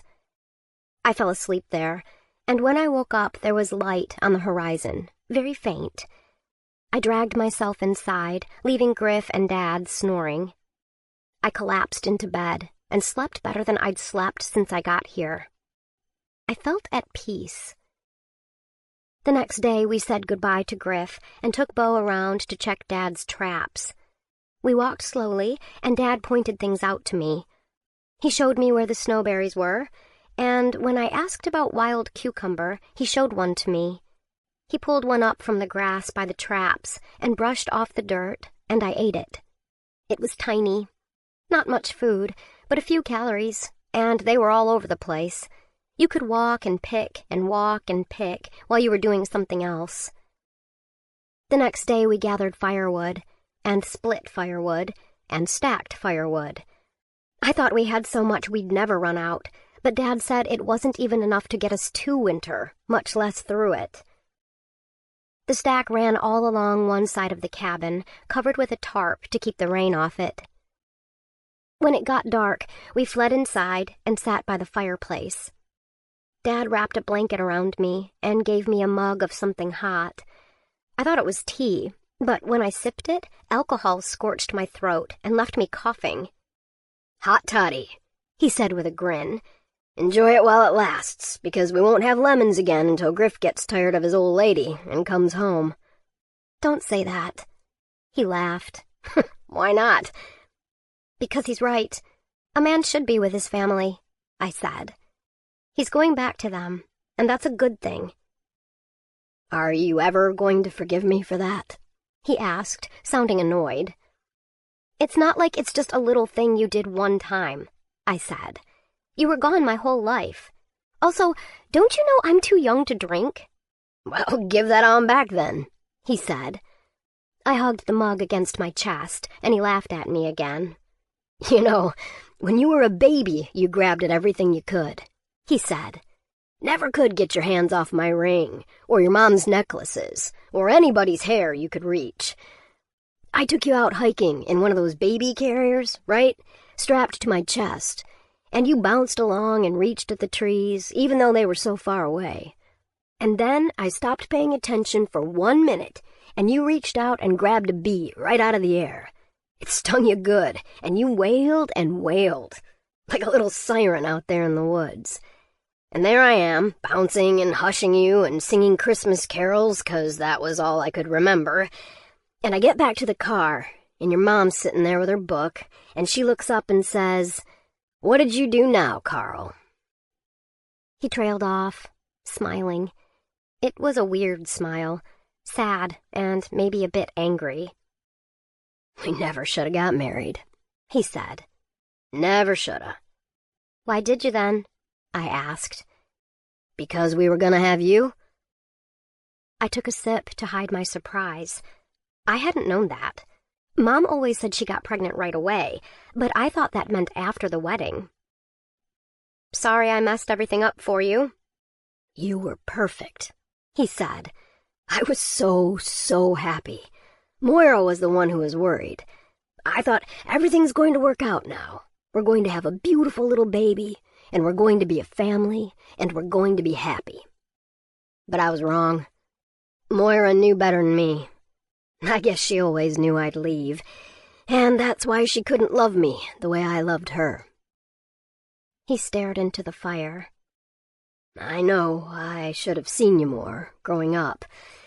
There were a lot of things in my life that kept me from doing that, though. But it'll all be sorted soon, by next summer, and then I can be your dad for real. I'm almost an adult, I said. I don't need a dad much longer. But I needed one when I was little.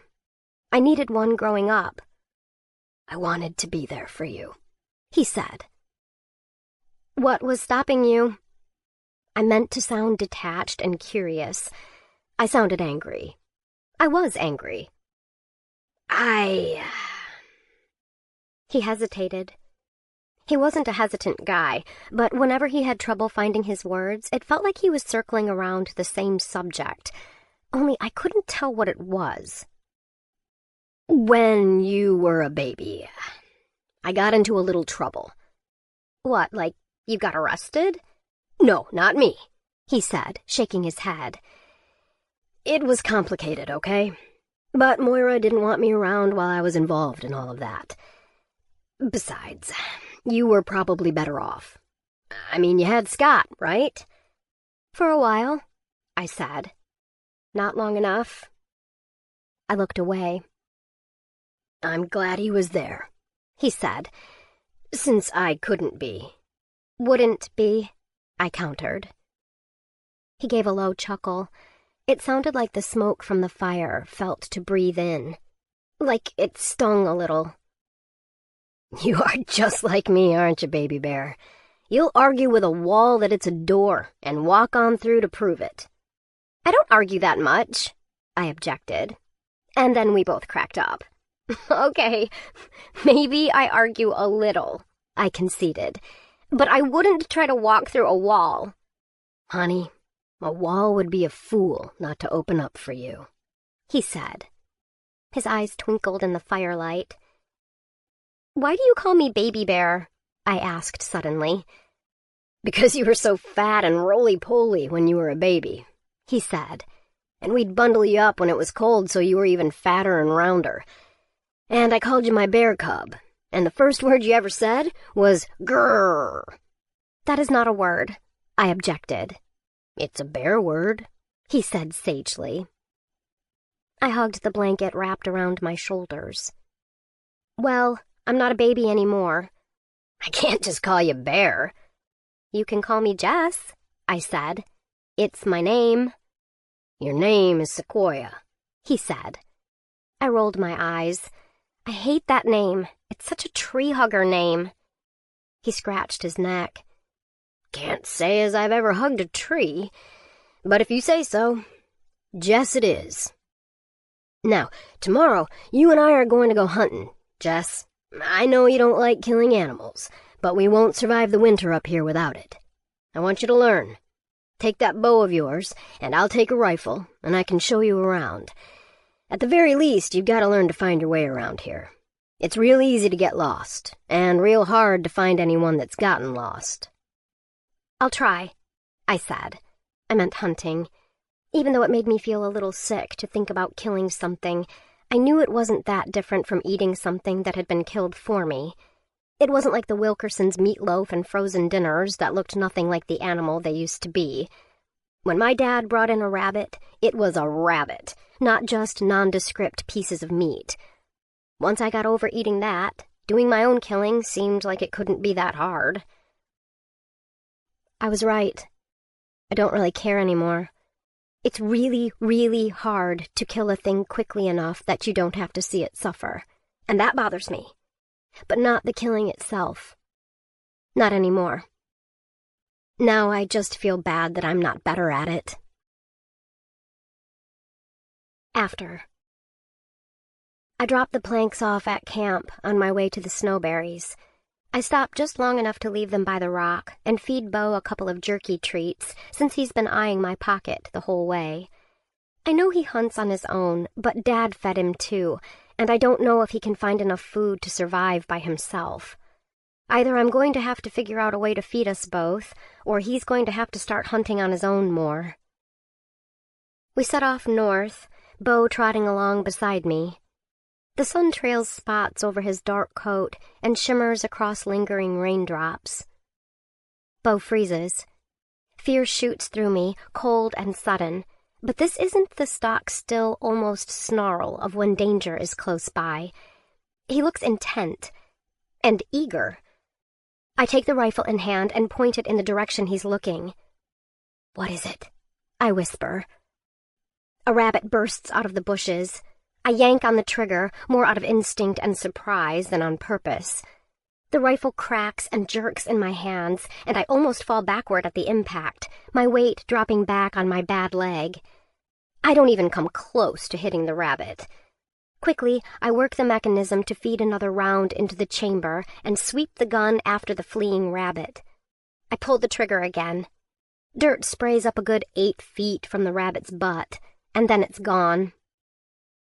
Bo sits and looks up at me in mute disappointment.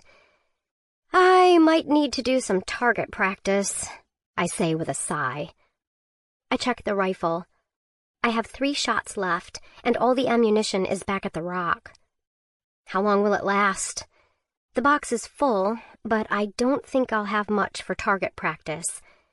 I'll just have to make that practice useful and pick a target that can feed me. I'm imagining hunting with Bo, roasting rabbits over the fire, when I step out of the tree line and into the open air. Hilly land rolls out away from us, the trees resuming maybe a 1/4 mile away. And every one of those hills is spangled with low-growing bushes, every one of those bursting with pale berries. I let out a whoop that comes out more like a whimper and hurry forward. I start up the crest of the first low hill, and a huge black shape comes trundling up the other side. Bear. I freeze. The bear freezes. I can see the fur on its muzzle, the bit of froth at the corner of its mouth. It has to weigh 4 times as much as I do. It starts to rise on its hind legs. I stumble back. Bo gives me an irritated look and lunges forward, barking furiously. The bear drops to all 4s and hightails it in the other direction quicker than I can blink. It has a rolling run, almost comical, and I stifle a laugh as it hoofs its way toward the far tree line. "Raleigh!" I declare. Bo gives me a no-duh look. "Look at him ski-daddle," Griff says in my memory, and my smile fades into a pang of loneliness. I bite my lip. No time for that now. No room for it. The sun slid past its peak. The days are long, but the evening's cold, and I want to get that fire going soon. I kneel down to start picking berries, shuffling along from bush to bush. I eat while I pick, but I make myself put 3 in the bag for every 1 I pop in my mouth. Still, by the time my back is aching so much I have to stop, I feel almost full for the first time in days. I push myself up with the help of the walking stick and start back. I'm barely past the tree line when I spot a familiar cluster of leaves. "Hey, I know that one," I say to Bo. "Wild cucumber. Dad showed me." Bo doesn't look impressed. I bend and pluck the cucumber. The root, the edible part, is just a little lightning bolt of green, maybe 1.5 inches long, but I shake the dirt off and bite it clean off its stem. It's fresh and crisp, and another few calories to keep me from starving, but the flavor's faded before I've gone 2 steps. There are more, though, everywhere, now that I know to look, and I stop here and there to pick them. Save 3, eat 1. As I tuck them into the Smiling Kitty backpack, I find myself wishing Griff was here so I could give him a proper thank you. I hadn't exactly been grateful when he gave me the dumb thing, but if it hadn't been for the backpack, I don't think I would have thought to run back to the cabin before it burned to the ground. I'd only gone back because I couldn't risk them finding it. And if I hadn't gone back, I'd have nothing now.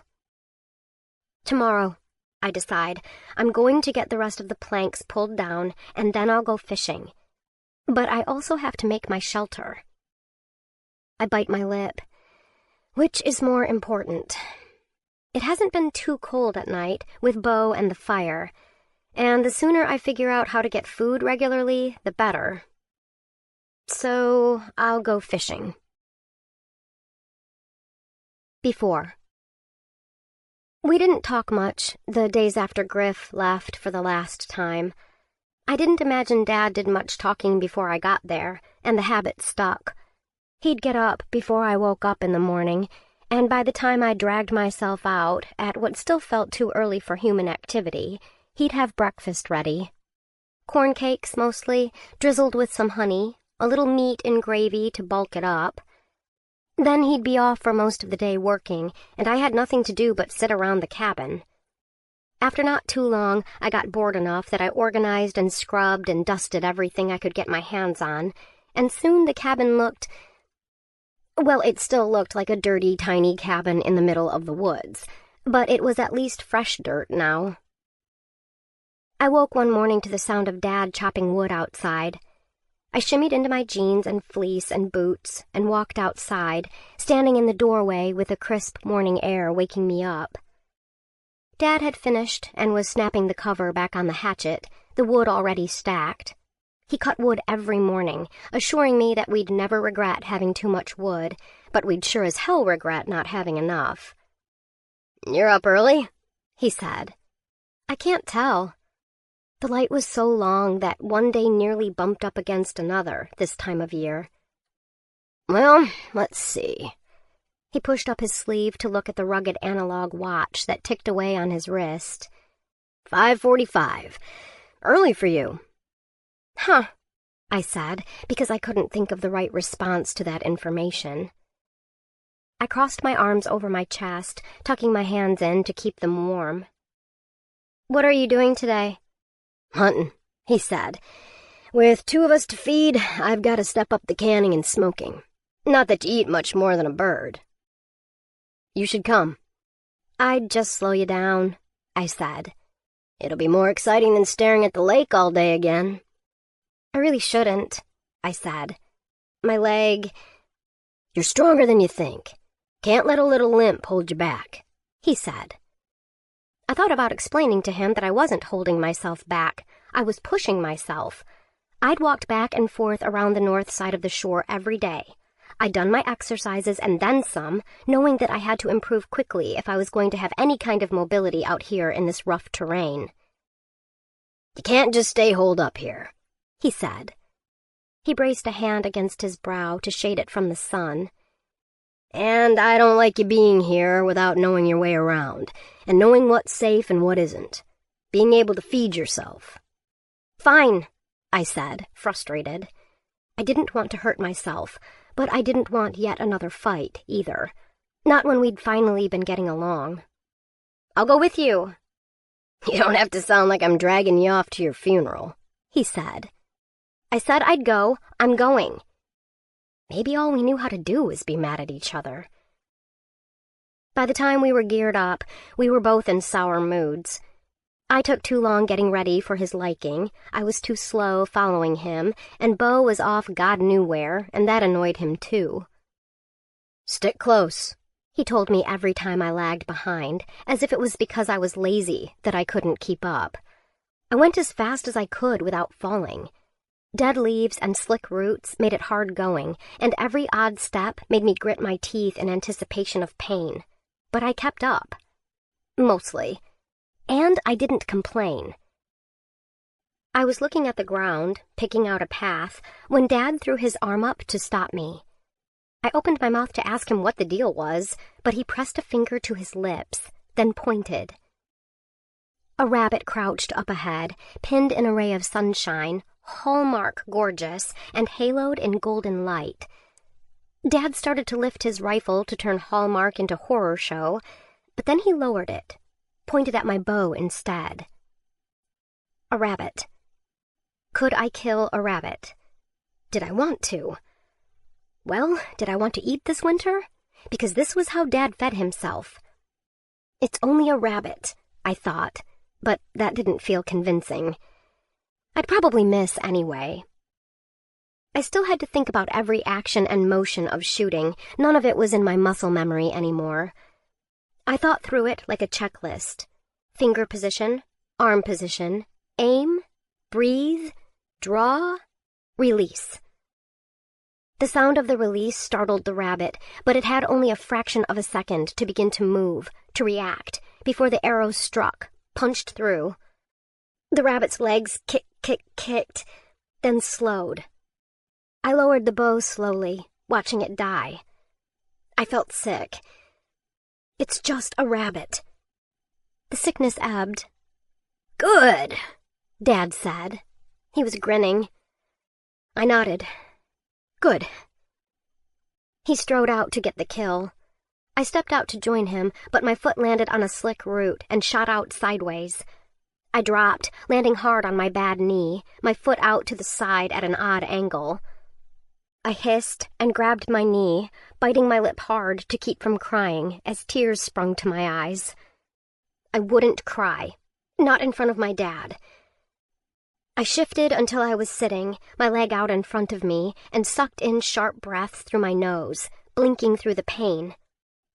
Anything broken? Dad called. No, I said through gritted teeth. The sharp pain was settling back into a throb. I didn't think I'd hurt it too badly. Then come on, Dad said. There are some traps farther on I want to check, and we might be able to get a couple more of these little hoppers. No! My temper was flaring, or I would have tried for some nicer way to say it. You're fine. Just walk it off. That's the best way to handle a little bump, Dad said cheerfully. I can't just walk it off, I snapped. Why can't you just believe me when I tell you I have to be careful? My doctors are really good at convincing you you're sick, that you're weak. They turn the body into diseases and problems. That's their job, and I don't blame them. But they're no good anymore at seeing what's strong and natural and good in your body. Trust me, I know what's best for you. I twisted to glare at him. You know what, Dad? I am weak, and no amount of believing otherwise is going to make my muscles suddenly stronger. And if you knew what was best for me, neither of us would be here, would we? I pulled and pushed my way to my feet, standing unsteadily. You can go check your traps and kill Thumper and Bambi and the rest of the forest friends, but I'm not going. He grunted. His fingers tightened around the barrel of the rifle where he held it, a quick, reflexive motion. Fine, he said. Wait here, then. He yanked the arrow free of the rabbit and stalked off into the trees.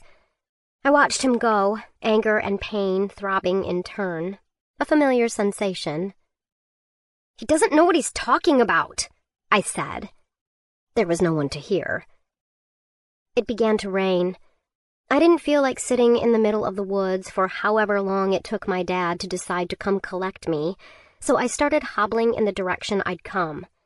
It didn't take me long to find a stick that would work as a makeshift cane, and I moved along at a decent pace after that, spurred by the anger that had taken up residence in my ribs, making a nest of resentment and helplessness. I knew I couldn't stay angry with him, not if I was going to have to survive months with him as my only company. I needed to find a way not to hate him. But it was hard. He was just wrong. He might love me, but he didn't know what was best for me, not even close. He was going to get me hurt. Hurt worse. I halted. I'd remembered the path up until now, but the sea of green in front of me all looked the same. Had we hooked south here, or kept straight? How far were we from the lake? I started forward in the most familiar-looking direction, then forced myself to stop. I was being an idiot. I wanted to keep stalking off, nursing this anger, but I'd just get myself lost. And lost out here could be a death sentence, even with my dad looking for me. I sat down against a tree and set the walking stick and the bow beside me, wrapping my arms around my knees. So I'd wait. In the rain, cold and damp, my leg aching, alone. I wanted to cry. I wanted to curl up and feel sorry for myself. But instead, I set my jaw and stared straight ahead. I was sick of feeling like a kid throwing a tantrum. Dad made me feel like some snotty, spoiled teenager, whining about not getting candy or an Xbox or something. I wasn't whining. I was trying to protect myself. And I was heartbroken to realize that my dad might be part of what I needed protecting from. The fact that he thought he was helping me made it worse, not better. A sound rumbled under the rain. An engine. A plane engine, distant but drawing closer. Griff? I craned my neck up to peer at the sky, but the sliver the treetops allowed me to see was empty and gray. Sequoia? Dad's voice. Not my name, I thought, stubborn, and I didn't answer. I should, I knew, but I clamped my lips shut and leaned my head against the tree and stayed silent. Sequoia! The plane was getting closer, and so was he, his footsteps crashing through the brush. Jess! I could feel his anger, even from this distance. What would he do once he found me? I didn't think he was violent, but what did I know? Your dad had a temper, too. He loved me. Then again, Lily's mom loved her, too. George's dad adored him when he wasn't drunk and angry. Jess! He barreled past the tree where I sat, striding forward. The plane sounded louder than ever, and he looked up toward the sound. I could see the side of his face. He wasn't angry. He was afraid. Jaw tense, eyes wide. Afraid for me. I shifted. He turned. His face crumpled into relief for only an instant before it settled back into a frown. The plane flew overhead and farther, passing over, nothing more. My name's not Sequoia, I said quietly. He gave a short, convulsive nod. Don't do that again, he said. I won't. I started to rise. A spasm of pain went through my knee. I steadied myself on the tree. He held out his hand. I ignored it, pushing myself up with the tree and the walking stick. Wordlessly, we walked back together, slowly this time. At the cabin, I hovered a moment, unsure where to go. Dad paced out to the shed, didn't seem to expect me to follow, so I went inside. My leg was feeling better. No real damage, I thought. Hoped. The fire was already set up for the day. There were even matches next to the fireplace, so I didn't have to fuss with the flint. I got it going with only one wasted match, and when my dad came inside finally, I'd boiled water and set out 2 mugs of instant coffee. He set his pack by the door and sat across from me without a word. Didn't say anything until he'd taken a long sip. I can't remember the last time I was that scared, he said. I bit my lip. I'm sorry, I said. I was fine. I didn't want to sit there and... I know, he said. Plus you were pissed at me, and sitting still is the worst thing when you're pissed off. I know, believe me. He gave me a crooked grin and spun his mug idly in his hands. I know you shouldn't be out here. You should be in school, talking to boys, going dancing. I mean, if you can. I couldn't dance before the accident, so I doubt I can now, I said. He laughed. Take after me that way, then. He paused. I'm sorry I told you that. I'm sorry I acted like your leg and all, that it didn't matter. I want you to be healthy. I am, I said. I've just got a bad leg, that's all. I'm not sick, and I will get better. Maybe not all the way, but most of the way. And even if I don't, that's still got to be okay. My body's a bit broken, but it doesn't mean I'm a broken person. No, of course not, he said, shaking his head. I never meant that. I know, but it felt like it, some. I think the same thing, a lot. I don't always use the right words or think about things right. There's a lot about having a disability that's new to me, too. He flinched at the word. I didn't blame him. It had taken me a long time to come around to admitting it might apply to me, and I was the one with the scars to remind me. I wished now that I'd paid more attention to the websites and books Will had shown me, so I could explain things properly. But doing that had meant admitting the possibility that I wasn't going to get better. Maybe you're not going to be as strong as if you weren't hurt, he said. If you can't be strong, you have to be smart. And smart is better than strong out here. Smart? I echoed. Careful, thoughtful, educated, he said. Not letters and numbers educated. Out in the wild educated. I can teach you to be smart out here, and then it won't matter that you aren't so strong. I bit my lip. We could still go back, couldn't we? I said. Don't you have a radio or a satellite phone or something? Can't you call someone? I'm afraid not, he said. Too easy to track. Too easy to track? What kind of trouble did you get into when I was little? I asked quietly. He looked away. His weight settled back in his chair, and it creaked. For a moment, I thought he wouldn't answer me. I had these friends, he said. Started out as a bunch of guys who liked the same things, that was all. Hunting, fishing, backpacking. We talked about living off the land, about living free. But most of it was just talk. Figured someday I'd have some land of my own somewhere with just a few neighbors and none that I could see from my front porch. But that was about it. That was it for all of us. And then things changed. Changed how? I asked. I clutched my mug in both hands, hunched forward over the table. You know how it is sometimes when you've got a group of friends, and then one new person joins and suddenly the whole group seems different? It was like that. I mean, all of this. We were never political. I don't get along with rules too much, and government's all about rules. I have a thirst for freedom, and the firm belief there ought to be room for a man to find it in this world. That's all. But this new guy, Albert was his name, he was intense, and he wasn't just talking about getting away from the government. He was talking about destroying it. I figured he was just kooky. He rubbed his face with his hand. Probably shouldn't be telling you this. I want to know, I insisted. I deserve to know. Guess you do, he said. Anyway, some of the guys drifted away, some of them listened to what he had to say, and I just stuck around because I hadn't made up my mind to leave. And then it was too late to leave. Too late? His fingertips bounced on the table, a nervous tick I'd never seen from him before. He cleared his throat. Something happened. Something bad.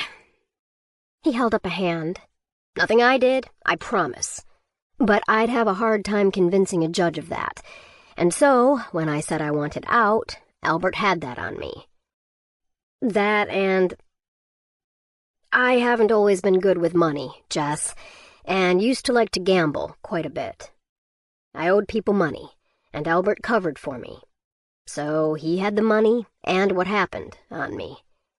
He said I could go, sure, but only if I kept doing a few favors for him. And you did? What choice did I have? He blew out a breath. No, there's always a choice. You always have a choice, and I made mine. I didn't want him even knowing where you were, so I stayed away. I wasn't sure I wanted to know what favors he was talking about, and he didn't volunteer any details. And what about now?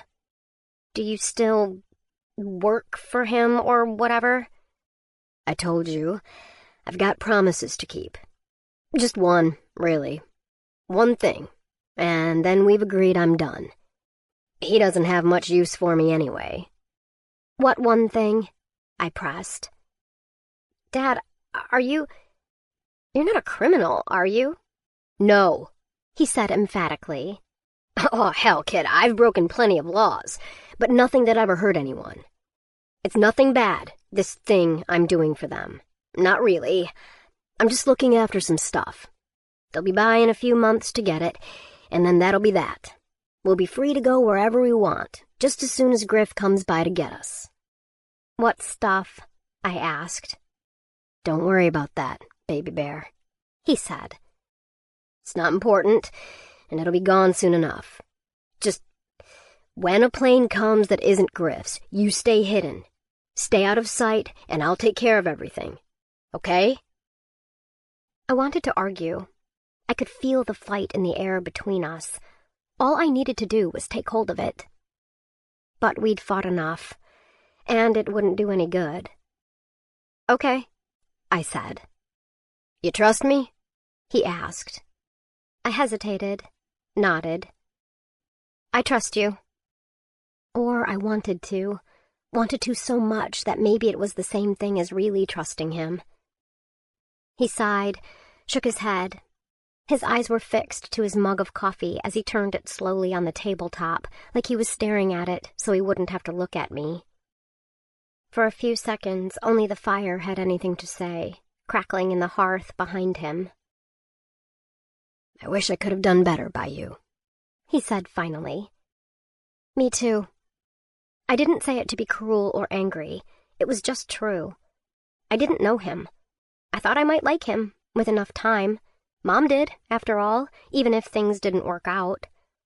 I could see myself in him, in his temper, in the way we groused at each other, in our shared stubbornness. But even if we turned out to be the best of friends, he'd never have been there when I was 5 and broke my arm, or when I was 10 and won the school spelling bee. I would always have grown up without him, and no amount of love or trust could change that. Maybe, eventually, that won't matter as much, I thought. We'd know each other so long that I'd be able to forget the years he wasn't there. It hit me then that I had more years left with him than I would ever have with Mom, and suddenly thinking about the possibility that we might get along someday felt like a betrayal so keen it made me rock back in my chair, made my throat close up. "I'm going to bed for a bit," I said. I couldn't stay here sitting across from him. I needed room to breathe. "I'll let you rest, then," he said. I suspected he knew I wasn't tired. I was glad he let me go anyway. I shut the curtain behind me and sat on the bed, thinking about the years we'd missed and the years we would have ahead, about what kind of relationship we'd have, what we'd do together. I imagined then that we'd have weeks and months and years, that we'd have decades together, the two of us, to figure out who we were to each other. We had 6 more days. After. The first few days by the rock, I think a lot about my last conversations with my dad. There weren't many of them. Not many times we got along. That day, the day I hid, was almost the last. Not quite, but close. I keep replaying it, changing it, imagining what conversations we might have had if everything hadn't gone wrong. I imagine him talking to me while I work, putting together makeshift fishing rods. I imagine him giving me advice, only I don't know a damn thing about making a fishing rod from scratch, and I bet he would, so my imagined version of him mumbles a lot. I start out with just fishing line attached to a stick. I don't have a good way to reel a fish if I hook it, so I keep the line short and hope it won't matter too much. I tie another bit of line to a short, fat stick. I figure I can twist the stick to wrap the line around it as a clumsy reel, see if that will work. But I'm guessing. Grasping at straws. I've eaten the last of the salmon and too many of the berries. They'll go bad anyway, I tell myself. And I'm out of time to figure something out. I finish my work in the evening. I goad the fire to a little more warmth with extra fuel and hunker down, trying to sleep. It's not easy. The air is filled with humming, droning. Mosquitoes. They've been around constantly, but tonight they're thick as a cloud. I feel them against my nostrils, against my lips. I pull my shirt over my nose to keep from breathing them in, wrap extra clothes around me to protect my skin, but they wriggle through and bite and hum, and soon I'm itching everywhere a centimeter of skin has peeked through. By morning, I'm half crazy with it, skin itching, no sleep, ready to scream. I dig the fleshy part of my fingertips into my arms to keep from scratching off the bites. And then I do scream, sending a pair of crows climbing, startled, into the sky, because there's no one to hear, and no one cares, and why shouldn't I scream? And then Bo howls, flinging his head back, like he's joining in, and then, distantly, another howl comes, and Bo's hackles go up, and he growls. and I remember that there are still things out here I don't care to bring into my camp. I clamp my teeth over another shout. With all the pain I've dealt with, surely I can deal with itching. Right now, I have to focus on fishing. I'm proud of my decision all morning, fishing instead of building up the shelter. I dig up some worms for bait and keep them in an empty jar. I empty out the canoe bit by bit, tipping it, scooping water out with the jars, and then finally rolling the whole thing over with the walking stick as a lever, and I hardly strain my back at all. Smart, not strong. I congratulate myself, not realizing that I'm neither. Once Bo realizes I'm going out in the canoe, he takes off. I hope he's going to find something to eat. He's looking skinny. So am I. Swarms of mosquitoes buzz over the lake, but I'm too cheerful to care. I have my peaches to keep me fed for the day, and the sweetness is a welcome break from the salty salmon. As soon as I'm out on the lake with my lines in the water, I drink some peach juice and then slurp down a whole slice of peach. The sun shines lazily down, and I drift. A few hours in, I realize I'm getting sunburned. It's hot out, so I've taken off my fleece and my rain shell. My arms are pink, getting pinker. My cheeks and the back of my neck are hot. My skin feels tight. I splash water on my face and neck. I can't go back yet. I haven't caught anything. I wait. Nothing bites. I start leaning over the side of the canoe to see if there are any fish under the water. Nothing. Finally, fighting back tears, I awkwardly paddle to shore. The temperature drops as the sun dips. I've wasted the whole day. My muscles don't feel rested. They feel tight. I can barely put one foot in front of the other. I should have been stretching, moving to keep myself limber. I hike back to the rock with new planks dragging behind me and despair crowding out my thoughts. If I can't fish, how can I get food? All I have are berries and a couple of tiny cucumbers. I'm moping, wishing for a cucumber plucked off a supermarket shelf. Hell, wishing for the whole supermarket. When I spot a squirrel. A big, fat squirrel holding a nut, sitting 10 feet away, and he hasn't even noticed me.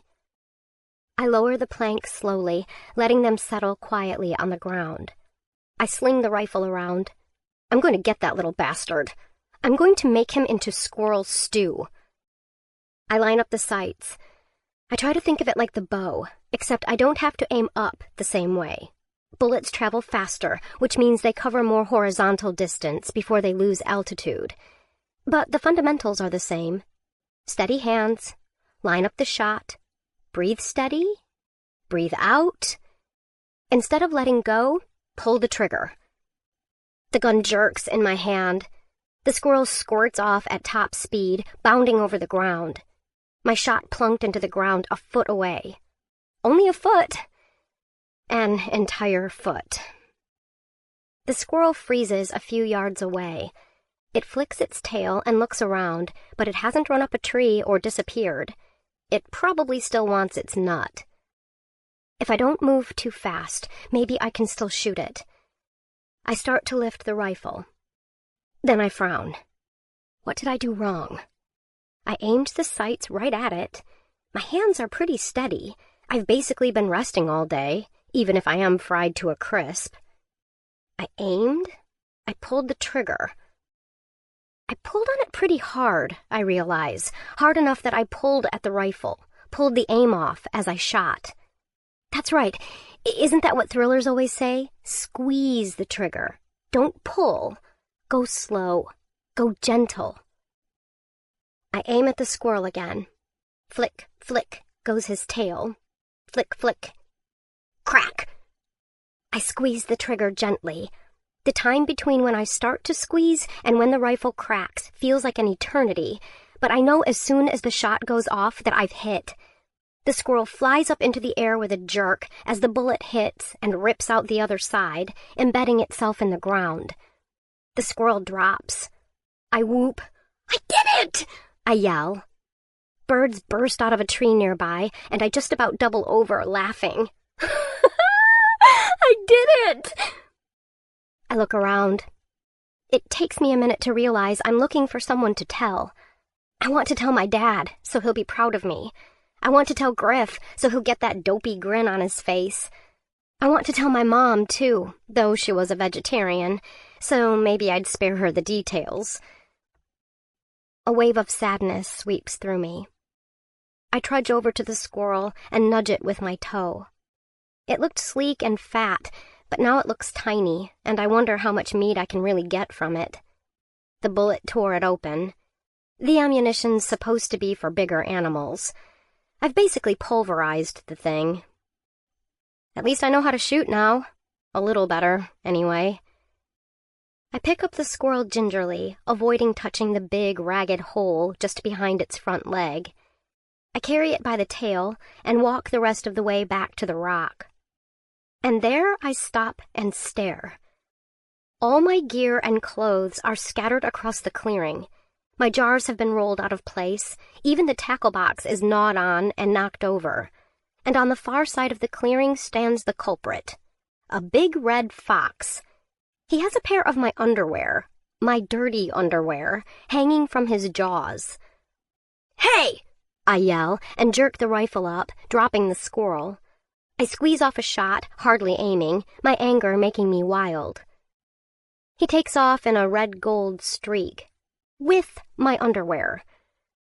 Grumbling, I start to gather up my clothes.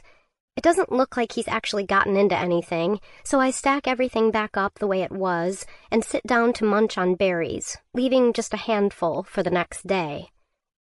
My stomach growls petulantly. I have the squirrel, I remember. Time to figure out how to cook it. It doesn't go well. I resort to hacking out pieces of meat and then picking tiny bones and bits of skin out of them. In the end, there's no way to cook it on a spit like I envisioned, so I stick it in a jar with some moose water and boil it right on the hot coals of the fire. Squirrel stew. It's disgusting. I almost wish Bo was back so he could steal some from me, but I know I need every calorie I can scrape out of the jar. When I've choked down every bite and every drop of broth, I tuck myself into the space under the rock. Bo is nowhere to be seen, and the wind starts to pick up, along with a thin, cold rain. The wind howls through the trees, and straight into my face, carrying the rain with it. I hunker in as far as I can, but it doesn't make much of a difference. I shiver. I feel sick. The squirrel was disgusting, even as hungry as I am, and the way it sloshed around in the water was sickening. The water itself is greasy and gamey and coats my throat. I'm in a poor mood to begin with, without the sky spitting in my face. I pull my duffel up to my chest and pull out my photographs. I hold them in front of my face, hands cupped to protect them from the rain, studying them as the sun sets and the fire glimmers. Mom is looking at the camera, but you can tell her attention is on me. She was gone a lot, left me with friends, but I always knew she would come back, and she always had some little present for me. She called me every day, and she always missed me, but she never offered to get a different job, and I never wanted her to. Maybe she was more like Dad than I realized. She couldn't sit still, and he couldn't stay away from the wilderness. Both of them got pulled away from me. But Mom always came back. Not anymore. Now neither of them will ever come back to me. So they're more alike than ever. I fall asleep with that thought playing in my mind and the photos in my hand. Mistake, mistake, mistake. I snap awake as the wind gusts, blowing a spray of water into my face, and a second later I jerk as the hot remnants of my fire skitter across the ground toward me. A smoldering ember hits my cheek. I scramble back toward my clothes, yanking the duffel with me. The rain is astounding, the sound of it striking, hissing, and rolling against the treetops. The wind has shifted, and as it rages, it catches the photographs that still lay on the ground where I've dropped them in my sleep. They flutter wildly, the wind sliding under them. I lunge forward, but I'm too slow. The wind catches them and throws them out of the shelter. "No!" I yell. I run after them. It's pitch black. The only light comes from the dying embers that have scorched my face, and I'm about 2 steps from the shelter when my foot catches something and I almost fall. I catch myself and stand, rain pelting my head and shoulders. I can't see the photos. I can barely see my own hands. It's like a sack has been dropped over my head. The world seems suddenly impossibly huge. How can I find 2 little scraps of memory in all of that? I can't. I crawl under the overhang. I'm soaked. My clothes are wet all the way through. My fire is out.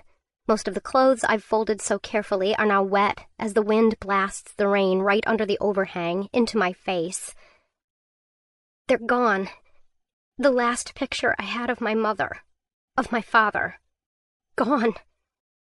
I already have trouble remembering her voice. How long until her face fades, too? Will I live long enough to forget her? As I lie shivering, it seems impossible that I will. The wind will take me, too, tear me free of my shelter, of my body, fling me up into the storm. I huddle with my back to the storm, my face to the rock, my mouth tasting of rainwater. I don't sleep, but somehow I dream. I dream that the wind has taken me, that I am flying, buffeted on the storm.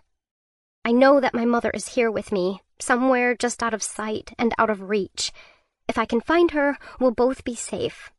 But the night is too dark, and the storm is too fierce.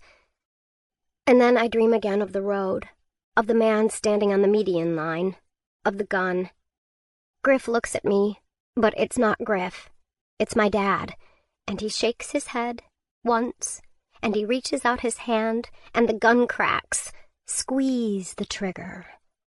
And I'm holding the rifle, and there's a hole through him, and I'm still in the sky, in the storm, and in the car with Mom, and in the woods with Dad. And I'm huddled against the rock, alone, because both of them are gone. Gone forever. And I will always be alone. After. Morning comes, but the storm does not let up. The light is a weak, pale gray pressing through the cloud cover. It doesn't matter. I can't wait. I am hollowed out. I have spent every ounce of sorrow and despair, every last drop of emotion that I have. I don't think. I don't feel. I just move. I lurch out into the wet, my belt and strap system ready.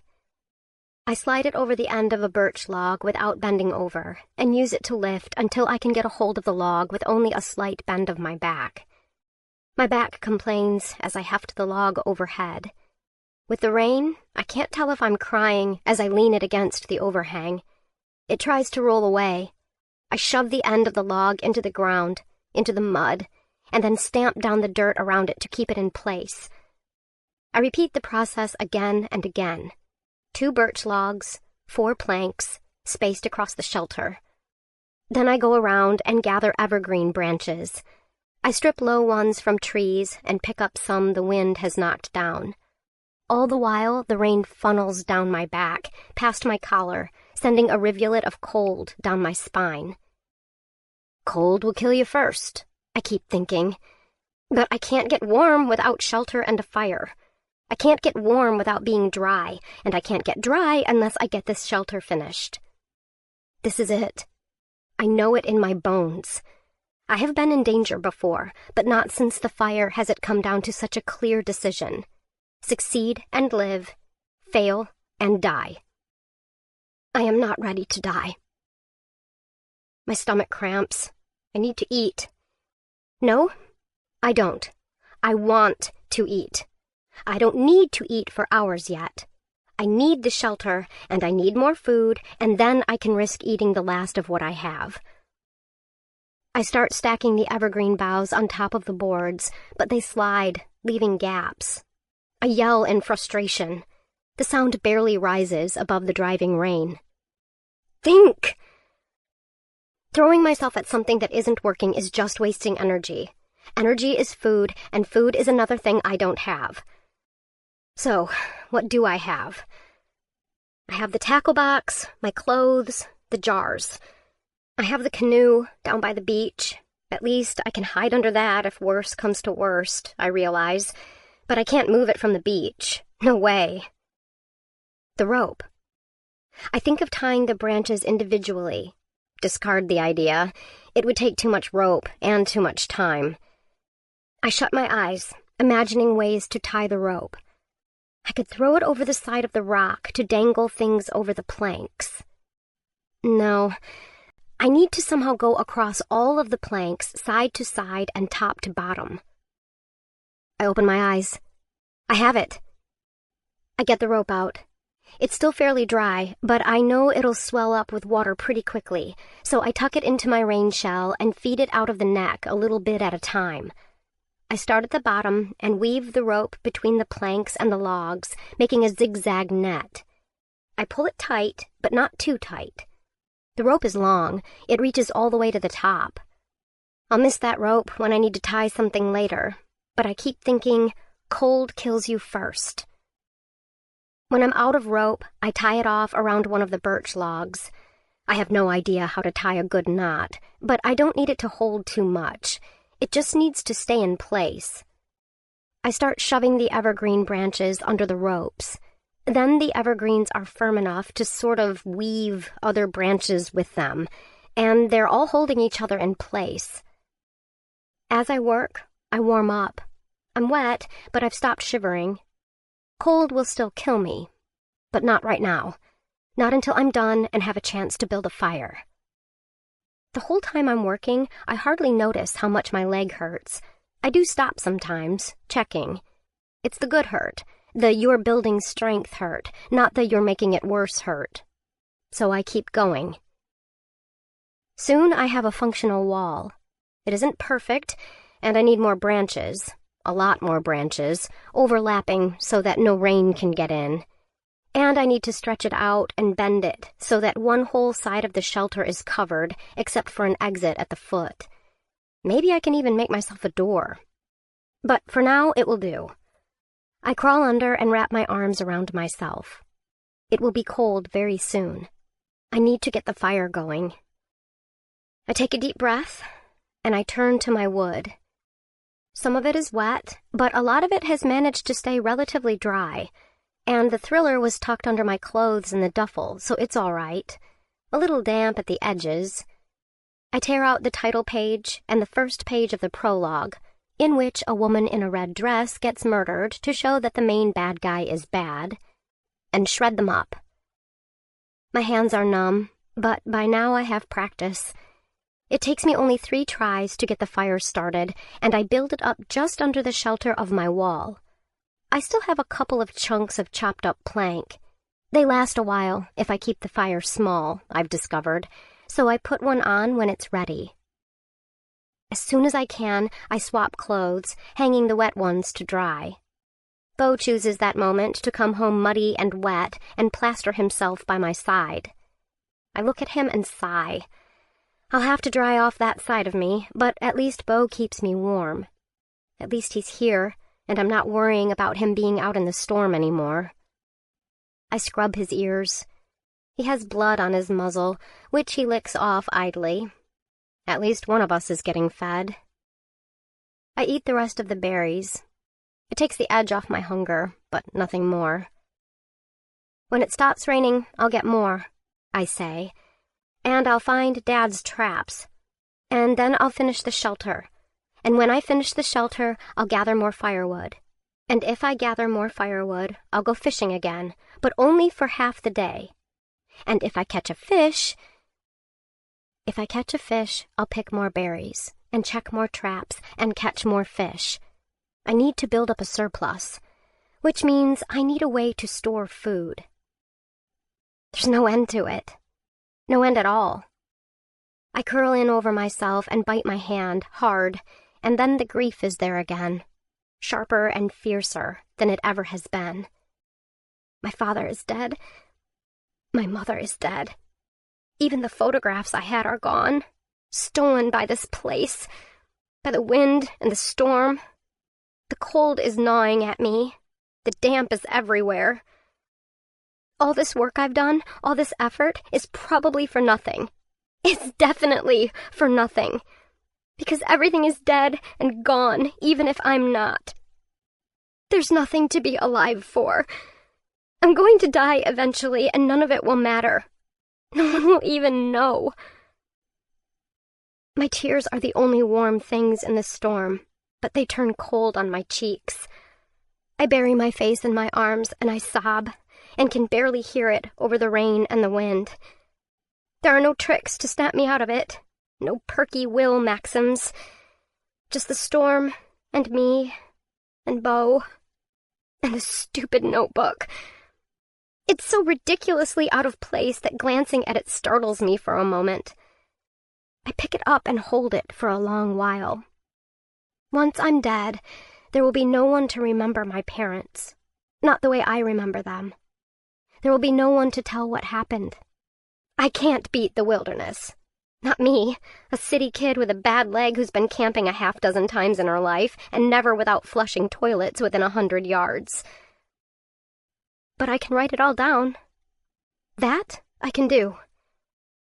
I tear open the pack of pens and grab one at random. I open the notebook to the first page.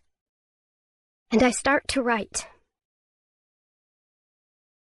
I've caught up to myself, then. Of course, it's been days since the storm. Even writing every spare minute I've found, it's taken me a long time to get it all down. And I can tell you what's happened when I haven't been writing, how I've stayed alive these few extra days. But I can't keep avoiding the one thing that made me start writing.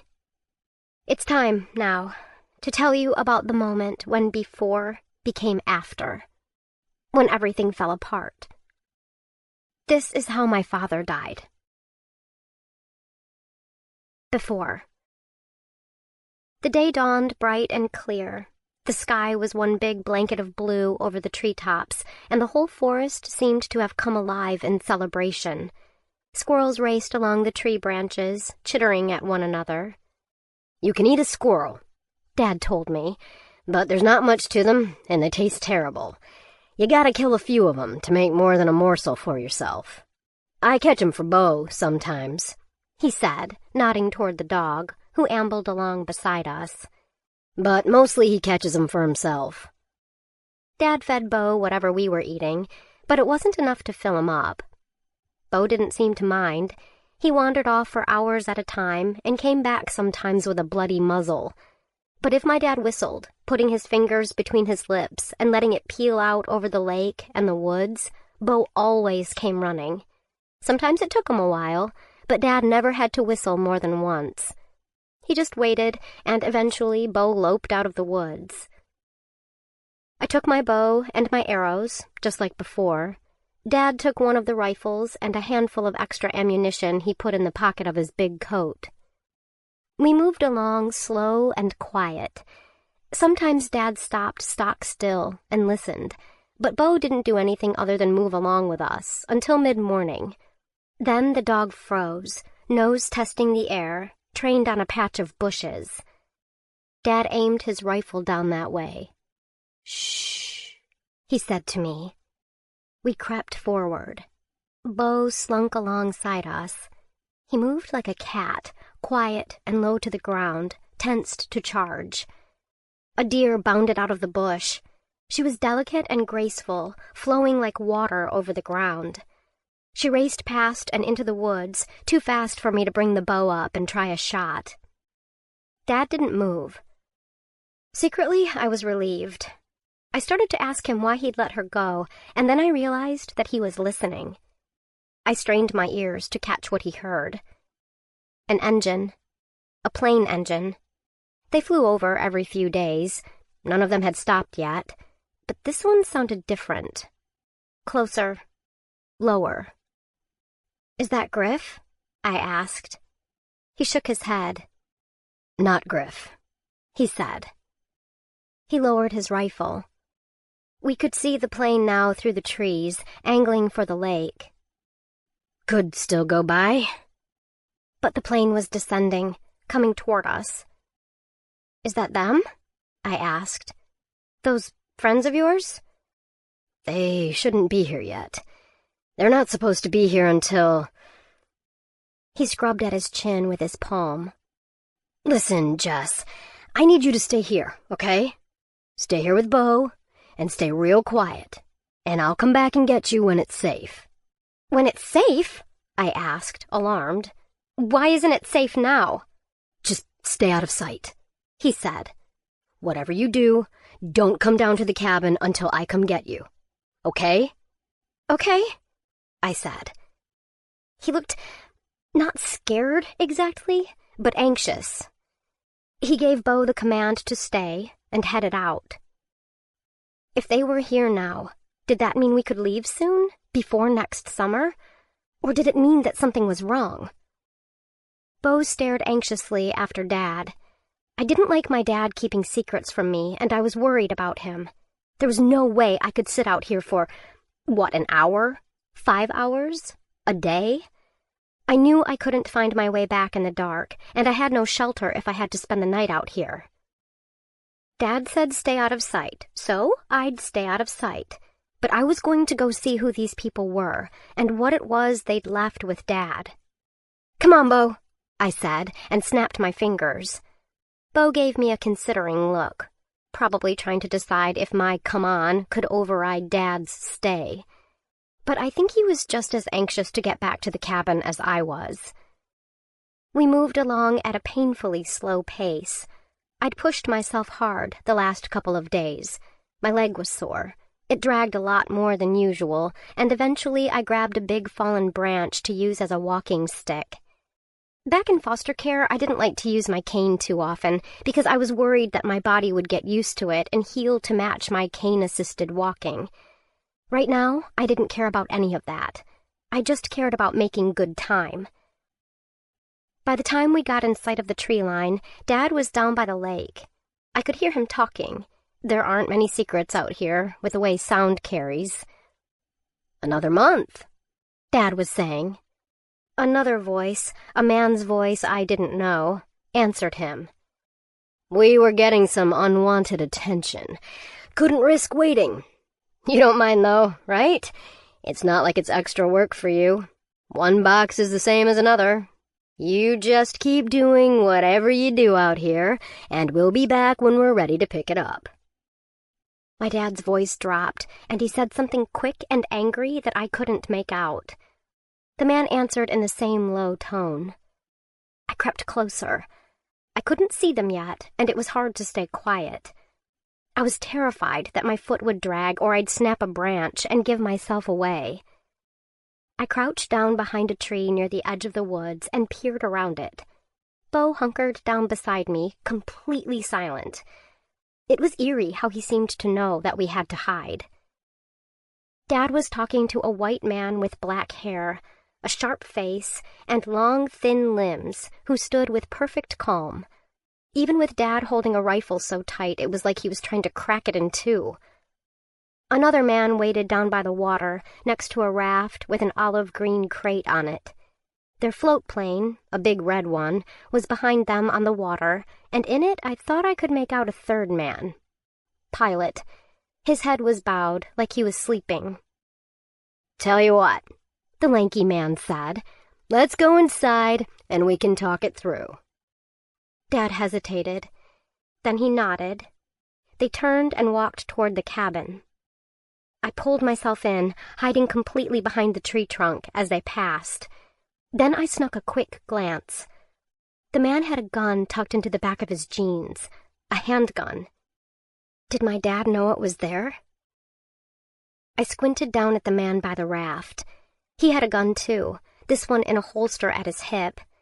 He rested his hand on it, his thumb idly snapping and unsnapping the bit of leather that kept it secure. I shook. It was like I was the leaning tree in a windstorm, shuddering and shivering all over. Leave, I thought. Just do what you came here for and leave. It was a long time before my dad and the lanky man came out of the cabin, and when they did, my dad was no longer carrying a rifle. The two of them walked down to the beach. Dad nodded to the man there. He didn't nod back.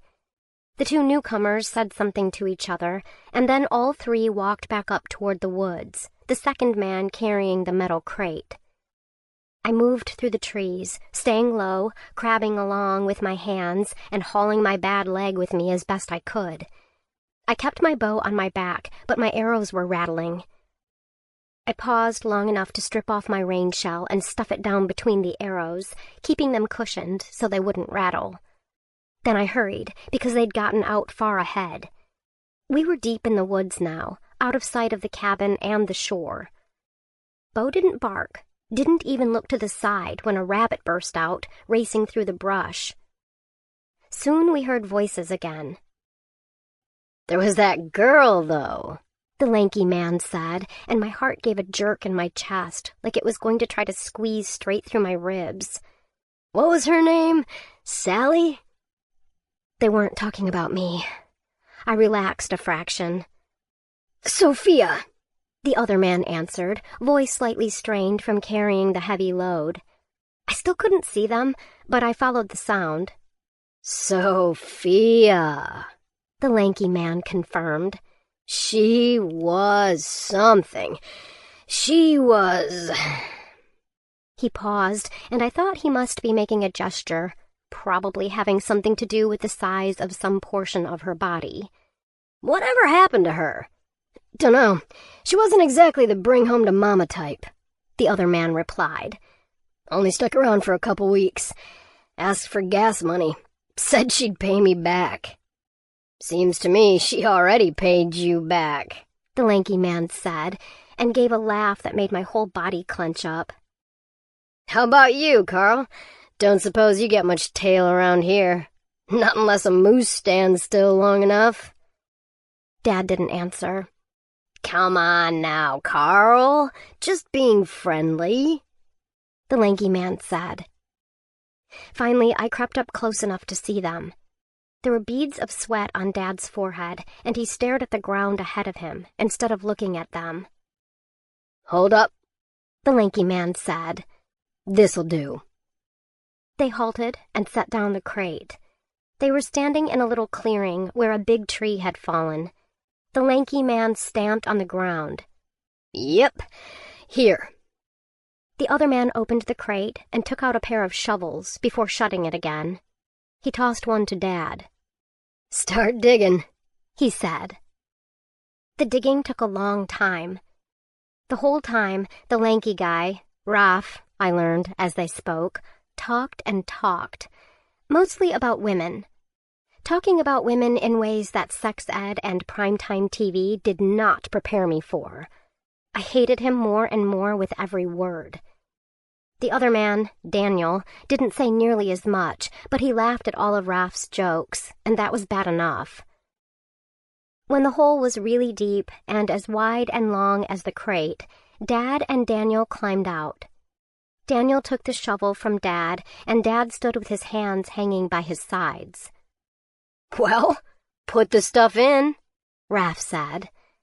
Dad looked at him for a long, flat moment. Cold fear snaked through my gut. Something was very wrong. I took my bow off my back and slowly slid an arrow free. I set it to the string and eased out to where I could get a clear shot. Daniel had his back to me. Raph did too. I had to shoot just right. I had to kill Raph right away so he couldn't draw his gun. And then I had to kill Daniel too. Dad looked straight at me. I froze. Raph was looking over at Daniel, grumbling about something, and Dad fixed his gaze on me. "It's okay," he mouthed. And then he shook his head. Once. And he turned back to help Daniel. I hesitated. I could still shoot. They weren't looking. And what if I missed? What if I wasn't fast enough to get another arrow out before Daniel pulled his gun? What if I missed Daniel? What if the pilot heard gunshots and came after us? Dad said it was okay. So I had to believe that it was. They'd bury that box, whatever the hell it was, and then they'd leave us alone. I eased the arrow and sank back behind the tree. Dad and Daniel hauled the crate over to the hole and lowered it in.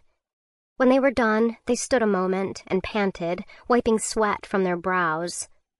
Dad turned to Raph. "There we go," he said. "Safe as houses until you need it. I'll make sure it stays that way." "Still leaves us with a problem," Raph said. "I told you, the money'll be here by the time you get back," Dad said. "I didn't steal it. Just borrowed it," Raph said. He smiled, nodded. "I believe you, Carl. I believe you'll get that money." Dad reached out his hand. "I'll shake on it," he said. "My guarantee." Raph kept smiling, and he took out his gun, and he shot my father in the head. Before. I wrote before, but that isn't right. Not really. There's no more before after that moment. That's when the world split in two. It took less than a second, the time for a bullet to leave the chamber and travel a few feet. My life has become a list of things that almost killed me, ways I almost died. If the truck that hit us had been going just a little bit faster, I would have died.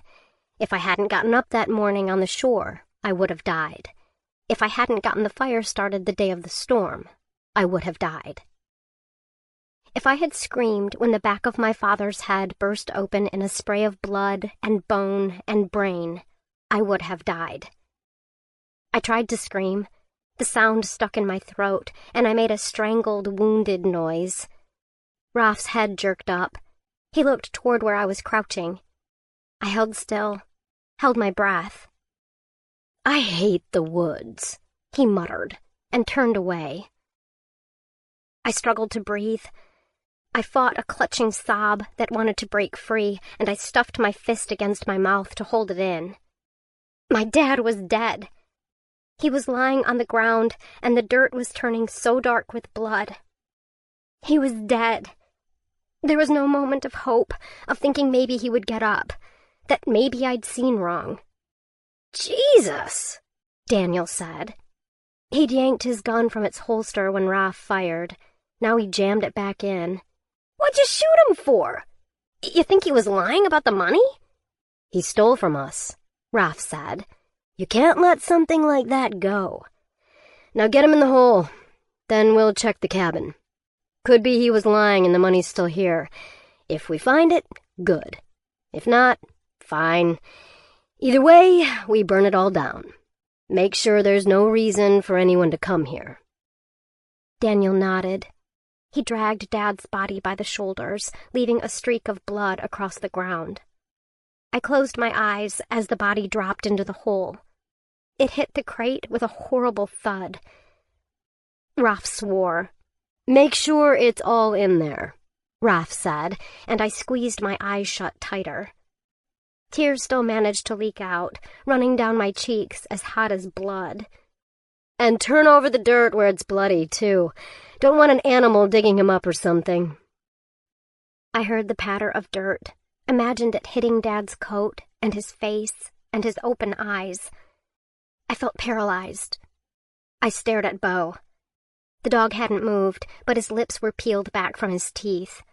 I wanted him to jump out and tear their throats out. But they'd kill him. They'd kill me. I couldn't even hit a tree consistently. How was I supposed to stop them? 3 men with guns. 1 girl and a dog. There was no contest. You probably already know that I couldn't have done anything, but I have to say it again and again, because I still don't believe it. I still lie awake thinking of how I could have killed them before they killed my dad, or how I could have stopped them after, gotten to their plane somehow, gotten rid of the pilot, killed him, and then the plane... I could have taken the plane. I could have flown it. It had a radio. I could call for help, and help would come. The pilot was asleep. Maybe. I could have taken him. Maybe. Except, I would have had to get down to the water without anyone seeing me.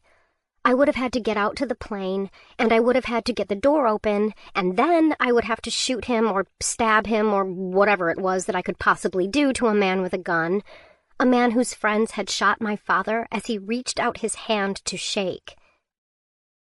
Instead, I just sat there and cried silently, hidden behind the tree. And then I remembered. The cabin.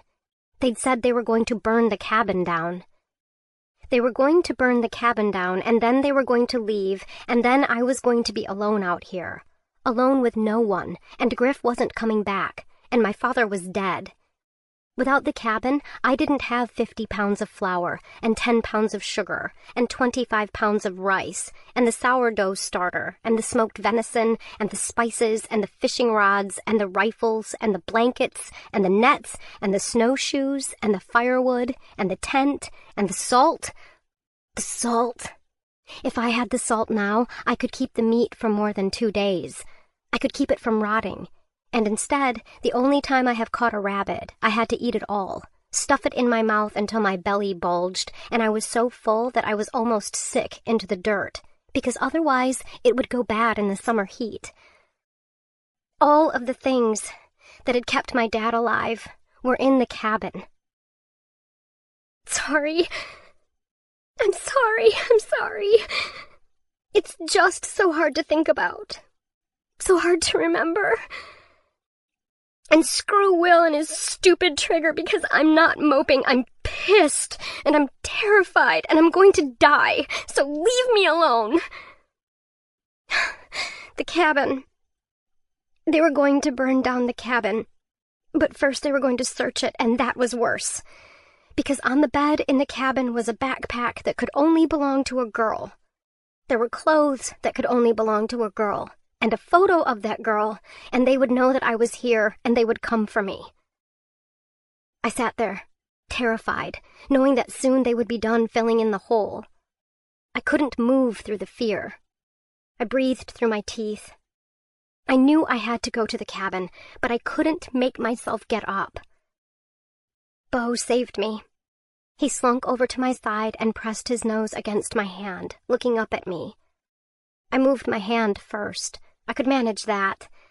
I moved my hand over his nose and his eyes and found his big knobby head, and I sank my fingers into his fur. He was warm. He huffed a little breath. The fur on his shoulders and his neck stood straight up. He wanted to kill the men that had killed his master, but for some reason he stayed with me instead. They would kill him too, I thought. I had to save him. I don't know if they really would have killed him. Maybe he would have run away. But that was the thought that I clung to in that moment. I couldn't move for me, but I moved for him. At first, all I could do was lean, shift my weight, until I fell forward onto my hands. I pulled myself along, more than walking, low to the ground. I got maybe 50 feet, like that, and then Bo put his nose under my arm and shoved upward hard.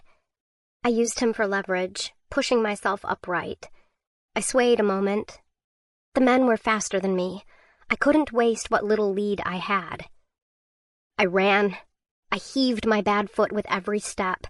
It was a lopsided, ungainly run, and I grabbed at trees as I passed to launch myself forward faster and keep myself upright. Bo ran at my side. I could see the cabin through the trees. I could see the shining lake past that, and a flash of red. The plane. I was almost there.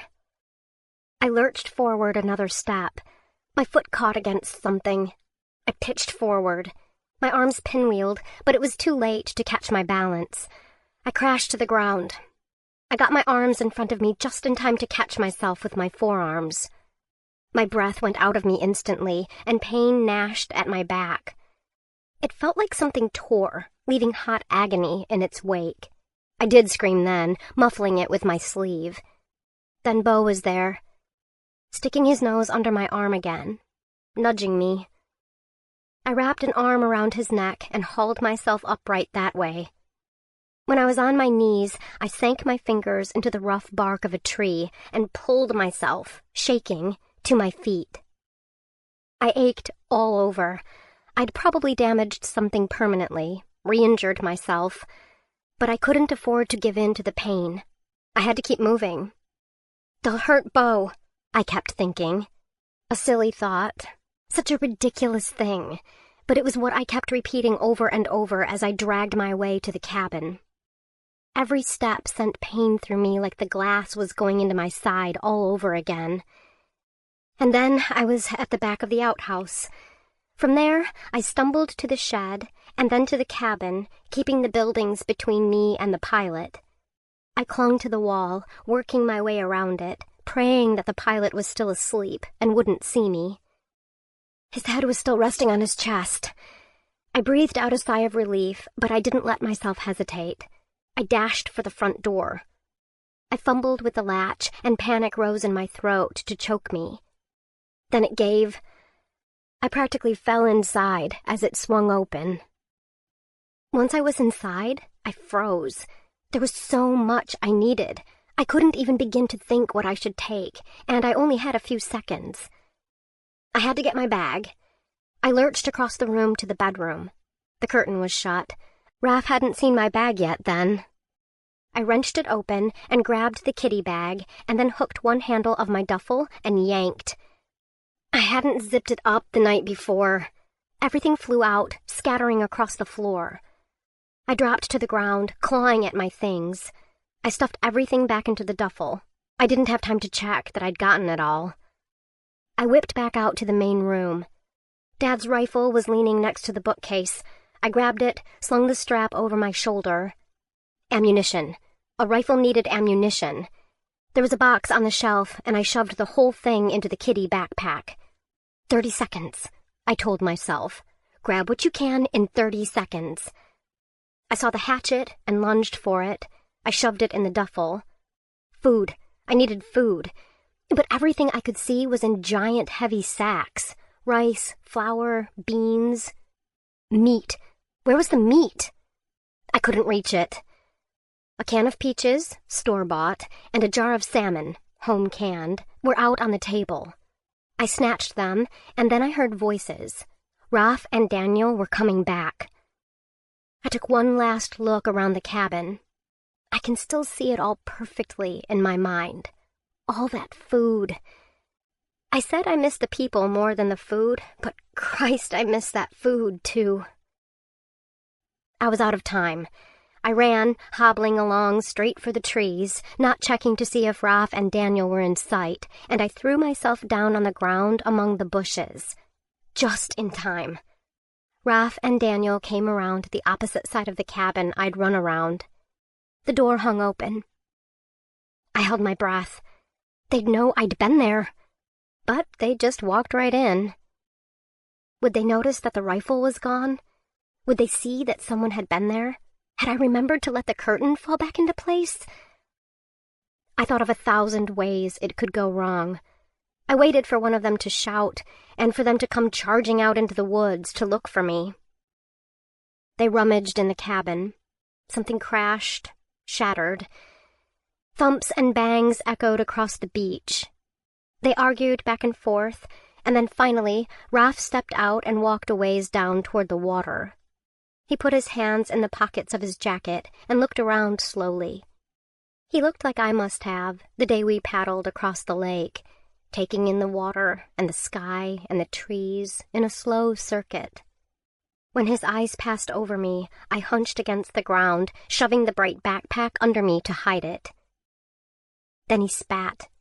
"Idiot," he said. "It's his own goddamn fault." Daniel came out of the cabin, splashing gasoline behind him. I held my breath. He tossed the canister of gasoline inside. They must have found it in there, or brought it with them. I hadn't seen it. I didn't know where Dad kept half his things. I hadn't been paying attention. I'd been complaining. I hadn't even known where the meat was. Then I remembered. The meat wasn't stored in the cabin. He hung it in the shed to dry it out. That was where he packed it in salt, too, to preserve it, and did the canning. The shed was just past the trees on the other side, where it was cooler and shadier the whole year. For almost a minute, I hoped. I hoped that they would leave and leave my meat, but instead, Raph whistled. "Hold up," he said. "Don't forget the outbuildings." Daniel gave a long, put-upon sigh and jogged down to the boat again. He came back with more gasoline and doused the outhouse and the shed. He struck a match, watching the burning point in his hand like it fascinated him. "You sure we got to do this?" he asked. "Seems like a lot of effort for a guy that's already dead." "Claimed he had documents," Raph said with a shrug. "Probably bluffing, but what if he's not? We burn it." "Burn, burn, burn," Daniel crooned and tossed the match inside the cabin door. Air whooshed, and then an orange glow lit the windows. The fire snapped and crackled as Daniel walked around the side of the building and struck another match. Whoosh, and the outhouse went up. A third match. The shed now, fire gnawing at it from the inside out, climbing the walls. It roiled, bright and hot, even from where I stood, and the men retreated down the beach. The flames claimed the walls, cracked the windows. They found the door and escaped, licking upward toward the roof, where they caught easily. I had never realized how loud fire could be, roaring and snapping and coughing. The fire destroyed everything, but it protected me, hid the sound of my sobbing. Raph and Daniel walked back down to the boat, their backs painted with light. They climbed in and pushed off, just as the outhouse roof collapsed in a shower of sparks. Beside me, Bo seemed to snap like a rubber band stretched too far. He charged. "Bo, no!" My voice was hoarse, lost in the roar of the flames. He ignored me. He churned up pebbles all the way down to the shore until he hit the edge of the water, and there he whipped back and forth in a frenzy, growling and snarling. Raph whistled. "See the size of that dog?" Bo's jaws snapped, lips pulled back to bare his teeth. Spittle flew in all directions. No, I thought, willing Bo to come back. Raph pulled his gun, aimed it at the snarling dog. Daniel dug the paddle into the water, making the boat rock.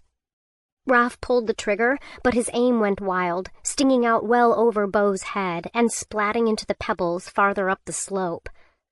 "The hell, man?" Raph said. "Just leave the dog alone," Daniel said. "I like dogs." "You want to make friends with that dog? You go ahead," Raph said. But he sat back down, and Daniel kept rowing. They rowed all the way out to the plain. Bo seemed to realize that they were too far gone to do anything, but he watched them with those pricked, wary ears. And then he threw up his head and howled.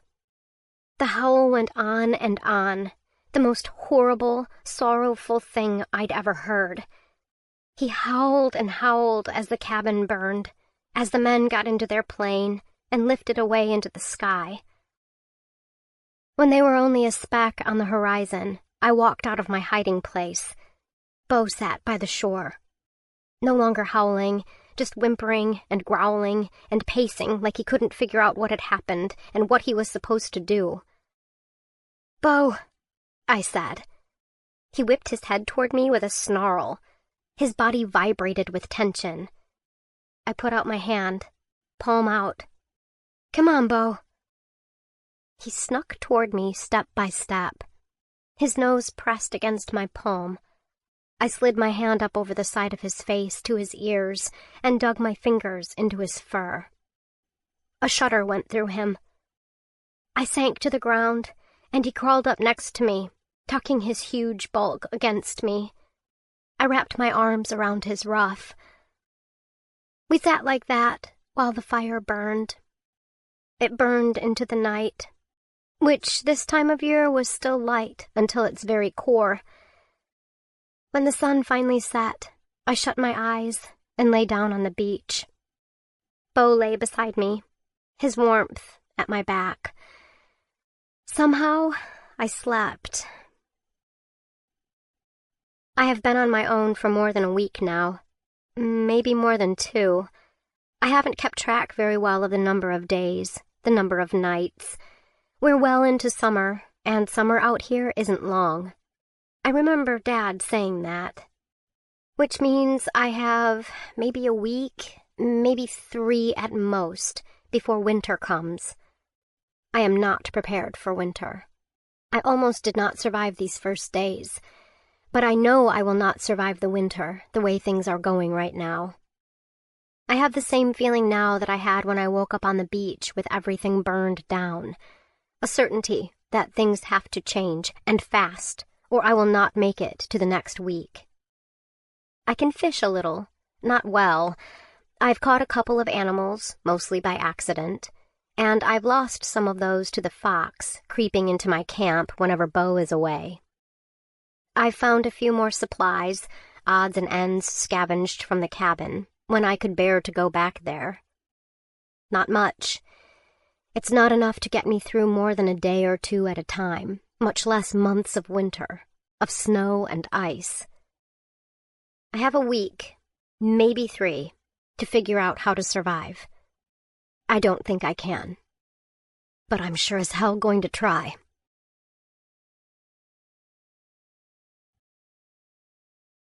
Fall.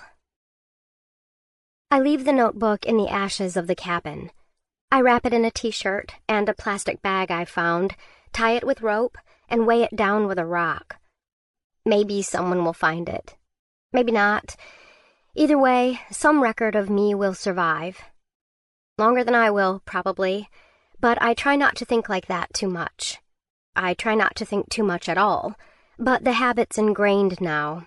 It's like I'm constantly writing in my head, turning my day into a story, even if I'm not writing it down anymore. There was frost on the ground when I woke up this morning, silvering the edges of fallen leaves and making the treetops glitter. That marks the end of summer, I suppose, and fall is short here. Winter's coming fast.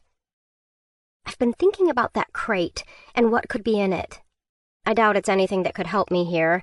It's probably money or drugs. Worthless, in other words, unless it turns out there's a thriving cocaine trade among the squirrels. And to find out, I'd have to dig up the hole. Dig up the grave. It's bad enough going back to the cabin. I can't do that. I remember once I overheard Mom talking to Scott about Dad. She said he used to have friends over that she didn't like. She called them odd. When Scott pressed her for more details, she said something like, "Oh, you know, live off the land, hate the government types." She didn't sound too concerned. She couldn't have known the extent of it. I still don't. I know enough, though. Everything I need to. Dad was involved with bad people. They blackmailed him into hiding money and something else for them, up here where no one would think to look. Only he didn't have the money for some reason. Why? Did he gamble it away? Spend it? Give it to someone? It didn't matter. Every explanation led to the same place. The same patch of forest floor, 6 feet long and 5 feet deep. I doubt I'll find out all the details, the whole truth, before I die. And my curiosity is pretty blunted these days.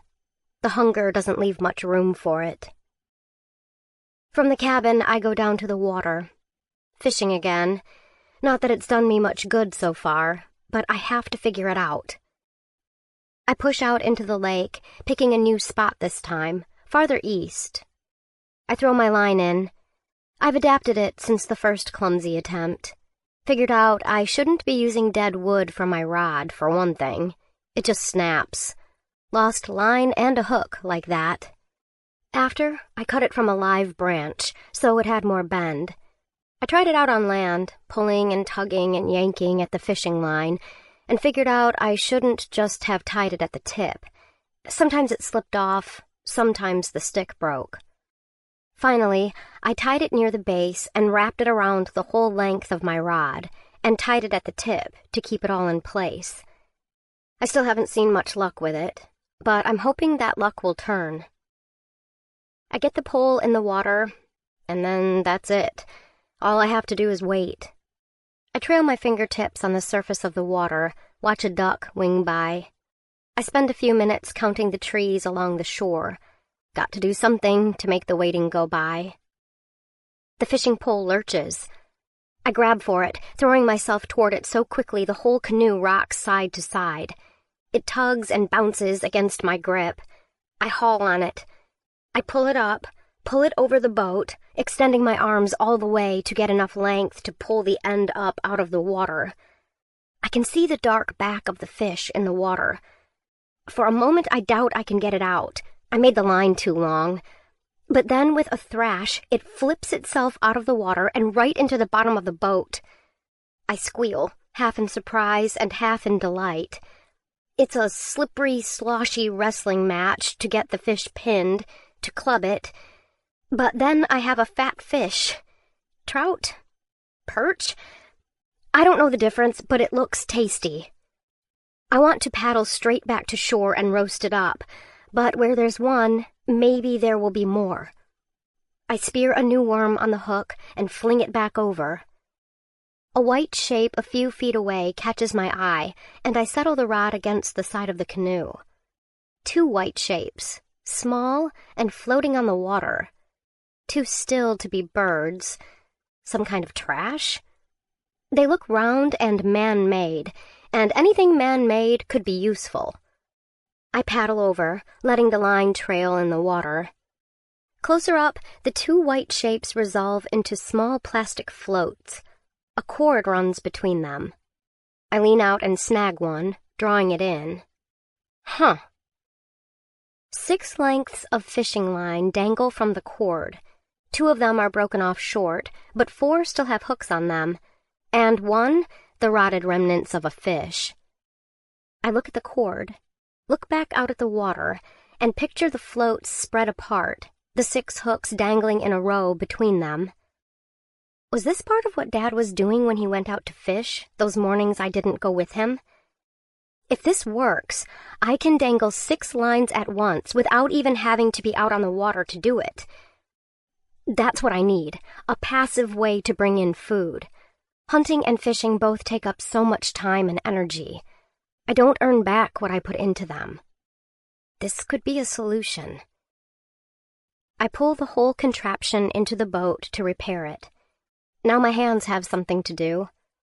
Working with fishing line, especially wet fishing line, is fiddly and frustrating. But after a while, I have new lines threaded, and all of them baited with bits of rotted fish.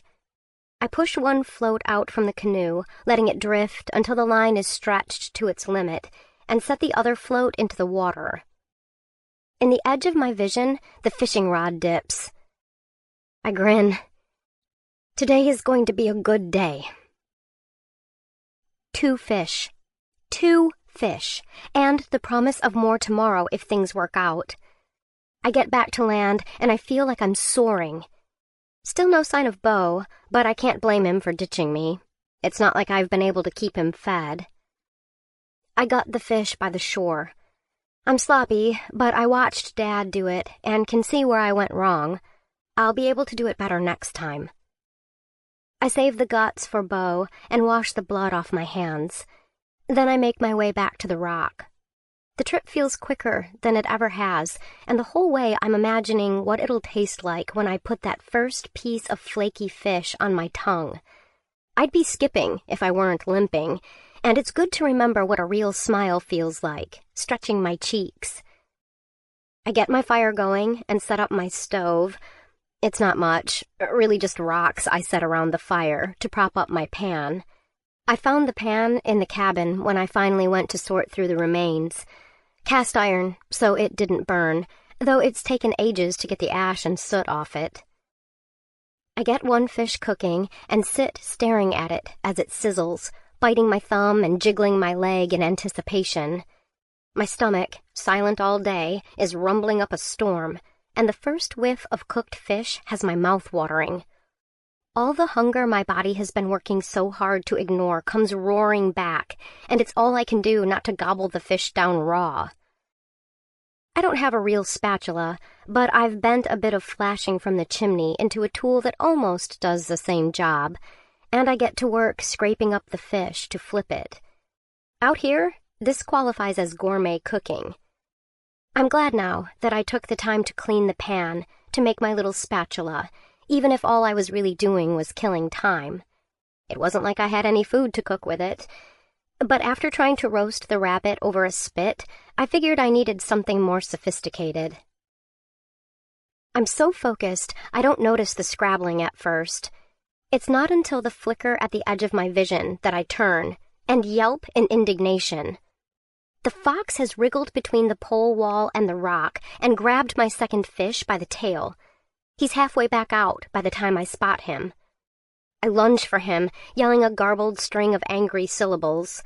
He books it, jaws clamped around the fish. The opening's too narrow for me. I have to scramble out the other way, past the fire, and by then he's halfway across the clearing and still running. I grab a rock, huck it after the fox, but I miss by a mile.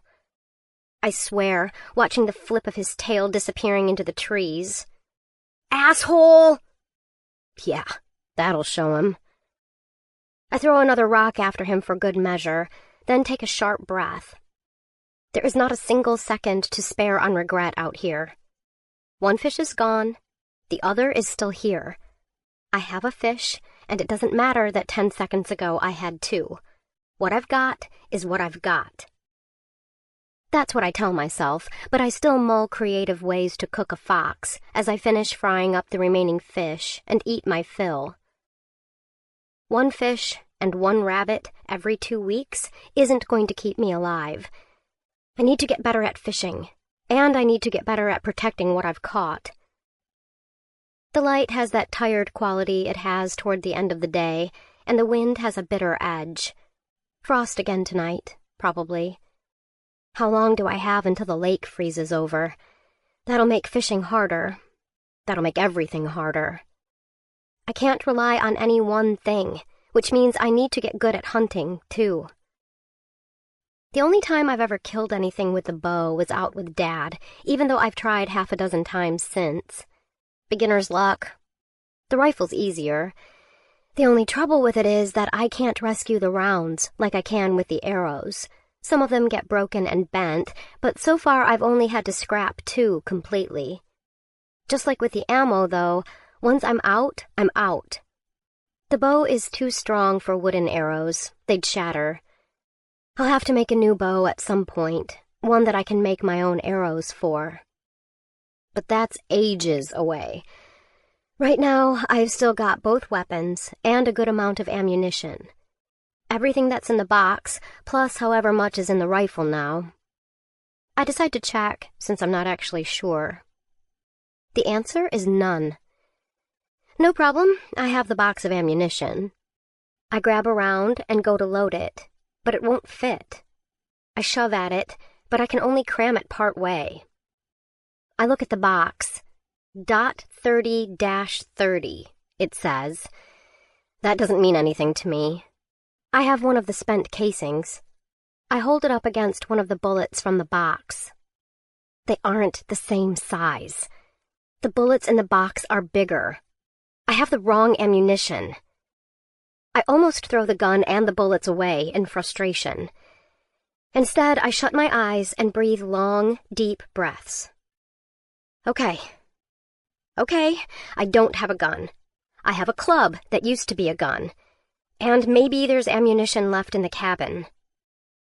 When I went back for the rest of the jars, I poked around the edges of the cabin. Rooting around the chimney felt safe. That's where I found the flashing and the pan.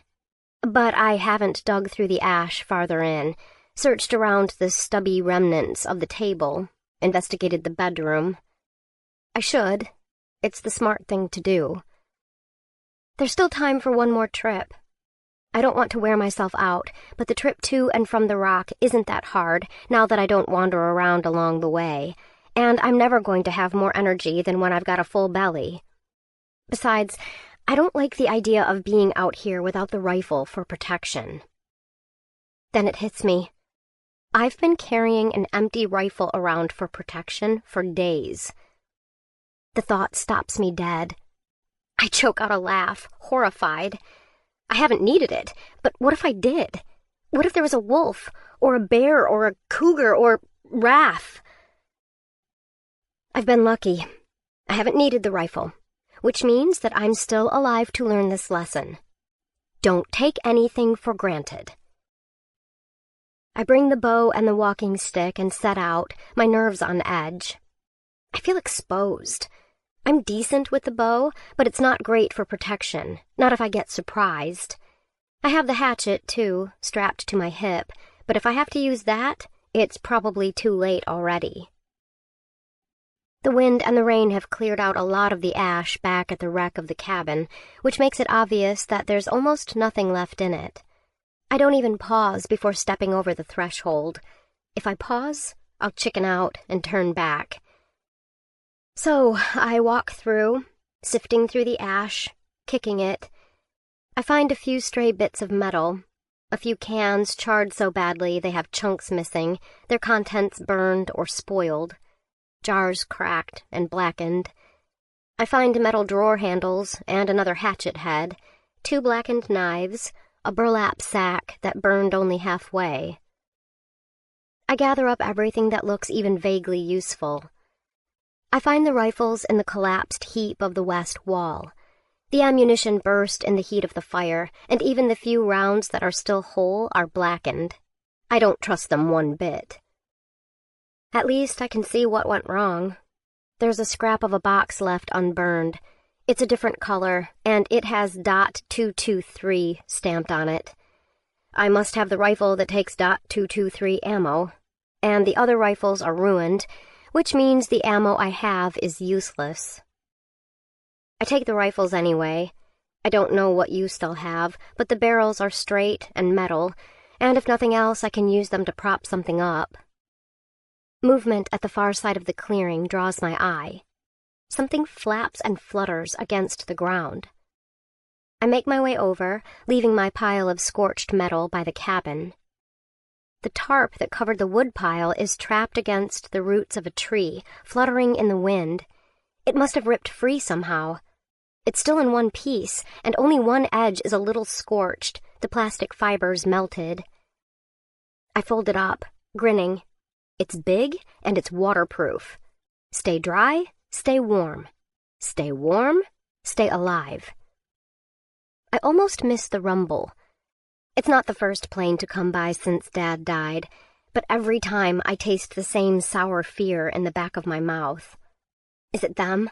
Raph and Daniel and the pilot coming back for what they left? Have they found out I'm here? What if they're coming back to kill me? I scramble back to where I left my finds. I spread the tarp enough to load them all on, then bundle everything up and make for the trees as fast as I can. I need to get out of sight before the plane gets close. At the tree line, I burrow deep among the trees, crouching out of sight. Probably it's nothing to do with me, just like the two that have gone by in the distance, never even coming in clear view. Or maybe, traitorous hope suggests, it's rescue. No one but Griff knows I'm out here, but maybe he's come back. Maybe he's sent someone to check on me. I wait. The plane comes closer,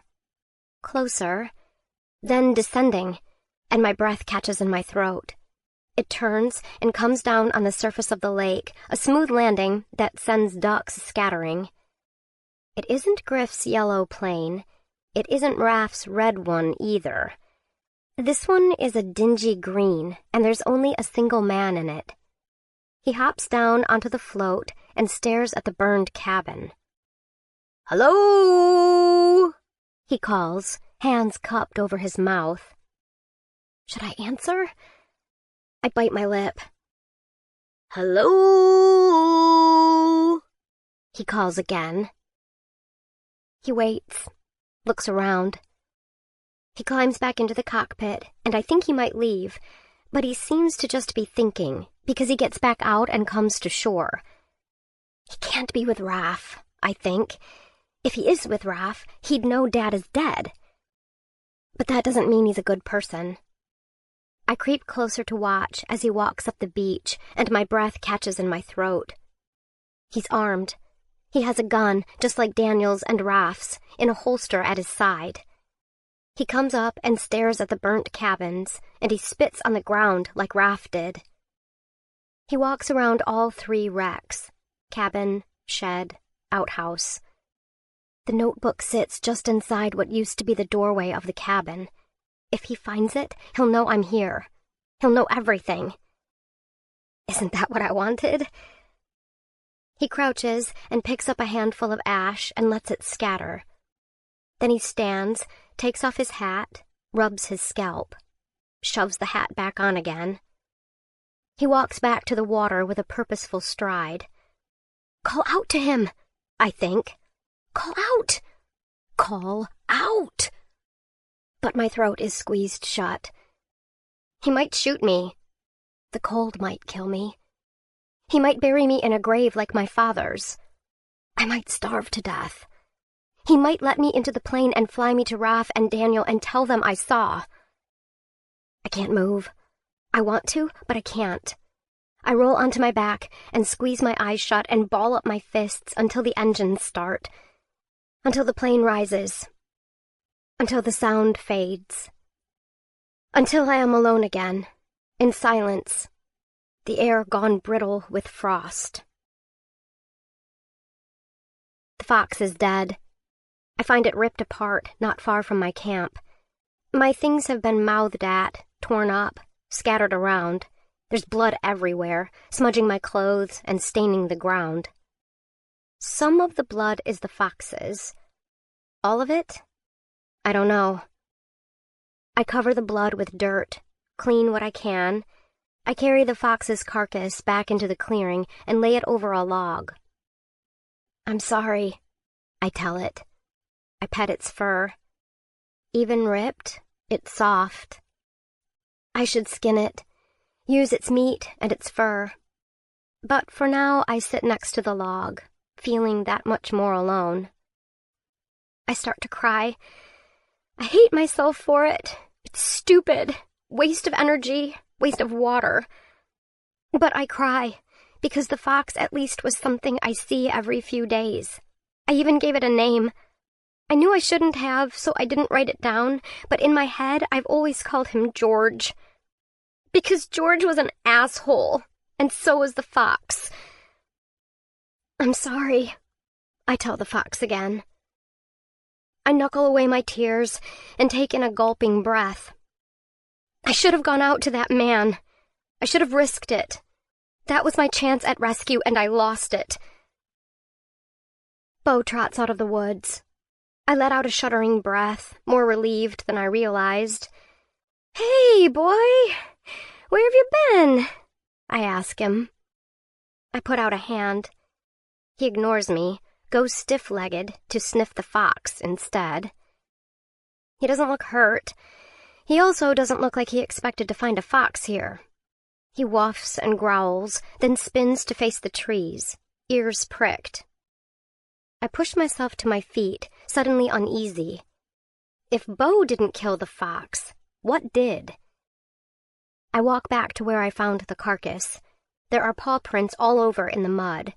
The foxes are easy to pick out, but when Bo trots past, leaving a perfect imprint, I realize that the bigger prints aren't all his. There's a third set. Canine, bigger than Bo, and Bo's got to be 100 pounds. Somebody you know, Bo? I ask.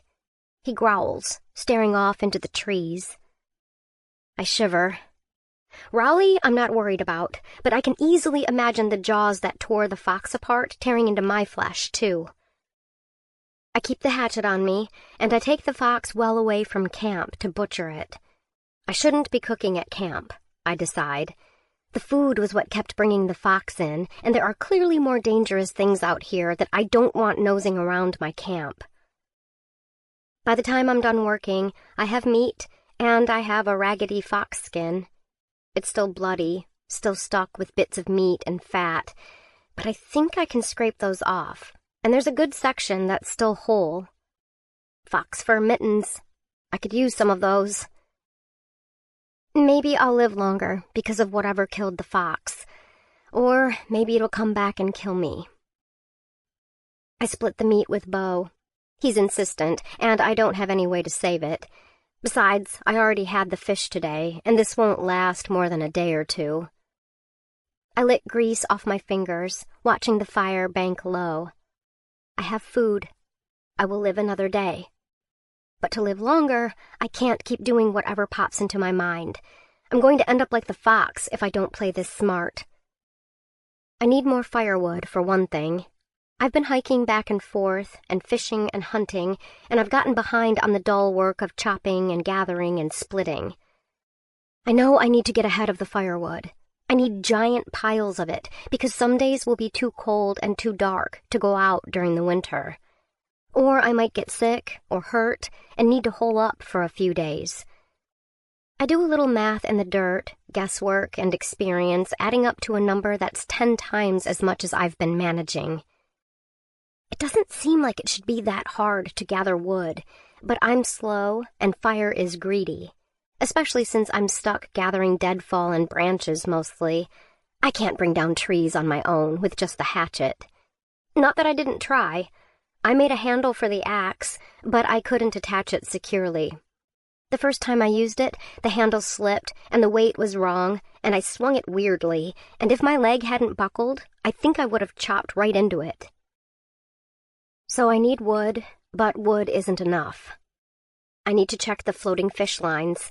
The fish don't do me any good if they hang there until they rot, or if some other fish steals them. I have to hunt. I have to fetch water and boil it. I take a stick and make a grid in the dirt, blocking the day. Walk to the lake, check the lines, go fishing maybe, or go hunting, go back to camp, boil water and chop wood, sleep, and morning again and the lake again. I can do it, I tell myself. It's not complicated, it's just hard. Firewood, fish, water, hunting. What else? Only one thing else. Winter. There's ice on the edge of the lake today, just a thin skin, like on a cup of milk that's been out too long. I break it with my toe. Soon that ice will stretch across the surface of the water, too thick for the canoe, too thin for me. When the ice comes over the lake, I'll have to break through it to fish. Once it gets thick enough, I can walk out onto it and chop a hole through the ice to fish, but for a while it'll be thin and crumbling, and I won't be able to get out. I don't know how long it'll be like that. A week? A month? Only the weatherman knows, and I don't have a radio. 20 degrees, chance of snow, and Jess can go out on the ice today without plunging to her watery doom. I wish. At least soon it'll be cold enough for my meat to stay fresh longer. I can just pack it in snow. That assumes I have meat to save, which I don't. The floating lines are empty. I get one bite, but I can't haul it up to the boat before it slips free and vanishes into the dark water. I get back to shore, fill my jars with water, trudge back to camp. I check the snares again. The bait's gone in some, but they're empty. The berries are gone too, even the last rotten few of them. The wild cucumbers have died. I trudge back, start chopping. Firewood today. Every day, firewood. Maybe tomorrow I'll eat. For once, Bo comes with me out on the lake, even though he's usually wary of it. The jerky treats are almost gone. I've tried a couple of them myself, but Bo always gives me a betrayed look, and I figure I need him more than I need a few calories. They're in my pocket, and maybe that's why he hops into the canoe when I shove it out onto the lake. He's looking thin, after all, nearly as hungry as I am. It's cold out on the lake. I don't mind his company, his warm body pressed up against my legs. I paddle out toward the floats. If there's nothing there, I don't know what I'm going to do. I'm so tired. Even swallowing makes me tired. It's been 3 days since I ate anything. I don't know how much longer I can go. The cord between the floats is dragging down in the water, taut. Does that mean there's a fish on it? My heart beats so loudly and so strongly in my thin chest I can feel my pulse in my teeth. I lean out and grab the nearest floater. I drag it toward me, and it jerks in my hand. I let out a cry of relief and joy and pull it in faster. There, a big fat fish as long as my forearm. Longer. It thrashes as I haul it up. Bo bounces up to his feet and backs away, giving me room, his tail wagging and his tongue lolling. I drop the fish into the boat. Finally. I pull the hook free so I can toss the floats back. The fish arches, thrashes, flails its way up off the bottom of the boat. I dive for it so it can't flop itself out of the boat. I'm not thinking. I'm just so panicked at the thought of all that food getting away. The canoe rocks. My foot catches against the middle seat, and I sprawl forward. My knee hits the side of the canoe with a thwack, and pain shoots up my leg. But I only have a second to register it before the whole canoe jerks sideways under me, unbalanced by me, by the fish, by Bo barking and leaping backward out of my way, and then it flips, and I'm in the water. It's cold, colder than anything I've felt. So cold it makes my chest seize, and I can't think or move. I float, sink, for a moment, my limbs splayed out in the water, staring down into nothing but murky darkness. The water churns above me. A paw hits my shoulder and shoves off, driving me deeper underwater, but it also snaps me out of my haze. I rake my limbs through the water. My clothes are dragging me down, making me move slowly, especially my shoes, dragging at my feet. I struggle to swim, but the weight is too much. I grab one boot and pull. The laces are loose, or I would never be able to get it off fast enough. I force off one boot, then the other, stopping to sweep my arms through the water, trying not to sink too far. It's only a few seconds, and then I struggle toward the surface. Too far. It's taken too long, and now my lungs are burning. I reach for the shivering light above me, but I can't reach the air. And then my hand hits Bo's paw again, and this time I grab on. He lurches against me, but I hold on fast. Pull. Use my feet and my other hand to try to swim upward, and I drag Bo under, but I break the surface. I pull in a gasping breath and let go of Bo long enough to sling my arm over his neck. He snarls as he surfaces, turning his head, snapping at me. His teeth catch the sodden fabric over my shoulder. He releases immediately. I don't think he realized it was me for a moment, but now the snarl fades.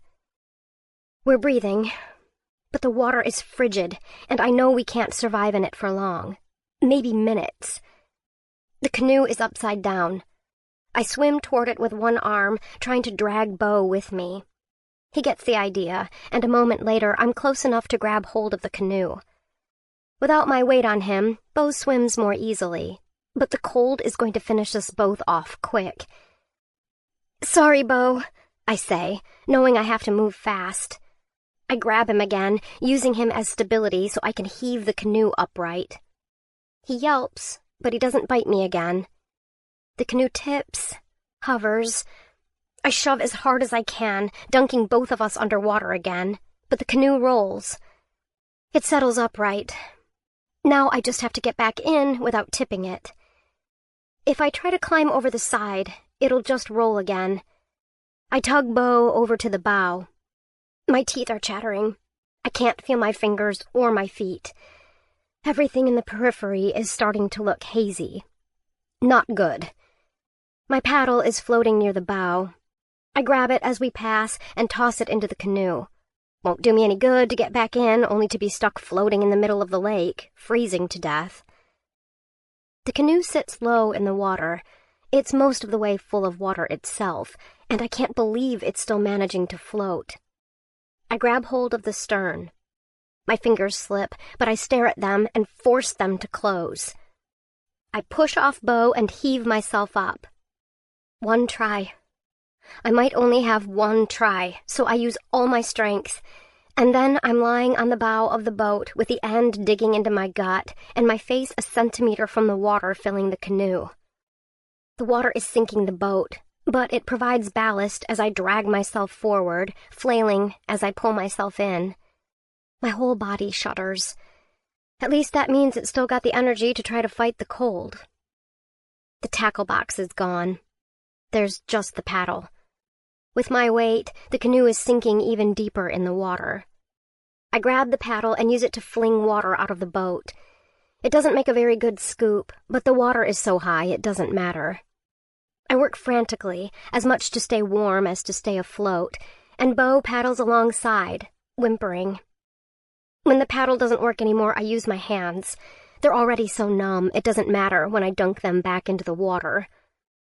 I don't know how long I work. It seems like the water level isn't going down at all.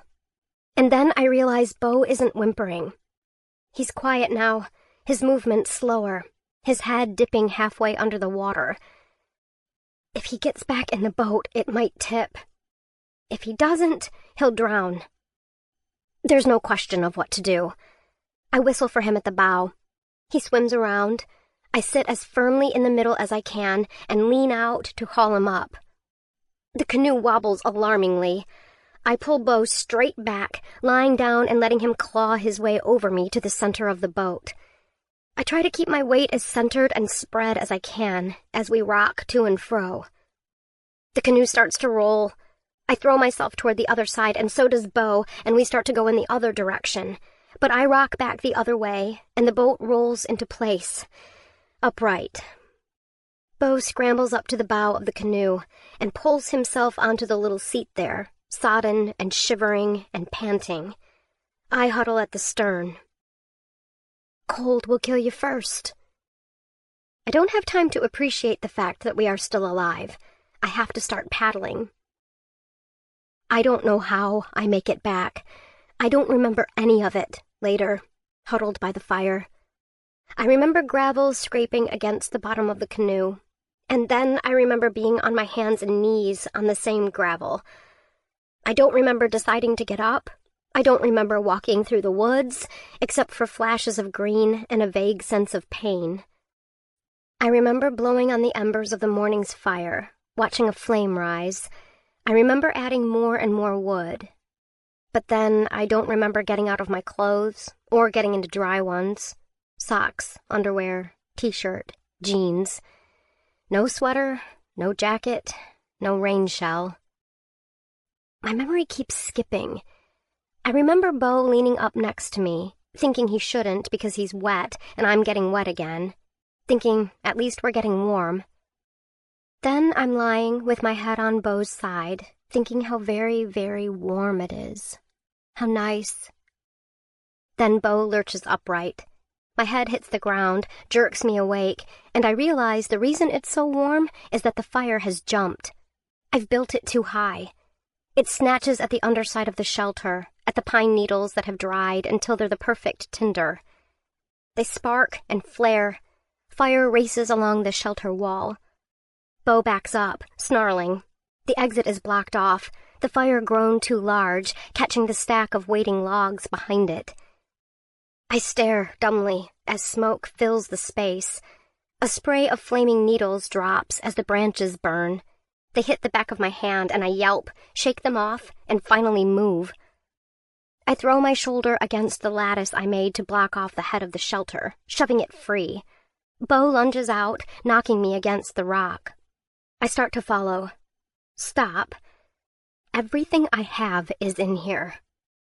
I snatch my clothes, throwing them out of the shelter behind me. I grab my duffel and the bag and crawl out coughing, my eyes stinging with smoke. The fire is catching on the birch logs and the planks now, devouring the entire shelter. I have to save it, I think, except it isn't a coherent thought. Panic seizes me, and I grab at the nearest birch log. I yank, pulling it straight toward me so that it falls back from the rock. The rope is still tying all the planks and logs together. When the log tumbles, it drags everything else with it. The shelter collapses in a shower of sparks and embers. I scream, almost fall over, but I only stumble back. The fire rages at one end of the rock, still trying to devour everything, and I have no way to stop it. I retreat, gather my things around me, and sink into a crouch. Bo and I watch it burn. I'm so cold and so hungry, and I don't know what to do. The shelter's gone. My feet are bloody. I can't get warm. The canoe is gone too. It's floating offshore. I must not have pulled it up enough when I got back, and it floated free. It's only 30 feet away, but I can't swim after it. No more fish. No more bullets. I am so hungry.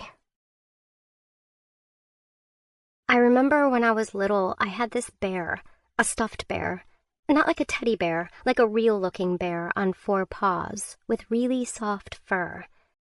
I think my dad bought it for me, probably because I was his baby bear. It must have been. Mostly I think that because Mom was always weird about it, about how much I loved it, and I would sleep with it in my bed and everything, and she'd be sweet about it, but also give me these weird looks, like it meant something I didn't understand, which I guess it did. It meant, I don't know, that I loved my dad or something, that I didn't hate him, and maybe she wanted me to be mad at him for leaving her, leaving us. But that came later. I didn't know to be mad yet, and he was like this story, this amazing story, this dad that was out there somewhere, like Bigfoot. I don't know, it's just... It's getting hard to think, and there's still no food. Everything is gone, and I have nothing. Except this morning I caught one tiny fish from the shore, and I ate all of it, even the guts, most of them. Cooked them up and ate them, because otherwise there's nothing. I have to do something different. Soon. Today. Or I have to get lucky. And I think my luck's all gone by now. There was a storm last night, wind and sleet, and when I woke, the whole world was covered in ice. Even my clothes were stiff. I haven't gotten any of the shelter back up, so it's just the 2 of us, huddled under the rock again, and it keeps most of the rain off, but not all of it. And all those little droplets added up and froze together, so I cracked when I sat up, and I had to get the fire going and huddle by it for an hour before I was dry enough to risk stepping outside. The ice was gone by afternoon, but there'll be more. I had to cut up one of my t-shirts to bandage my feet. It's hard to keep them clean and dry and warm, but it's the only way they'll heal.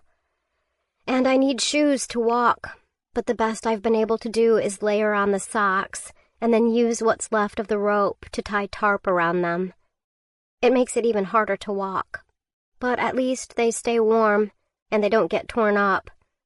But the knots slip as I walk, or the tarp shifts. I have to stop constantly and fix them, and every step hurts. I have to find another shelter. I have to get food. I can't think it's over. Not yet. Not while I can still think and I can still move. I have water and bow and wood to burn, and it isn't winter yet. Not quite. I have to keep trying. Cold will kill you first. I work on the shelter. Not much left. 2 logs, 1 plank. So I take what's left of the rope and what's left of the tarp, and I stretch it out like a tent over the rock. It isn't big enough to reach the ground on both sides, and there's not enough rope to tie it down. So I'll weigh it down instead. I get a half dozen of my jars and fill them with rocks and water, then punch holes in the tarp and tie the jars to the holes with scraps of rope and strips of my t-shirt. That way they hang over the rock, and their weight is enough to keep the tarp in place. It sounds clever until night comes and brings the wind with it, snatching up the side of the tarp. I've punched the holes too close to the edge of the tarp. It tears. The edge flaps up, Then it comes free at the bottom, where I've weighed it down against the ground, and seconds later it's tearing away and falling, and the glass jars tumble and shatter, and I'm back to nothing. It starts to rain. It drums against the rock. It's not even raining that hard, but the noise of it makes my skin crawl. I cover my ears, squeeze my eyes shut, try to sleep, but I can't. The tarp flaps uselessly in the wind, the rain patters against the rock, and I pull Bo closer and whimper into his side. I need to try something else, but I can't think of it. All I can think of is how much I need food. I straighten up. Bo watches me with hungry, trusting, hopeful eyes. He looks lean. I can see his ribs. I know I must look worse. I can feel the bones of my face pressing against my skin. My ribs jut out. My belly caves in. I'm starving. I've used that word so many times, casually, just tossing it off. Let's get lunch. I'm starving. I want to slap the old me. I want to do worse than that. We've already split the last of the jerky. We've got a desperate, eager way of moving now, our chins twitching toward anything that might mean food. I wonder if he's going to leave me. I wonder if I should kill him. The thought makes me want to cry, and crying hurts now.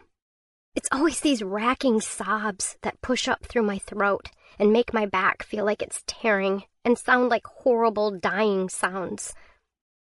When I cry, Bo crawls into my lap and licks my chin, which only makes it worse. And then I shove him away, which only makes him whimper and press against me harder, and then I feel terrible and I cry even more. And then I think about all the energy I'm wasting, crying. I've lost so much. I'm weaker. It's colder. I don't even have any bullets for the gun. If I had bullets, maybe I could hunt. If I was smart, if I'd grabbed that other box, then... But instead, I'm an idiot who didn't even check what she was taking. I have nothing. The rifle is nothing. Just a club, a walking stick at best, and even then, it's too short to do any good. Stop. Enough. Stop. I focus on breathing steadily. To shut out the sound of the rain, I listen to my breathing instead. To the beat of my heart. Every beat is a promise. I'm not dead yet. I'm not dead yet. I'm not dead yet. I squeeze my eyes closed until the tears have nowhere to go. I'm not going to give up. I might die, but it's not going to be because I sat here crying like a useless lump. I can't let myself think I have nothing. That's what I thought that first day, and I was wrong. I dig my fingers into Bo's fur and count breaths until they slow again. It doesn't matter what I don't have. What matters is what I do have. Okay, the rifle's worthless without ammunition. Except there is ammunition. I stare out into the night, the rain drumming unyieldingly against the rock. My heart's rhythm is quick and weak in my chest. There's more ammunition. Not much more, but some. And I know exactly where it is. In my father's pocket. I remember watching him in the cabin. Remember the bullets clinking against one another as he shook them out of the box he put back in the space under the bench, which I should have remembered that day, should have known not to grab the box that was sitting out. I remember their gleam in the morning light as he glanced at them once, and the rustle they made as he tucked them safely in his coat pocket. And then the mist of blood. Then him falling, being dragged into the hole. Then the rain of soil down on his body. Buried. With the crate and my father. Buried. They're still there. Under the dirt, out of reach. Unless I dig. I can't. It's only a few bullets. 5, 6? Or could it be more? How many did he take? I can't remember. Enough to save me, maybe. Enough to get some food. Enough food while I get strong, while I find more. If I can only stay alive and fed for a few more days. For a week. I don't know. Maybe I'll still die. Probably I'll still die. But I have to try, don't I? I haven't been back there, to his grave. Not since the day he died. But I remember exactly where it is. I can still see that day every time I close my eyes. Crack. Jerk. Dead. I see it in my dreams, when I don't see my mother's empty face. I remember then the last time I saw my dad, before coming here. The last time he ever visited us. I used to wonder why he never came again after that. But thinking about it now is like rereading a book when you're older, all the jokes suddenly making sense. My mom and I were decorating a Christmas tree. She would lift me up so I could reach the top branches, but most of the ornaments were still clumped down where I could reach, because I wanted to hang them all. She was only allowed to hand them to me. And then there was a knock on the door, and Mom went to open it. She told me to keep hanging ornaments, and I did, singing carols, until suddenly the voices at the door weren't just talking, they were arguing. I crept over to see what was happening. Mom didn't get angry very often. She was always so calm and reassuring. It was part of what made her a good pilot. It was part of what made us so different. There was a man on the porch. I didn't know him. He had shopping bags sitting next to him, maybe a dozen of them, and he was gesturing and talking loudly, and my mother was almost shouting at him. But they both shut up the second they saw me. "Who's that?" I asked, or something like that. I remember my mom not saying anything for a really long time. And then she smiled. "Your dad's come for Christmas," she said. I recognized him then, or maybe I just convinced myself I did. I ran and gave him a hug, and he scooped me up into the air. He came in, and he brought out present after present to put under the tree, more than I could count. Not that I could count very high. He told me jokes, and we drank hot cocoa with tiny marshmallows in it, and Mom set an extra place for dinner and didn't say much of anything at all. I thought it was a big Christmas surprise she'd arranged for me. Now I realize he showed up without permission, without warning her at all. He was there for a day, and then he vanished without saying goodbye to me. I cried for days. I think I'd gotten it into my head that he was home for good, that he was my Christmas present. Mom didn't say anything about it. She never really said anything bad about him, or if she did, it would just be one short sentence, and then she'd change the subject like she hadn't meant to. It meant I didn't grow up with her anger for him piled on top of my own. But it also means I don't know much about him at all. She didn't exactly trot out all the good stories, either. Before I came here, that was my most recent memory of seeing him, touching him. And every year I thought about it, and it got less cheerful, more messed up. But thinking about it now, my brain keeps trying to make it happy again. When I think about the time I spent here with him, it seems like the most amazing, wonderful time, even though I know it wasn't, even though I know I was miserable. I think I love my father more now that he's dead than I ever did when he was alive. Or maybe it's just that I miss him, and that's different. He's not the same in my mind anymore. I keep thinking that if he was here, he'd protect me and love me, and everything would be okay, and it's hard to care that we argued. In my fantasies, he's more like the father I imagined when I was little. He fusses over me, he brings me rabbits, he keeps the fire going. Sometimes I hear the stories he told with Griff that made me laugh so hard. It's like he's alive. If I go back to the grave, he won't be. Going to the grave is like killing him all over again. Not just going there, digging him up. I feel sick. An acid taste burns in my mouth. My stomach lurches. What will I even find? A skeleton? My father, eyes closed but looking like he did? Looking like when he died? I have no idea. I don't want to think about it. But I have to. I have to live. I have to stay alive.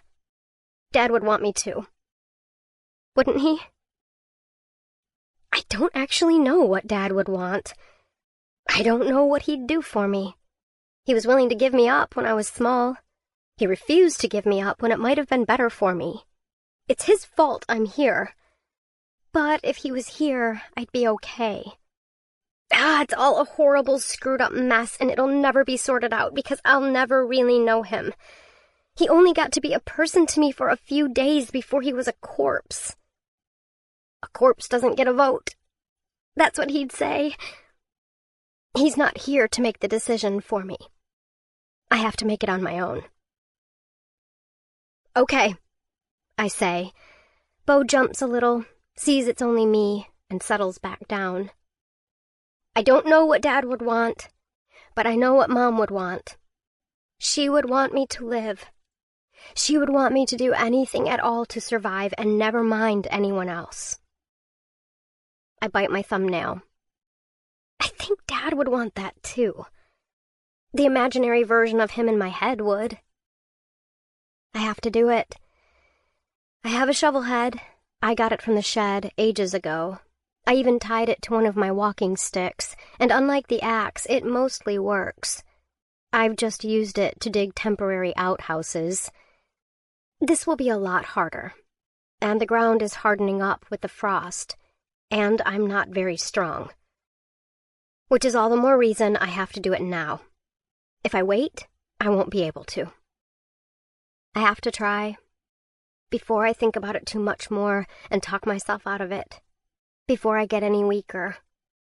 I don't think I'm strong enough, but I've surprised myself before.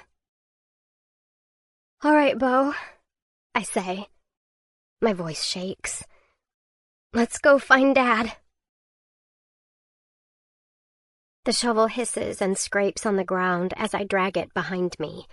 I keep my head bent, the sound of the rain against my hood constant and inescapable.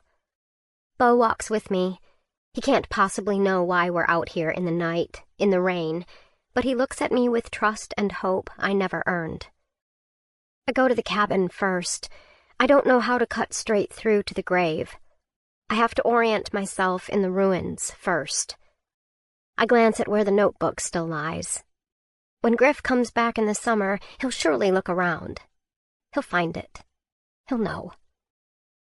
I hope he won't be offended by anything I wrote.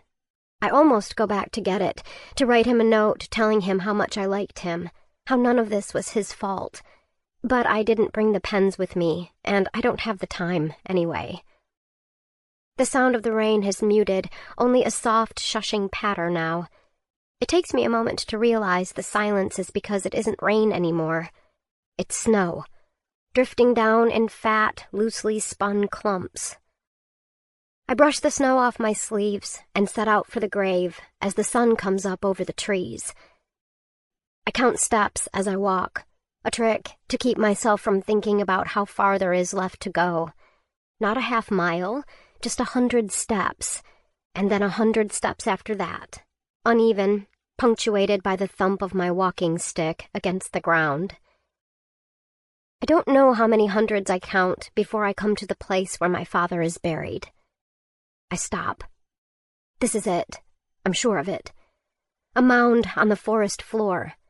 And there's the wide tree I hid behind, the fallen log, its side ruptured by the rapid growth of a sapling. This is where he has been, this whole time. And I never even came to say goodbye. I can't do it. It's too much. Too hard. A cold wind rises, raking my cheeks and pricking at my eyes. The winter is going to get deeper, This isn't even winter yet. This is fall, and early fall at that. It will get so much worse.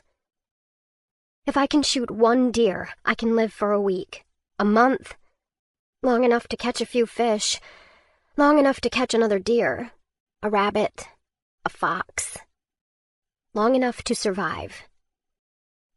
Baby bear, I hear. Not a voice in my head.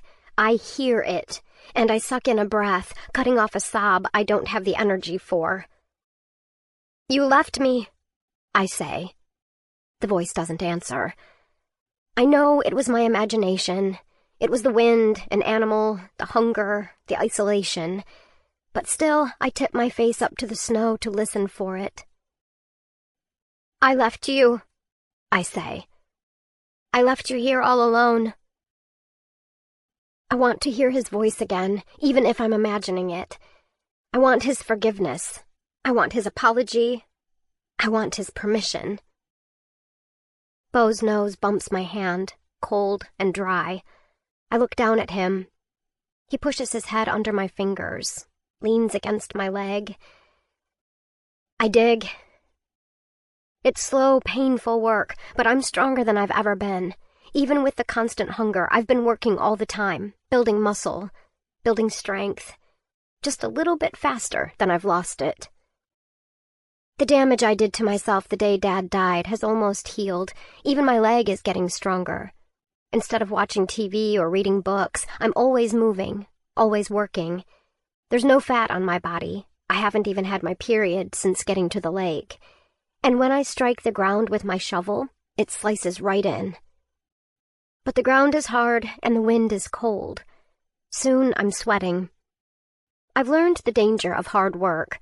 Sweat makes you wet and hot, and then you rest and get wet and cold as the wind bites at you. I keep working, afraid to stop and freeze. One load of dirt after another. There are no thoughts in my mind anymore, just the next strike of the shovel, the next thin scoop of dirt, my new strength fighting against my hunger weakness. My arms get tired, and I keep going. My legs get tired, and I keep going.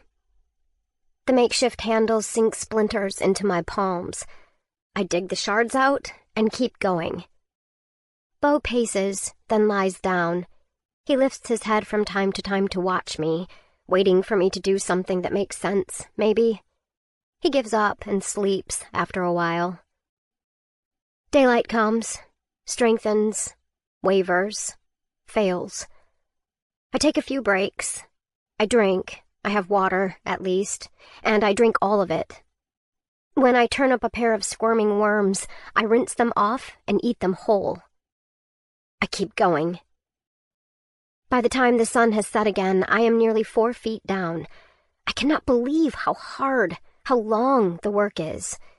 The ground resists when I strike it, but then once I've cleared a few inches, the sides crumble in to erase my progress. I dig wide and deep. Wide and deep. How deep do I need to go? It was hard to see from where I'd hidden, but the hole had to be deep enough to fit the crate and the body, and not have a fox or a wolf dig him up. So I think at least a few feet. And they had to clamber out, help each other out of the hole. How tall was Dad? I can't remember. Can't remember either the color of his eyes, the way he walked. He was a stranger, a stranger, a stranger, the shovel says as it strikes the ground again and again. Nothing to you. Nothing to you. I wish it was true. And then I dig deeper, deeper still. Darkness falls, but I keep digging because if I stop, I will be killed. And cold kills you first. So I dig. Slower, slower. Weariness buzzes at me like flies. I can hardly see the shovel, it's so dark. I don't know how I'm still standing, how I'm still working. And then my shovel hits something. Something hard. Bone, I think. No, not the crunch of metal on bone, but the scrape and clang of metal hitting metal. Shovel hitting box. Good. I don't want to hit my father with the shovel. To hurt him. Stupid. I scrape at the dirt with my hands, searching for his body. And I find it. The stench hits me. It feels alive, like a squelching, rippling creature moving over my skin, up over my lips, down my throat. My eyes water, and I retch, but nothing comes up. Choking, I pull my collar over my nose and mouth. It doesn't help. The smell is worse than rotting meat, worse than anything I've smelled before. A wet, yellow smell. I can't tell at first what part of him I've found. The skin is caked in dirt. It doesn't feel like skin anymore. It gives under my fingers, splits. Then my fingers brush through the dirt and catch in a clump of hair. It comes away in my fingers, and a chunk of scalp with it. I scramble backward. I wrench my collar down just in time. I vomit, a thin stream of water and bile. I heave again and again, throat scorched. I press myself against the wall of the hole I've painstakingly dug, rest the side of my face against the dirt. I suck down the earthy scent, but the stink of decay won't let go. It seeps through every pore until my skin feels greasy. Move, I whisper to myself. Move, move, move. But instead I stay crouched, shivering and shuddering. The cold finds me quickly. I sweated while I worked, and the moisture has cooled on my skin. The cold tries to burrow deeper, get into my joints and my bones and my lungs. I can't stand still. I can't get up. It's not some great act of will or logic that gets me to my feet. I don't know what it is. I just suddenly stand. My mind is empty, like it's been shut off. My body is in charge, and that's better. My body walks back to my father's corpse without me, foot dragging. It crouches. It rakes its hand through the earth by the corpse's side until it finds cloth, my father's coat, and pulls a flap up, dirt tumbling off it. It tries the pocket. No bullets. A plastic bag with a folded piece of paper in it, and something thick. The girl who isn't me turns it over in her hands, testing the shape of it. It's something from a different life. An energy bar, wrapped in its foil, safe from decay and dirt. The empty girl tucks it slowly in her own pocket with the plastic bag and the paper. She moves to the other side of the body. She digs. She finds another lump of cloth, another pocket. And there they are. 6 bullets, gleaming, whole and untouched except for a few stray flecks of dirt. I stare at them cupped in my palms and come back into myself, inch by inch. 6 shots. It's nothing against months of winter. 6 shots. Nothing compared to the unknown stretch ahead. I don't even know if Griff will ever be back. Maybe he'll stay with his daughter instead. Will he send word? Will anyone else know how to find us? Find me. Not us. Just me. And no, I think, no, that man who'd come, he was probably my last chance. He'll tell people Dad is gone, is dead. Maybe Griff will come anyway to check, but I can't be sure. Suddenly I feel like a fool, all of my energy spent for a few bullets, and I'm not even that great a shot. I'll waste at least 1 bullet, maybe more, maybe all of them. They were a talisman, a piece of magic I was searching for, but now I have them, and I remember that magic isn't real. I've killed myself, I think. I've made my last mistake. I look at my father.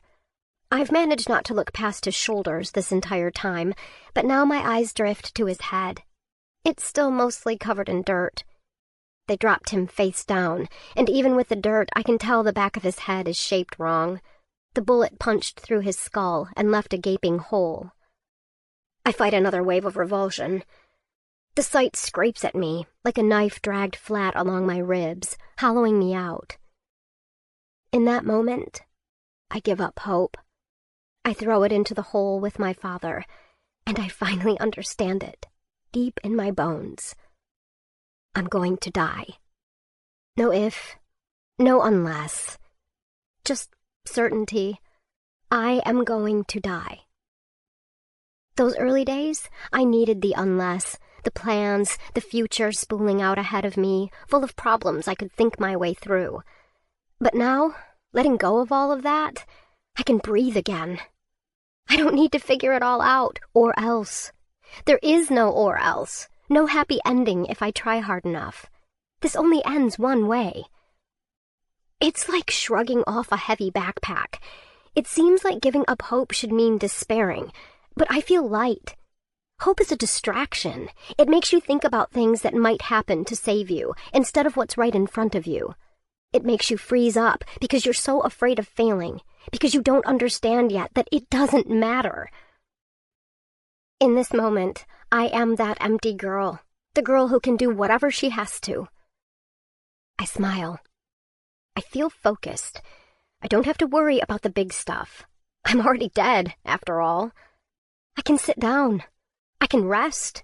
I can eat the energy bar, and I do, savoring every bite. Bo creeps into the hole next to me, panting, and I give him 2 small bites from my fingers that vanish so quickly I might have imagined them. When we're done, I lick the wrapper and throw it away from me. I haven't thrown anything away in weeks, paranoid that I'll need it later. That feels like freedom, too. Knowing that I will die, winter doesn't seem so overwhelming. It can't do worse than kill me, can it? Winter will bring cold, more hunger than ever, and it will bring wrath back. I count the bullets with my fingertips, the cold metal numbing my skin. Yes, I decide. Yes, I am going to die. There is no unless. I will die, and I will be with my father, be with my mother. I cannot make it to summer. But maybe I can make it a little while longer. 6 bullets, 3 men. I don't even have to be a very good shot. I don't have the energy to pull myself out of the hole. I huddle against the dirt and close my eyes. Just a moment, I think. I'll rest for just a moment, and then I'll be strong enough. I won't even sleep. And then I do. A growl wakes me. In the haze of sleep, I think it must be Bo, but when I open my eyes, I know immediately that I'm wrong. Bo is beside me. He's taut as a bowstring. The shape pacing at the edge of the hole is wrong. Rangier than Bo, a little bigger, but not by much. The first pale light of dawn licks its fur, making the edges golden, and making the dog, Wolf, stark against the sky. It paces back and forth, but it never stops looking at me. I press myself against the edge of the hole and make myself think small, still thoughts. It growls again. Wolves don't attack people, I think. Haven't I heard that? They're afraid of humans. But this wolf dog doesn't look ready to run. He looks ready to attack. The rifle is on the lip of the hole behind me. I reach up slowly, cautiously. The wolf dog keeps up its pacing. My hand closes around the cold stock, and I tug it toward me. The ammunition. Where is the ammunition? It's scattered around me. I grope for it, not daring to take my eyes off the creature. I find 1 bullet, pick it up with fumbling fingers. The growl rises, the wolf dog going stock still. Bo growls in answer. I load the bullet as smoothly as I can with every muscle trembling. I barely learned to do it right with my dad watching and the sunlight streaming down. Doing it in the dark, shaking in fear, I drop it twice. Still, Bo and the wolf dog don't move. Then the bullet is in. I lift the rifle. The wolf dog stares at me. It tenses. Bo snarls as he flings himself up the side of the hole. I whip the barrel of the rifle up as he slams into the wolf, teeth flashing white in the dark. They whirl together in a storm of snapping and snarling. The wolf dog springs away, runs. Bo runs after. Bo! I shout. I don't want him to leave me. He slows to a trot and turns back to me, panting. Please, I say. He comes back reluctantly. I pull myself up the side of the hole as he approaches and slide my arms around him. His fur is wet, Warm wet, not the wet of melted snow. Blood. I hope it isn't his. He lets me hold on to him for a few seconds, then shakes me off and trots away. I call after him, but he ignores me. I hear him moving through the brush not far off, circling, keeping me safe. I get to my feet. More scavengers will be coming, or predators. I don't know if the wolf dog is after me or the body, but either way, I can't stay here. My stomach cramps with hunger. Already the energy bar has burned through my system. I get the shovel and start to lever myself out of the hole, and then I stop. The crate. I should check the crate. It isn't a big hole. His body lies on top of the crate, covering it. I'll have to move him to get at it. The thought makes my gut clench up, and I turn my face away. What if I leave the crate, and whatever is in it could have saved me? What if there's food, weapons, a radio? Accepting that I will die is not the same as giving up. Leaving is giving up. I can't just leave. I can see the edge of the crate under my dad, under his body, under the body, I tell myself. Just meat going bad, that's all. I can do this. The longer I stand, the weaker I get. I grit my teeth. Just a body, I whisper to myself, and grab the shovel. I dig down beside the crate. Maybe I don't have to move the body. I dig until I find the bottom and clear all along the side. There isn't a lot of room to maneuver, but I get my hands around the handles of the crate and tug. It moves. The body moves with it. I yelp and jerk back, flattening against the side of the hole. The body moves wrong. It isn't solid, isn't whole. The stench of it hits me all over again, and I gag. Just meat, I think, and press my tongue to the top of my mouth. I take 3 deep breaths and yank harder, pulling up and over at the same time. This time the crate starts to slide free. Another few hard tugs and it's on its side, wedged between the body and the wall of the hole. I settle back, panting. Spots dance in my vision. Now I have to lift it. It isn't as heavy as I was expecting, and it only takes one huffing, puffing try to get it up to the lip of the hole. I scramble up after it without looking back, tossing the shovel up as I go. I lie at the edge of the hole until my heart slows down. I sit up slowly. It'll hurt tomorrow, but I already knew that. I let out a sharp, angry breath. The crate is locked with a fat, dirt-packed padlock. I tug at it with a moan. No way am I getting that off. Not with any tools I have. Useless. I'm useless. Spending all my energy on nothing. I bet you'd know what to do right now, I say to the body. The sun is coming up. It sparkles across the snow. I bet you would have built a whole new cabin by now. I don't know if I can even get back to the shelter. I'm so tired. So maybe this is a good place to be, near my dad. I look over at the rifle. It would be faster than starving to death, at least. I try to pretend that I can do it. It seems so much easier than standing up. But I'm already getting to my feet, already reaching for the shovel. The wolf dog could come back, and I don't want my dad unburied when it does. If the forest is going to kill me, it's going to have to do it honestly. I'm not going to spare it the trouble. It's pretty stupid, spending the time to fill the hole, but it's the task in front of me, and I have to keep moving or I'll stop. And if I stop, that's it. So I shovel dirt until I can feel the sun on the nape of my neck and sweat beads on my forehead. Maybe I should wait for the wolf dog to come back. I have the rifle now, after all. I could shoot it, eat it. I reach into my pocket to touch the last bullet, the only one I couldn't fit into the rifle, and my hand closes around something slick and plastic instead. That folded piece of paper, the one in the bag. I pull it out and frown at it. I can't imagine that it's something that will help me, not like the energy bar. But it belonged to my father, and suddenly there's nothing more important than knowing what's on it. I nearly ripped the bag getting it open.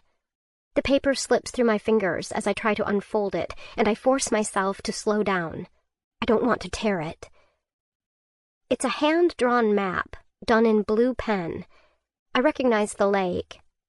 A little house perches on the north end, where the cabin used to stand. Spiky upside-down V's mark the trees, and there are other landmarks scribbled in. Not labeled, but I think I can puzzle some out. There's a creek, the big lightning-scorched tree, the snowberries, the blackberries. And there's another house. The shape is unmistakable. It crouches on the other side of the lake, farther back from the shore. A short hike into the woods. Not that the scale on the map is anything approaching accurate. It could be 100 yards or 2 miles, for all I know. I turn the map over. There's writing on the back, the letters all cramped together. Sequoia, you'll learn your way around soon, but here's a map, just in case. I flip it again, stare at the map, at the second cabin. Just in case. My hand shakes. I nod once, swallow hard. There isn't any time to think, and I don't have the energy for it anyway. I'm not sure I even register consciously what I'm doing, or why. I'm not thinking about how a cabin means shelter, means food, maybe. It's just the thing in front of me. And so I start walking. It isn't until I get to the shore that my brain starts up again, but I don't let myself start hoping. I left hope in the hole with my father, and it's better this way. It's easier. If there's no cabin, it won't mean anything. I'll just keep going. I'll keep going until I can't anymore. I carry almost nothing with me. Either there will be shelter on the other side of the lake, or I will die. Either way, to get there I have to go unburdened. I take just the backpack with a single jar for water, the rifle, and the hatchet. Everything else I leave by the cabin. I stare for a moment at the canoe, floating maybe 20 feet out from the shore. Thin sheets of ice have formed on the surface of the lake. There's no way I'd risk wading into that water again. I remember too vividly the shock of it. Much colder, and I wouldn't have made it out. Maybe I could figure out a way to get it, and God knows I wish I could paddle across the lake instead of walking all the way around. But I don't have the time to figure it out. I whistle for Bo, but I don't wait for him. He'll catch up. It's a few minutes later that he appears at the edge of the woods. Last night's fight has left him with a cut across his nose, but he doesn't seem bothered by it. He trots alongside me with his head hanging low, panting. He keeps up. I suspect he's eaten more than I have, but not much. His steps still have a draggy quality to them, and he looks constantly tired. I keep my eyes on the ground, looking out for anything that might trip me up. I carry one of my walking sticks, a gnarled branch still studded with patches of bark and moss. I wrap my fingers around a knot in the wood and focus on the end where it strikes the ground with every step. If I stare at my feet and count paces, I don't think about how far I have to go. I reach 100 and start over again. Pebbles shift and crunch under my feet. Bo pants beside me. The shore bends to the left, 63 steps, and I follow. My makeshift shoes slip, start to come apart. I can see red, raw flesh, but I don't dare stop. Another step, and another. I reach a downed tree, its trunk as high as my waist. It stretches into the water and back into the woods, and for a dumbfounded moment, my count still ticking up, even with my feet standing still, I just stare at it. 70, 71. I resent every extra step around the end of the tree. 99, 100, 1. But I'm too tired to hold on to the emotion. Each step erases the one before it. We reach the easternmost edge of the lake and start curving around again, and the tree is now the faintest memory. I realize I have no idea where to turn off. If there isn't a path, I could walk all the way around the lake and never find the right spot. But just as the thought floats hazily to the surface of my mind, Bo gives a soft bark and turns sharply away from the shore, trotting into the woods with his tail wagging, like he knows where we're going, like it's a good place to go. The sun marches steadily along. Clouds shoot across the sky, looking like a clawed hand reaching up to drag the sun down below the horizon. We have to make it before dark. Have to. 50 steps, 60 steps, 70 steps. The trees grow too thick to see the sun at all.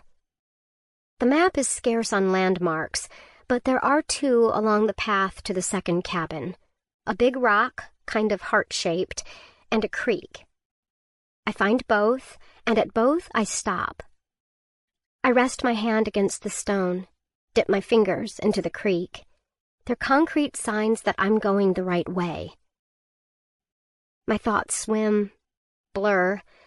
Touch is the only solid thing keeping me in the world. Minutes slide by. I stop among the unfamiliar trees and turn in a circle, squinting for any sign of the cabin. Have we gone too far? It wouldn't be hard to miss it in the woods. I can't see very far. If I just go a little ways in the wrong direction to either side, I could walk right by it. But Bo won't let me, will he? Bo knows where he's going, and when I can, I spare half a second to look up from my feet and make sure he's still in front of me. When I see the straight, stripped logs between the darker trees, I cry out in relief. I pick up my pace, stumbling along after Bo as he lopes up to the tiny cabin. It's half the size of the other one, if that's even possible, with another building behind it. I stop at the steps, suddenly reluctant to step inside. I can't explain it, except that the thought that I might not die today is so huge, so overwhelming, that it feels like it will crush me, that it will ruin whatever mindset has gotten me this far, 100 steps after 100 steps. But I keep counting. 3 more steps, and then I can reach out my hand to the door. I have the panicked thought that it will be locked, but when my hand hits the latch, it gives easily. I laugh. Of course it isn't locked. Who would bother to lock a cabin out here? I push it open and blink at the interior. It takes several seconds for my eyes to adjust. The cabin is small, all right. It has a fireplace and a cot and some cupboards. That's it. But it has 4 walls and a roof, and even with the wind making the treetops shudder, it doesn't get through. I have a bunker against the cold. Tentatively, I step farther inside and reach for the nearest cupboard. It swings open with a creak and a stubborn drag of resistance from the rusty hinges. Inside? Inside is food. Shelves of food. Glass jars labeled and lined up. Many of them empty, sure, but some of them full.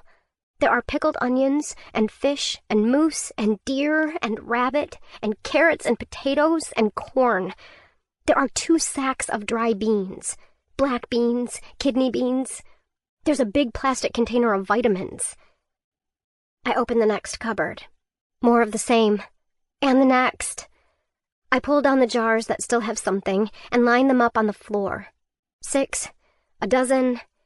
I have 16 full jars, about half of them meat and about half various jams and vegetables. The dates on the top are from before last winter. Dad must have been planning to do more canning in the weeks before winter, enough to see us through.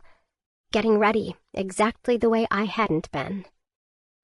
In one of the lower cupboards, I find a pair of heavy boots, a pair of metal things I finally realize are ice cleats, a box of tools, and a box of ammo. More .30-30. If I ever find a rifle, I'll be in great shape.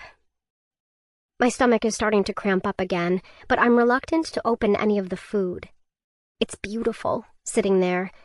It seems like if I open one of the jars, something will go wrong. It won't be real.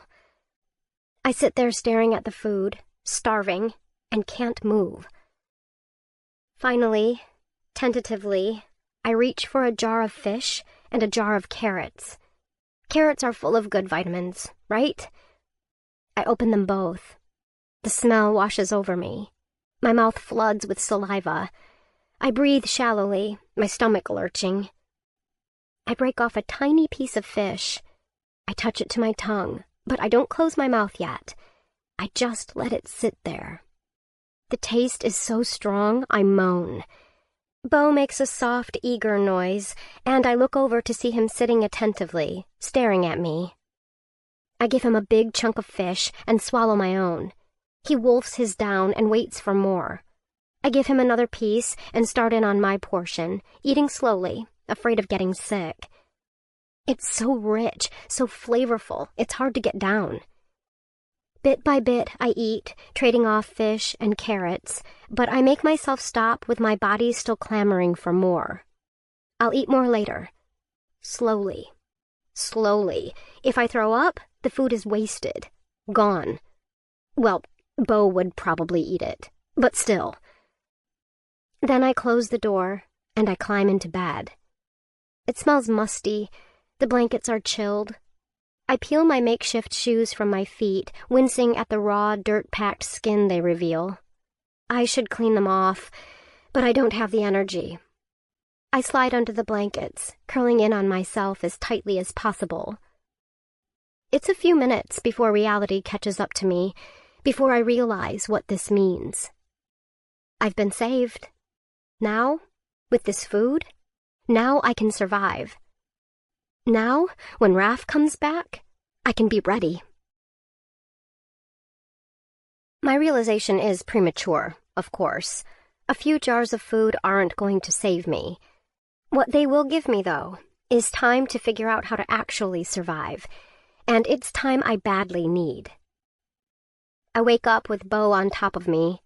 It takes a minute of shoving and grumbling to get him off. Bony as he may be these days, he's still massive. As soon as I can move, I roll out of bed and stumble straight over to the food. It takes every ounce of willpower I have not to scarf it all down, but when I screw the lid back on the fish, it's still half full. I let Bo lick my fingers clean after giving him a few bites of his own, and then I look around. I missed some things last night, like a mirror propped up against the wall, too grimy to see my reflection in, and the photos on the walls. There are 3 of them, set in wood frames that look handmade. Dirt clouds the glass.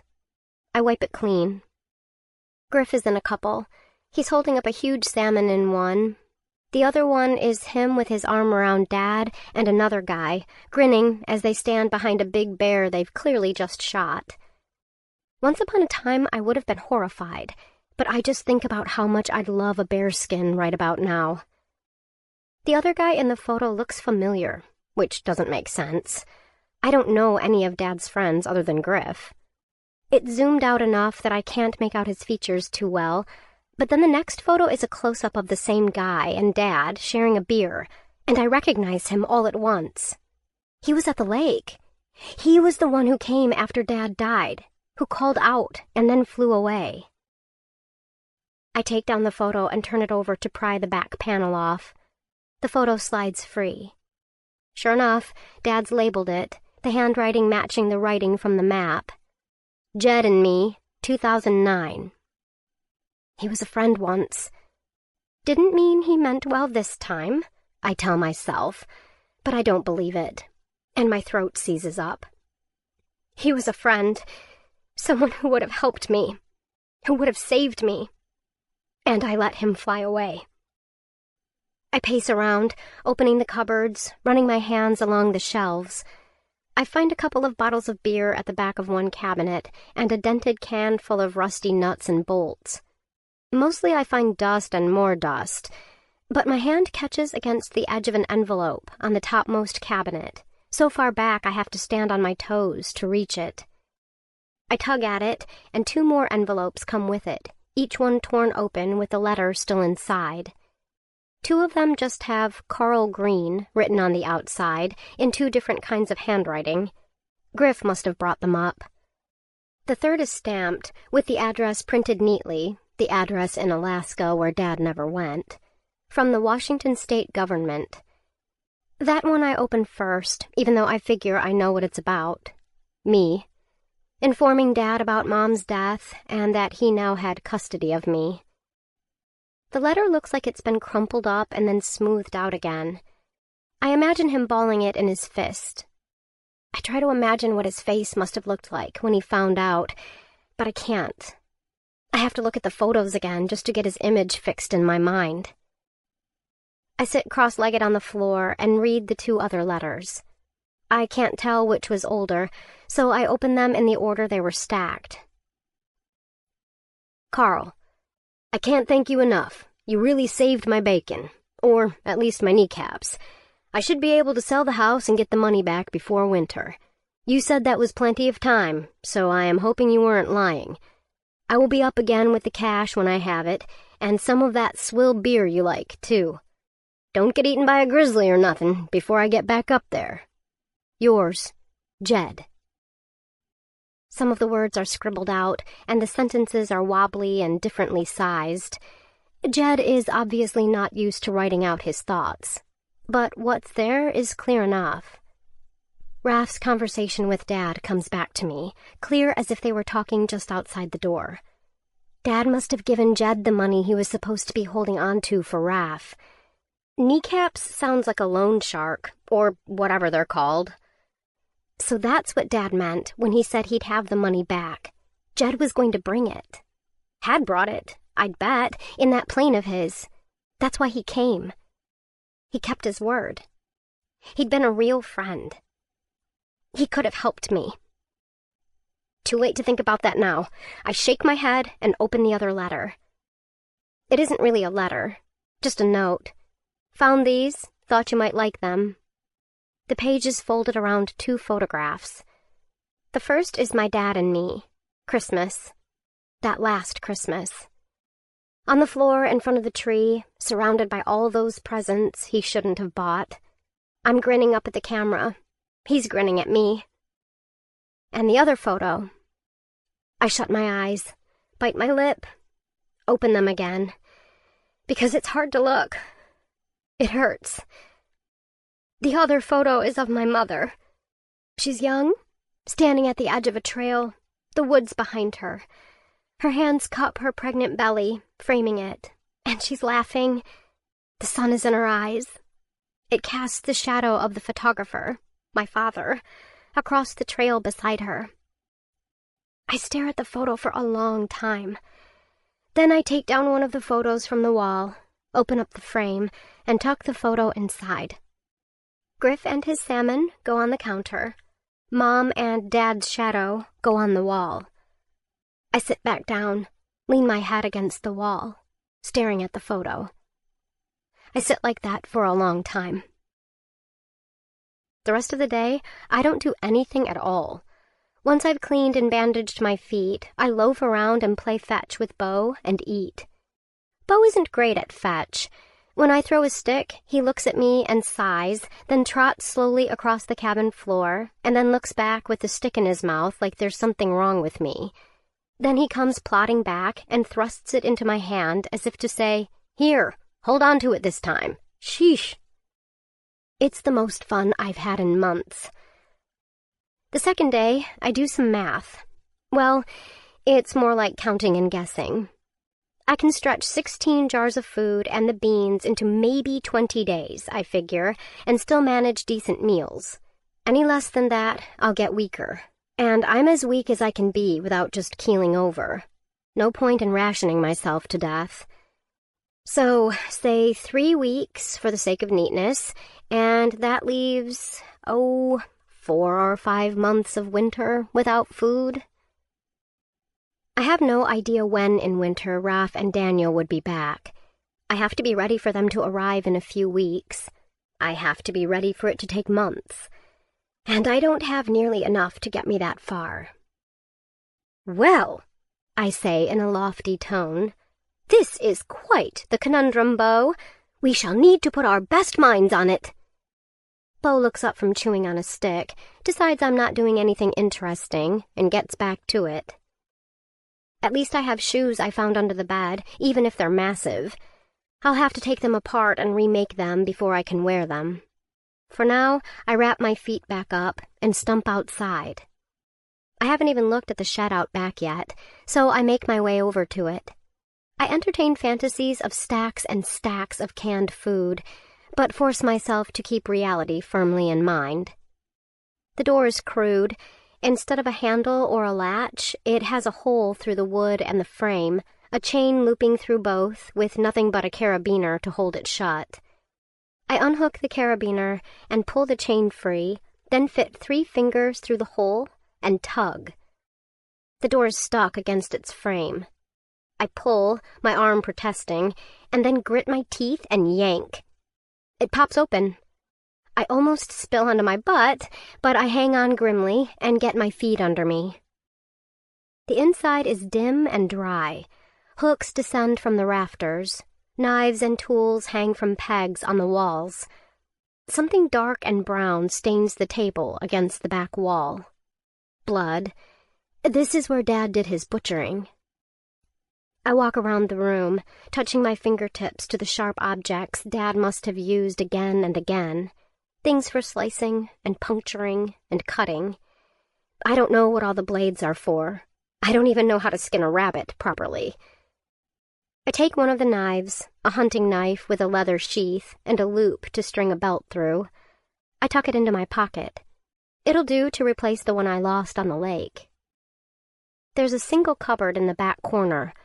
I crouch carefully, keeping my bad leg out straight, and open it.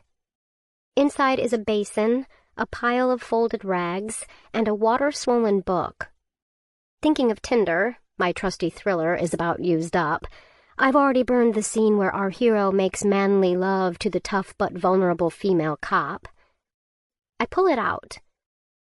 A guide to field dressing and butchering game. Well, I'm not burning that. I flip through it and stop at the page about rabbits. Rabbits are generally simple to skin, the book informs me. I snort and tuck it under my arm. Maybe next time I kill a rabbit, I'll get a pair of gloves out of it. Not that I know how to sew gloves, but I'll need them soon. There are thick, rough gloves in the cupboard, but they aren't made for warmth. Protection, I figure, for when you're wielding all these knives and things. When I'm done exploring, I turn to go, and grin.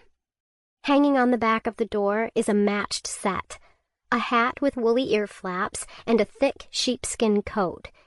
The coat is tan leather on the outside, soft wool on the inside. The tag at the collar has been clipped away, and the sleeves and collar are worn, like it's gotten a lot of use, but there's a tear along the bottom hem. Maybe my dad left it here meaning to fix it, and never got around to it. I pull the coat on. It falls to my knees.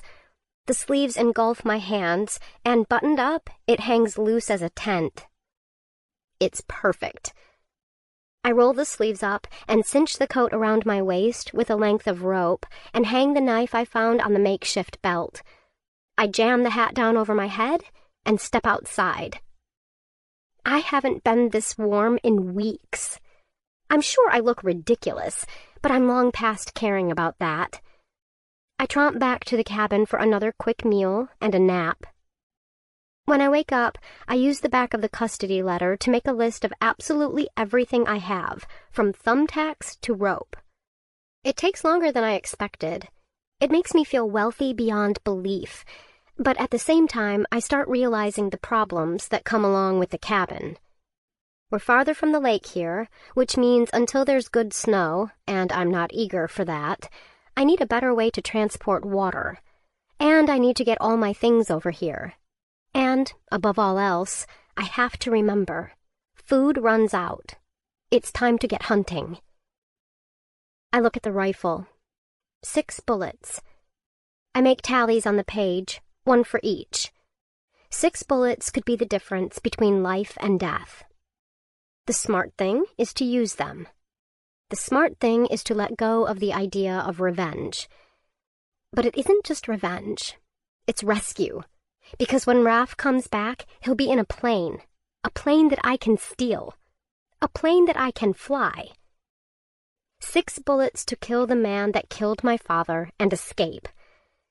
Or I can hide, wait, let them come, let them go, hope that Griff comes back, wait through winter and spring, hope that I don't get hurt, don't get sick, don't get caught out in a storm or trampled by a moose or drowned in the lake, that I don't run out of food. No, I'm done with hope. I'll kill Raph and live. Or I'll die. I get up and walk to the mirror. I scrub at it with my sleeve, and it clears enough for me to see a face staring back at me. My face. Gaunt now, my skin rough and darkened by the sun, making my scars stand out even more. My hair is a snarl down to my shoulders. I tried braiding it for a while, but I gave up at some point. I have trouble now remembering exactly when. I take the knife from my belt and hesitate for less than 5 seconds before I grab a handful and saw through. A minute later, my hair is cut within 2 inches of my scalp, sticking out like a briar patch.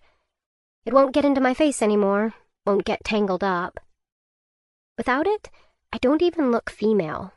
With my livid red scars and dirt streaking my face, I look nothing like that photo of Mom and me. I look like a wild creature. I'm not the same girl who crouched there shaking while Raph and Daniel buried my father. I'm not the same person who hid from Jed. If a strange man showed up today, armed or not, I'd step out of the woods with my rifle aimed at his heart, and I wouldn't back down until I was sure I had a way home, even if that meant I was the only one leaving alive. I couldn't have stopped Raph the day he killed Dad. I wasn't smart enough. I wasn't strong enough. But I can do it now. Of course, I'll need a plan. I'll need supplies. I'll need to be fit. They'll be after the crate when they come back. That means they'll land at the head of the lake, on the opposite end from me. By the time I get up there, they could have the crate and be on their way, especially since I went and dug it up for them. But if I move it, they'll have to look for it. They'll know I'm here, but I know how to hide it. They can go off searching, and I can go after them. 6 bullets. Finally, it's time to go back around the lake. I have to get the crate. The hatchet is there too. The shovel, my clothes. I know I won't be able to carry them all by myself, and I don't want to waste energy tramping around again and again. I find a grease pencil in one of the drawers and write on the cabin wall. "Take it slow," I write, and under it, "Smart, not strong." 1 trip. 1 trip for everything. I sit down with the paper where I wrote my list, and I sketch. When I'm satisfied, I get to work. I find 2 wooden poles in the tool shed. They look like the handles to brooms or some other tools. I find new rope, too. With the rope and the belt, I make a harness for Bo. The belt will buckle around his big barrel chest if I punch a new hole for it. I use the strap for the rifle to make a collar and attach it to the belt with the rope.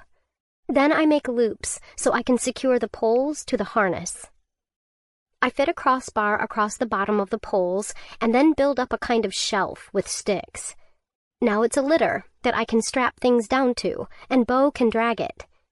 If I can convince him.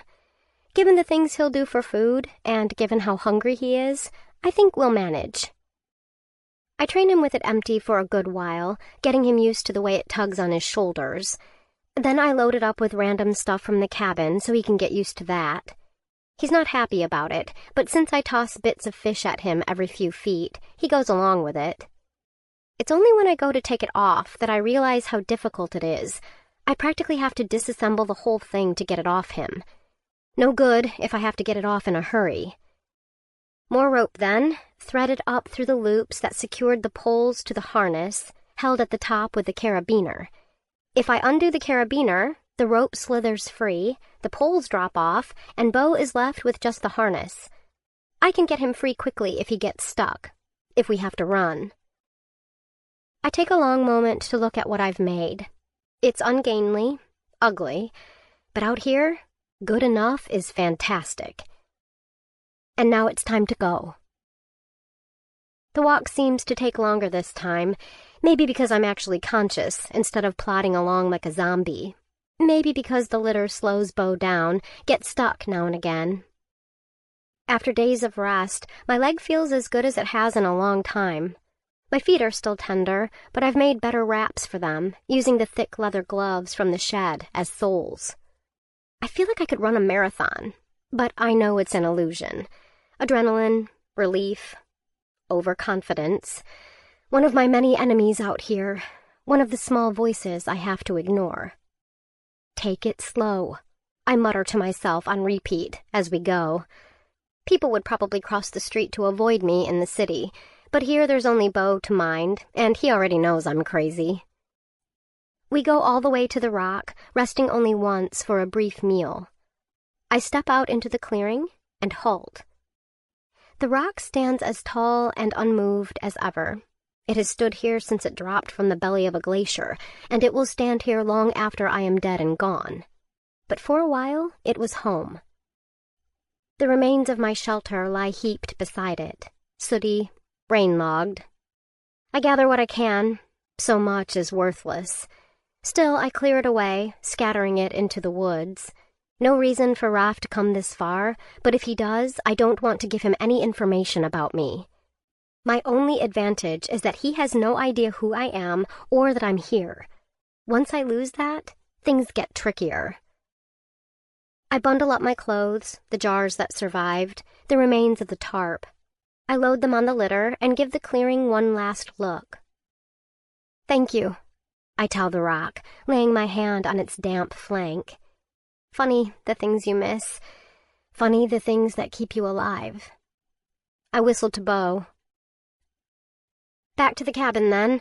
Beau is getting anxious, so when we break free of the trees, I unclip the carabiner, let him run. He rockets down the shore, churning up pebbles and dirt, tongue lolling. I laugh, shake my head, and then I look past him. Look to the canoe, still floating in the water. Not 30 feet out now, but 15. Tantalizingly close. I look south.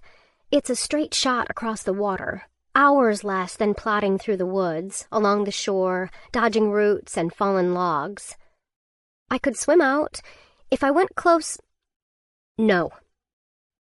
I sit on the shore, bad leg out in front of me, the other tucked up. Take it slow. Smart, not strong. I'm not going to swim out. It's colder today than it was when I went in, and I barely survived then.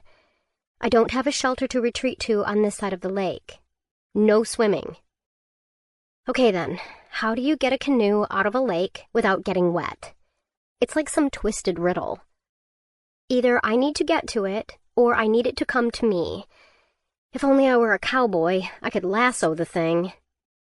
I hold on to that thought, silly as it is. Getting a rope out and hooked onto the bars seems like the obvious solution.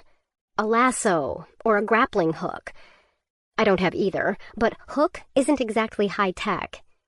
All I really need is something heavy, something that I can toss into the canoe without damaging it and drag the canoe onto the shore with. A rock's too heavy, but a section of wood plank might work. I find one that's a foot long, large enough to have some heft, small enough to throw easily. Tying the rope to the wood is quick work. I don't know knots, and I regret it for the 40th time since getting here, but I work something out that's firm enough. Then I walk down to the water and throw it. I was never exactly sporty, and I haven't miraculously learned to throw since my last embarrassing showing in gym class softball. My first throw lands short. I pull the plank back in, hand over hand, the rope spooling at my feet. The next throw goes too far left. The next 5 are too short as well. The 6th hits the side of the canoe and bounces off. Normally I would be frustrated. I'd be in tears by now.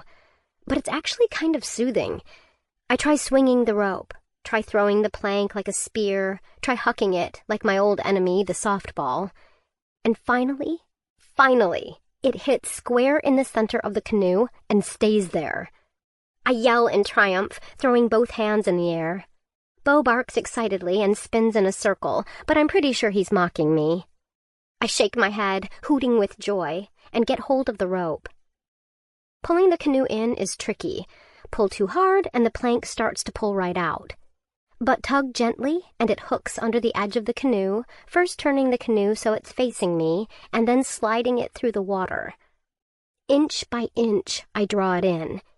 Inch by inch, and then it's 2 feet away, and I lean out, drag it up on the rocks, and that's it.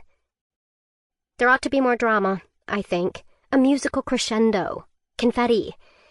Instead, there's just more work to do. Time to load up. The dirt is still heaped up over the grave, undisturbed, the crate lying alongside it. The wolf dog hasn't been back, or hasn't bothered to try to dig. I keep myself from staring too long at the mound in the earth. Dad is gone. He isn't here. His body is buried for good. No, not for good. When Raph comes back, they'll dig up the hole. They'll dig the body up all over again. I wish I'd had the strength and foresight to move his body, to give him a proper grave somewhere else with a marker, someplace he wouldn't be disturbed. But I can't, of course. I can't even do that for him. Maybe if I live, if I get home, I can do something. I stare at the crate, and not for the first time, I wonder what kind of man my father was, to be mixed up with someone like Raph. He made it all sound like an accident, like none of it was his fault. But can that be true? He did favors for evil men, and he brought me out here knowing it would involve me too, even if Raph never saw me, never knew I was here. He put me in danger. And why? Did he think he was protecting me? Taking care of me? Or was it more selfish than that? Did he just want me back, want me with him, and never mind what was best for me? I tug at the padlock half-heartedly. If there are any answers about my father, who he was, they're locked away tight. Any chance of recovering them lies on the other side of the lake, with the tools from the shed. Maybe it's guns, automatic weaponry with ammo galore. I imagine myself going all action hero on Raph, bullets flying, and I smile faintly. Probably not guns. It doesn't seem like the right size for that, and it isn't heavy enough. Whatever it is, though, it's something they needed to hide where no one would come looking for it. I've worked up a sweat getting this far, and now that I'm not paddling or hiking, I'm getting cold. I took it so slow around the lake, coddling my sore muscles, it's already sliding past midday. I need to hurry back if I don't want to be tramping through the woods in the dark. I drag the crate down to the beach on my own. Bo has declined to assist, and load it into the canoe. It's only then that I remember the notebook. If Raph finds that, I'm finished. I hurry up to the cabin, but I hesitate before taking the bundle from its spot. It feels wrong, like I'm betraying the me from days ago who left it there as a final testament. But I can't risk leaving it. I put it in the canoe with the crate and most of the other gear. The litter won't fit, but it will float. I tie it to the back of the canoe and hope it won't destabilize the whole thing. I can't afford to take another dunking. Bo won't get in. Too wary of what happened last time, I guess, and I can't blame him. I don't want to overload the canoe anyway, and he knows his way home, so I launch without him. He watches me from the shore for a few minutes as I make my tentative way out on the water. Then he sets off along the shore at a trot. He knows where I'm going. I'll see him there. I take it slow all the way across the lake, and I stick close to the eastern shore until it bends away from my course. It's getting dark by the time the canoe fetches up on the shore. No sign of Bo. I pull everything up out of the water, making doubly sure that the canoe is safely on land this time before abandoning it. I'll get it in the morning. Right now, I need to get back to shelter before I lose the way in the dark. Bo catches up to me halfway there. "Wouldn't want to miss dinner, huh?" I ask him. He's a pretty good conversationalist once you learn his language. He's got 3 basic phrases. And what does that have to do with me? Disinterested gaze. Well, that sounds brilliant, and you are the most amazing person on the whole planet. Wagging tail, adoring eyes focused on the food in my hand rather than my face. What did you say? I was busy paying attention to something that's actually interesting. Looking off into the distance. Right now, he's in the suck-up phase that rolls around right before a meal, and as soon as we get inside, I indulge him. I get our fire going and settle in next to it, chewing a pickled pearl onion, savoring the flavor. I wish I could actually have a conversation with Bo. I love him, But it's not like having people around. Especially here, back in a house with 4 walls and a roof. I feel achingly alone. I wonder if Will is having dinner. Maybe he's on a date with the nurse he was always sneaking looks at. Maybe he's hanging out with his cat, Brutus. And Scott. Scott could be on a date too, I guess. I mean, Mom is dead. I'm gone. He's got to be moving on with his life, right? I know he wasn't seeing anyone when the accident happened, but it's been months since then. He thinks I'm safe. He thinks I'm off with my dad getting started on a new life. If he thinks about me at all. I was just a kid that didn't end up being his, after all. He was just a guy that didn't end up being my father. Or does he think that? Maybe not. Maybe he knows I'm missing. The idea is startling. It hasn't really occurred to me that people must be worried about me. I mean, I was supposed to check in with my caseworker, and Dad was supposed to do a bunch of stuff to get the custody sorted out completely. Maybe they're looking for me. Not that they'd have a snowball's chance in hell of finding me, of course,